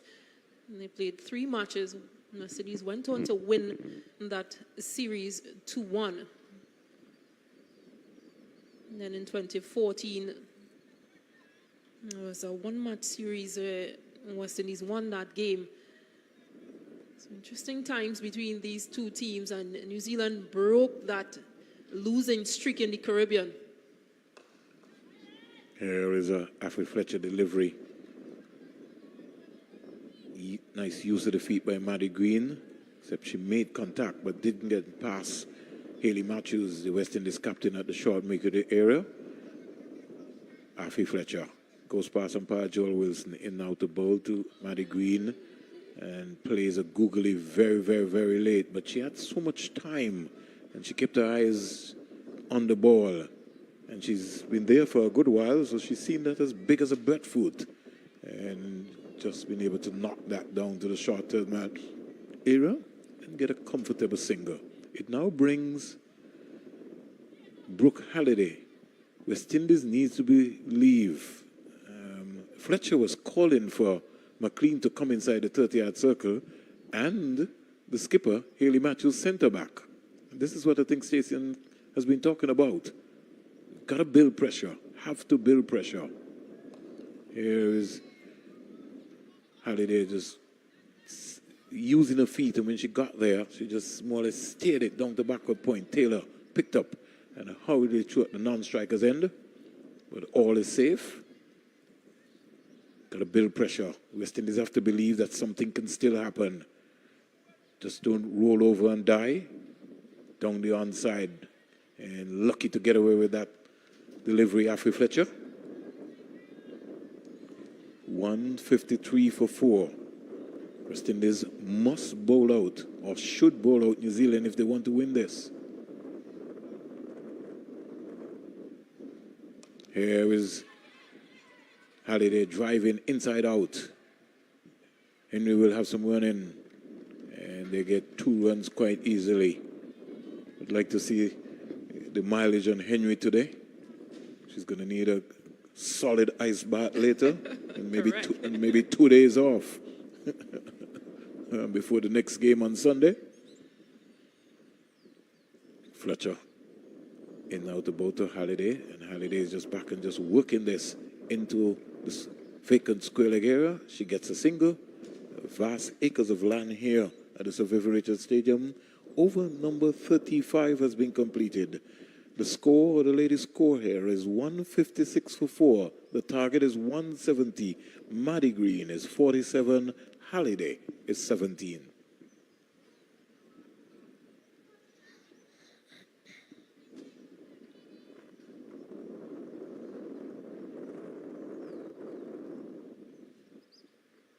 Henry continues. This looks like it will be Henry's 8th over.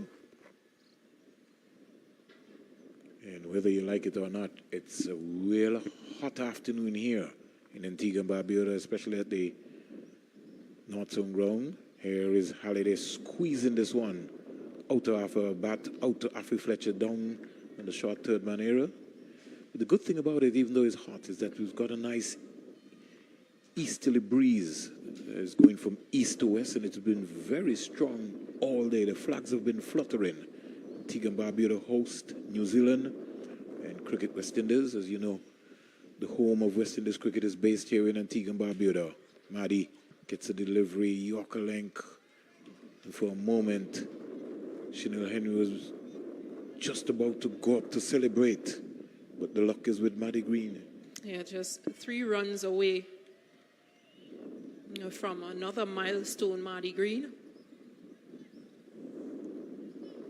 And it's a time when, as a batter, you just try to work singles. You're trying to be cautious because you know there's a milestone, so you don't want to get out at this point. Driving, lost her shape there for a little while. Look at bubble from the West Indies captain Hayley Matthews, recovered in time. And she just lobbed it over to Natasha McLean. If the West Indies want to compete, they're going to have to lift their fielding standards. And lift it very fast because the T20s are going to be quick. Another Yorker delivery there from Chanel Henry. She's frustrated. She can't believe she hasn't gone through, but she's really trying. She tried with the bat. Now she's trying with the ball. 7 overs before this one for 21. And just 1 wicket for her. But she's been exceptional, Chanel Henry, in this series. 158 for 4. Green 48. Halliday, the left-hander, she comes into strike. She's on 18. Again, she just defends nicely with soft hands. Connell can't stop that. And another single is taken. West Indies just not tight enough inside the 25-yard circle. It's almost like they've given up. Yeah, they're just waiting for the bell to ring.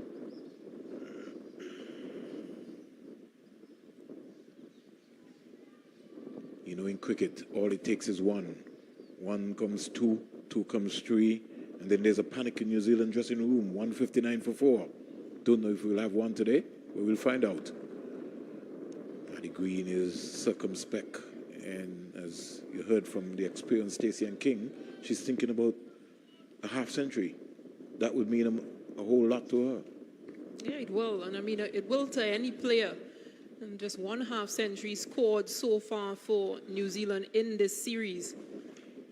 All by Susie Bates. By Susie Bates, who would have scored 51. Amelia Kerr missed out in that last game as well. She was 47 not out when umpires called lights. And no West Indian has gotten across the half-century line as yet. The closest would have been Chanel Henry with 44 of 34.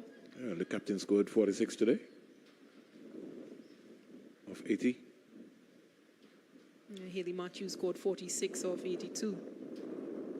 Fletcher comes in out the boat to Halliday. Flightage driving. Matthews can't stop that, and they get a single. She tried to recover, but it was in vain. And the West Indies will go back to their dressing room tonight, this afternoon, and maybe not even have a talk. If I was Coach Walsh, I would send everybody home. Sometimes you don't want to build that sort of pressure. You have to now move on to the next stage. You come on Sunday and you end strong, and then you find your momentum that will go into the T20s and win that series. Here is Maddie Green driving down to McLean. In fact, she could even stroll a single because McLean is so deep. Maybe a chance for them on Sunday to use different variations in terms of options, try to see which pairs work for them, because this is only the first series for them in this Future Tours program. Here is a badly line delivery by Afi Fletcher, and Halliday getting out, getting a little, just more or less a snicker onto it.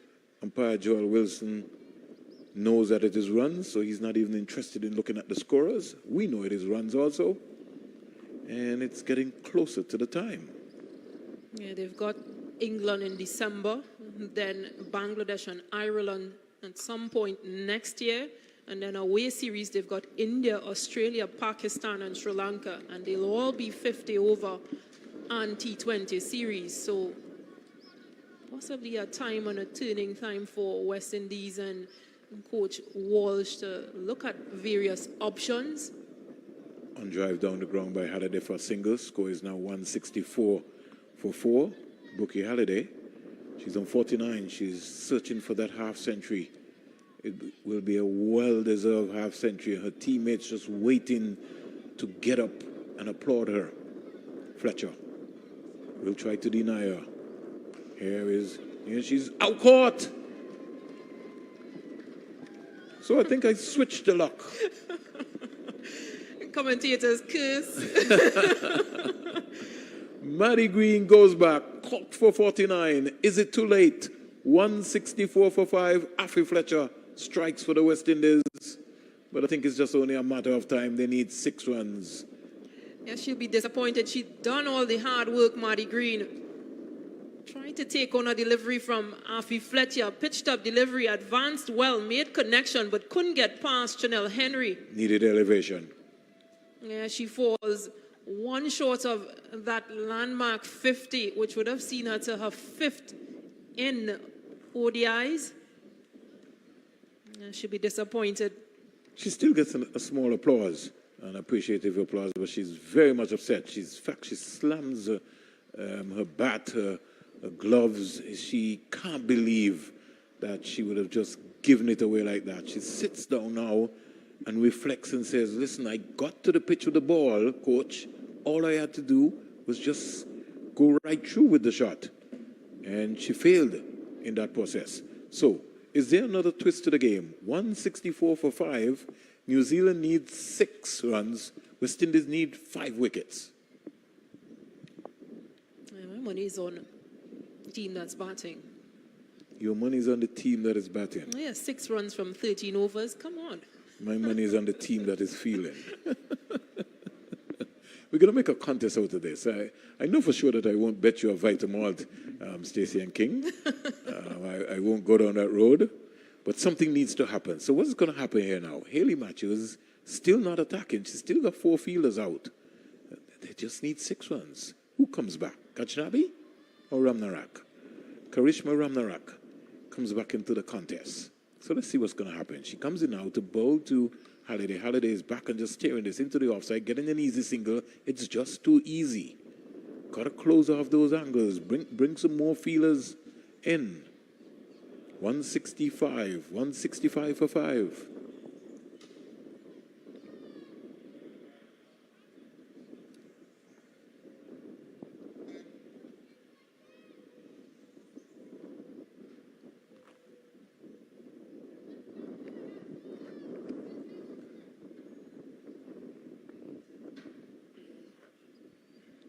$165 for 5. Ramnarak is worked into the offside. Connell can't stop the single.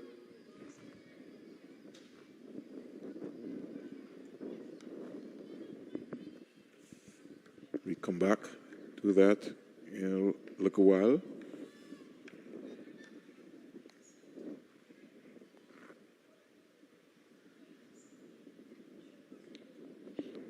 Here we go.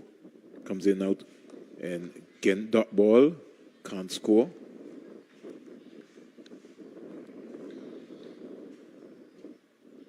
$166 for 5. $166 for 5. Appeal for caught behind. She's out caught behind. She's given. She seems surprised, but the decision, Karishma Ramnarak strikes. Good catch by Rashada Williams. And so another wicket goes down for New Zealand. So Hayley Jensen quietly goes back to the pavilion.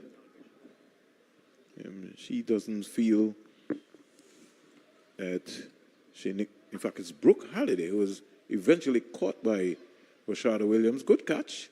And the appeal went up. The umpire took a little time, but in the end, his finger went up. And so New Zealand have lost another wicket, 166 for 6. 166 for 6. West Indies have used some 7 bowlers. Stephanie Taylor, 3-0, 17-1. Affie Fletcher, 5 overs, no maidens, 24 runs, 1 wicket. Hayley Matthews, 8 overs, no maidens, 30 runs, no wicket. Shakira Selman, 5 overs, no maiden, 30 runs, 2 wickets. Chanel Henry, 8 overs, no maiden, 23 runs, 1 wicket. And Shamela Connell, 4 overs, no maiden, 16 runs, no wicket. New Zealand, 166 for 6. Brookie Halliday caught Williams, Bull Ramnarak for 24. And out comes Leah Tahu. Tahu. She needs a boundary. Can she win it? We don't know. Back and looking to score. Can't score. Just more or less just punch it out into the offside. And just look at the attacking field that is now set. This should have been done a couple overs ago. Yeah, just a little bit too late. And it's been slugged into the onside and it's gone. Brilliant catch. Shakira Selman almost took that to the back of her, almost overran that delivery, that catch. That is, when you see catches like that, you have to be able to just celebrate the significance there. Yeah, Leah Tahu has to go. Yeah, she was trying to go for the maximum, but a good control catch there by Selman. And when you're a senior pro in the team, you certainly have to pull this off, and she did it. No, that has been 2 quick wickets for West Indies. 166 for 7. This is just the point that we've been making. If you had created this pressure earlier on, it's now 6 runs required. If you had tried to do this earlier on, things could have been a bit different. I mean, 4 runs. 166 4 runs, sorry. Yeah, 166 for 7. You wish it was 6, right? 166 for 7. Is there another twist to this game? We'll wait and find out. I think we've twisted this game so many times or so many different ways. Yeah, we certainly have. Joel Wilson is asking something. I'm sure the scoreboard is right? We got 166 for 7. Is he trying to, or he wanted to find out if the over was completed? Yeah, it was. Yes. So he did acknowledge that the over is completed. Affie Fletcher will now try and bowl this over and maybe bowl the West Indies to victory with an hat-trick. Do we need the deep backward square? Do we need the mid-wicket? It's 2 new batters. I don't know. I'll wait and see what happens. Dot delivery, first up. Afi Fletcher starts with a dot ball. Magnificent catch. 166 for 7. Ooh. Peel for a caught behind. Don't think he'll get that one with Joel Wilson, Rashada Williams. Haley Matthews knows that she's smiling at first slip to say, good try, Rashada.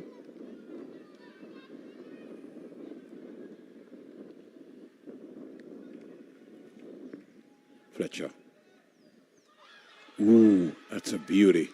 And all of a sudden, the game looks a different game now. Yeah, there's much more support from West Indies, and this is a good ball from Afi Fletcher.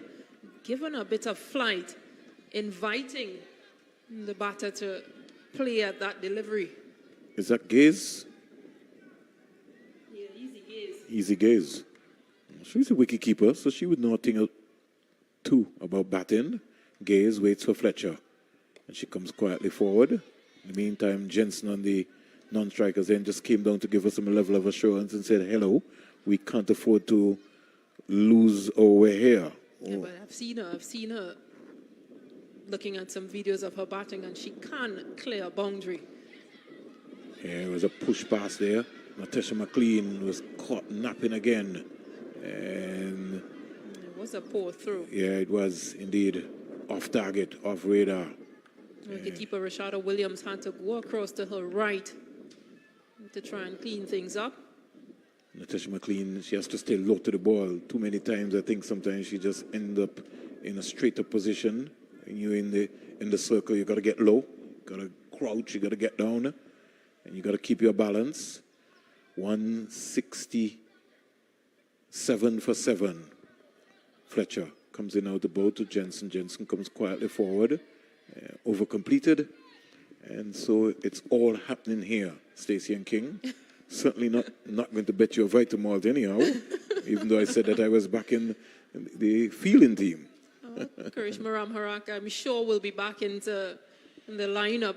That over she bowled was 2 runs, 2 wickets. Picked up the wickets of Brooke Halliday and Leah Tahuhu. So growing in confidence. I think Karishma Ramharak, she's bowled 5 overs. And she has 2 for 22. 39 overs completed. And the score motors on to 167 for 7. 167 for 7. Gaze is 1. Jensen is 1. Gaze will be on strike. And she's the wicketkeeper. 18 years old, making her debut. Why is Haley Matthews coming out of the slip now? Not at this time.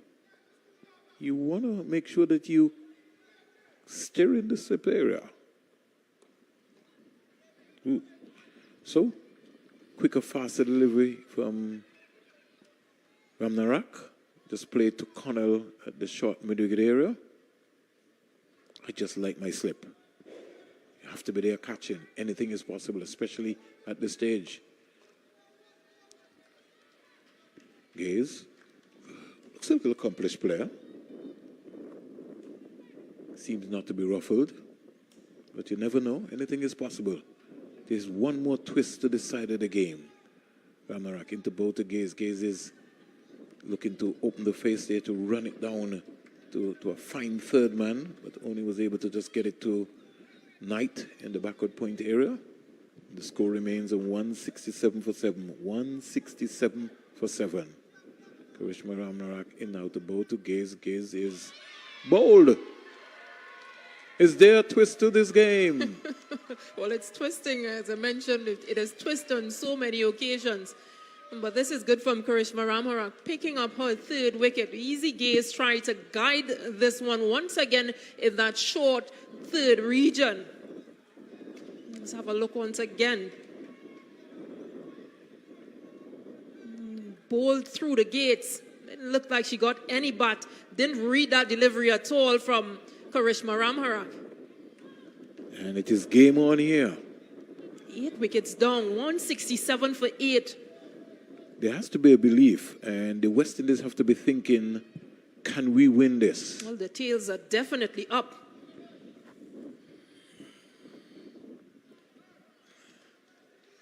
if West Indies go on to win this one, it would be almost like it was gifted by New Zealand in some form, shape, or the other. But Jensen is still there, and maybe she will be saying, hello. We don't need to try anything. We have more balls than runs. West Indies need to still keep believing. They need to keep that pressure up. And this is what we saw when New Zealand bowled. Their spinners created havoc. They asked a lot of questions of these West Indies batters. Now, West Indies, Karishma Ramharak with her off spin, she's really creating some problems, some difficulties for these New Zealand batters to score. All right, so 3 wickets, 22 runs, 5.4 overs. Eden Carson comes out for New Zealand. They need 3 runs. West Indies need 2 wickets. Ramnarak in now to bow to Carson. Carson gets a straighter delivery. She's come down very quickly on that. I would have brought the deep backward square in. Matthews would have gone to slip. And if we want, we would have just maybe left the mid-wicket feeler out just as an attempt for something. Yeah, I'd agree, because Eden Carson is on debut, so she's going to be very nervous. Carson is defending and defending nicely. Over-completed. And it will be a headache now for Hayley Matthews. What is she going to do? Is she going to continue with Fletcher? Fletcher has only bowled 6th. 25 runs from her 6 overs with 1 wicket. Karishma Ramharak just completed her 6th over, 3 for 22.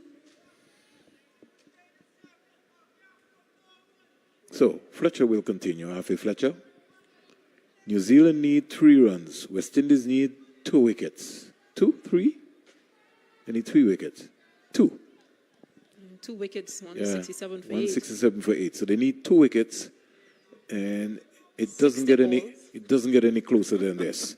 Again, bring the deep backward square up inside the circle. Jensen, wait for Fletcher. Fletcher is back and cracking that. Victory for New Zealand. Hits the rope now, 4 runs. Yeah, and they're going to run 3 because Hayley Johnson wants to be sure. And just beats Karishma Ramharak. No, that's Shabika Gajnabi into the boundary. So 4 runs from Hayley Johnson. Just felt that the West Indies could have still won this. Could have been able to just poke some pressure on this pair here. And you know, brought in the deep backward square in there and motor around and get them to bowl as straight as possible. In fact, I might not have gone for Happy Fletcher. I'll be honest with you. I'd have gone for maybe a Selman. Or maybe, but things could have been, it's been twisted so many times here. It might have worked, it might not have worked, but in the end, Hayley Johnson sees her team home.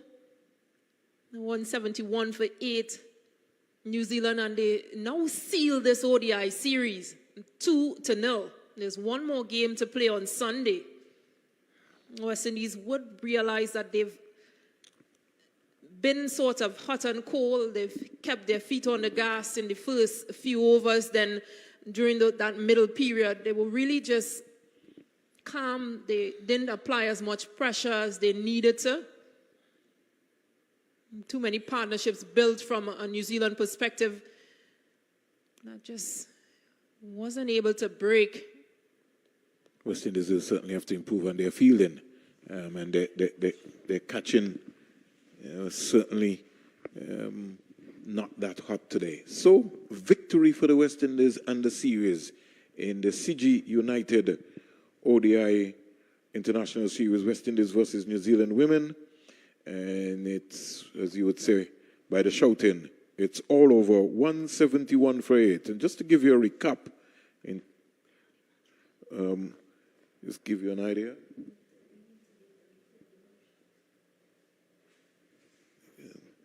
Just to give you an idea, West Indies batting first. Hayley Matthews scored right, reached 169 for 9. We had a situation, 169 for 9 of the 50 overs.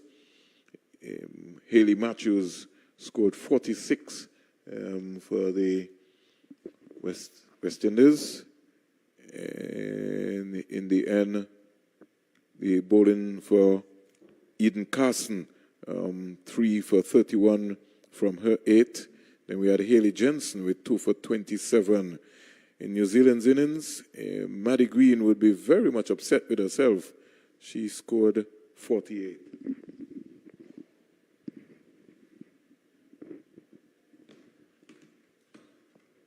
So, New Zealand winning the second CG United Insurance ODI. And just to give you a recap in case you've just tuned in, West Indies women, they batted first, 169 for 9. Rashada Williams caught Bates, bowled Jonas for 13. Natasha McLean caught Gaze, bowled Jensen for 4.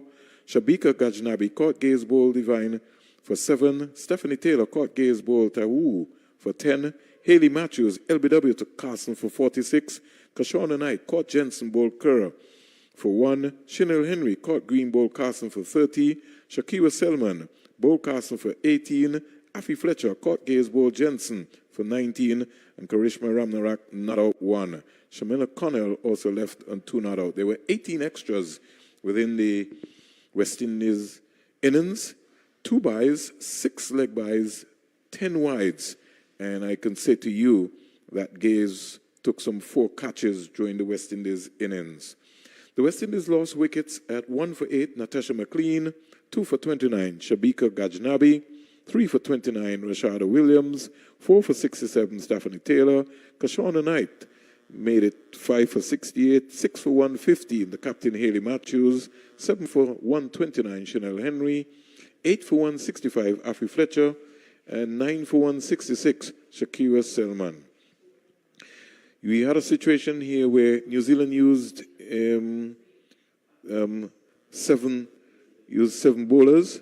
Leah Tawu, 9 overs, no maidens, 36 runs, 1 wicket. Haley Jensen, 7 overs, no maiden, 27 runs, 2 wickets. Fran Jonas, 10 overs, 1 maiden, 17 runs, 1 wicket. Sophie Devine, 4 overs, no maidens, 21 runs, 1 wicket. Amelia Kerr, 10 overs, 1 maiden, 17 runs, 1 wicket. Ed Carson, 8 overs, 1 maiden, 31 runs, 3 wickets. And Susie Bates, 2 overs, no maidens, 12 runs, no wicket. New Zealand, the target was 170. Susie Bates caught McLean, bowled Selman for 16. Sophie Devine caught Taylor, bowled Selman for 7. Amelia Kerr caught Taylor, bowled Henry for 21. Maddie Green caught Henry, bowled Fletcher for 48. Lauren Down caught Selman, bowled Taylor for 33. Brookie Halliday caught Rashada Williams, the wicketkeeper, bowled Ramnarak for 24. Haley Jensen not out on 5. Leah Tawu caught Selman, bowled Ramnarak, an excellent catch without scoring. Isabella Gaze was bowled Ramnarak for 1, and Eden Carson was left not out on 0. Extras 16, 4 leg byes, 1 no ball, 11 wides. New Zealand reaching their target, 171 for 8 in 40.1 overs. 4 of wickets. 1 for 22, Sophie Devine, New Zealand captain. 2 for 32, Susie Bates. 3 for 51, Amelia Kerr. 4 for 117, Laura Down. 5 for 164, Maddie Green. 6 for 166, Brookie Halliday. Leah Tahu, 7 for 166. 8 for 167, Isabella Gaze. Bowling figures for the West Indies. The West Indies today used 7 bowlers. Shamila Connell, 4 overs, no maiden, 16 runs, no wicket. Shillan Henry, 8 overs, no maiden, 23 runs, 1 wicket. Shakira Selman, 5 overs, no maiden, 30 runs, 2 wickets. Haley Matthews, 8 overs, no maidens, 30 runs, no wickets. Karishma Ramnarak, 6 overs, 1 maiden, 22 runs, 3 wickets. Stephanie Taylor, 3 overs, no maiden, 17 runs, 1 wicket. And Afi Fletcher, 6.1 overs, 29 runs, 1 wicket. It's game over series to New Zealand, the first in the Caribbean. And I'm alongside my colleague in Stacey and King, former West Indies women's player. Don't want to say former. She's retired for a little while. She can come back anytime because she's quite capable. But I don't know if she would want to be running up and down this big, massive field here at the Sir Vivian Richards Stadium in a 50-over contest. But she's still fit enough. And she will give her final thoughts on the game. The series to New Zealand in the ICC's Women's Championship, something that Courtney Walsh didn't want to start off losing. He wanted to have a decider on Sunday, but it was not to be. And New Zealand winning by 2 wickets and clinched the series, but they made pretty much a meal of things to the end there, losing a number of wickets for just 13 runs needed. Well, this is New Zealand's first ODI series win away from home since June 2018 and their first ever ODI series win in the West Indies. So congratulations to the White Ferns and to those supporters in New Zealand who are waking up to this great news. New Zealand have won this ODI series by 2 wickets, this match by 2 wickets. Still a game to play on Sunday, but they'll take a lot of confidence from this. Their young players have really stood out for them. Eden Carson making her debut today, Easy Gaze making her debut on that first match, but a really good showing all round from New Zealand. Well, we will be back here on Sunday, but on behalf of our production team and Vinod Manchan, the man who's behind getting everything worked out for us, and all of the folks who are behind the scenes producing this broadcast, we want to thank you very much, including you who have sent us your feedback and your comments. We thank you very much as we get ourselves organized and get up for the next game, which will be on Sunday, as we get ourselves organized and be out of here. So on behalf of Vinod Manchan, Stacey and King, I'm Vernon A. Springer, saying to you that the West Indies have won the game by 2 wickets, and not West Indies, New Zealand have won the game by 2 wickets, not only one, but they've won the series in the Caribbean, and it's now time for the next encounter, which will be on Sunday, same place, right here at the Sir Vivian Richards Stadium at 9:30 a.m. in the morning. Thanks very much for supporting Cricket West Indies.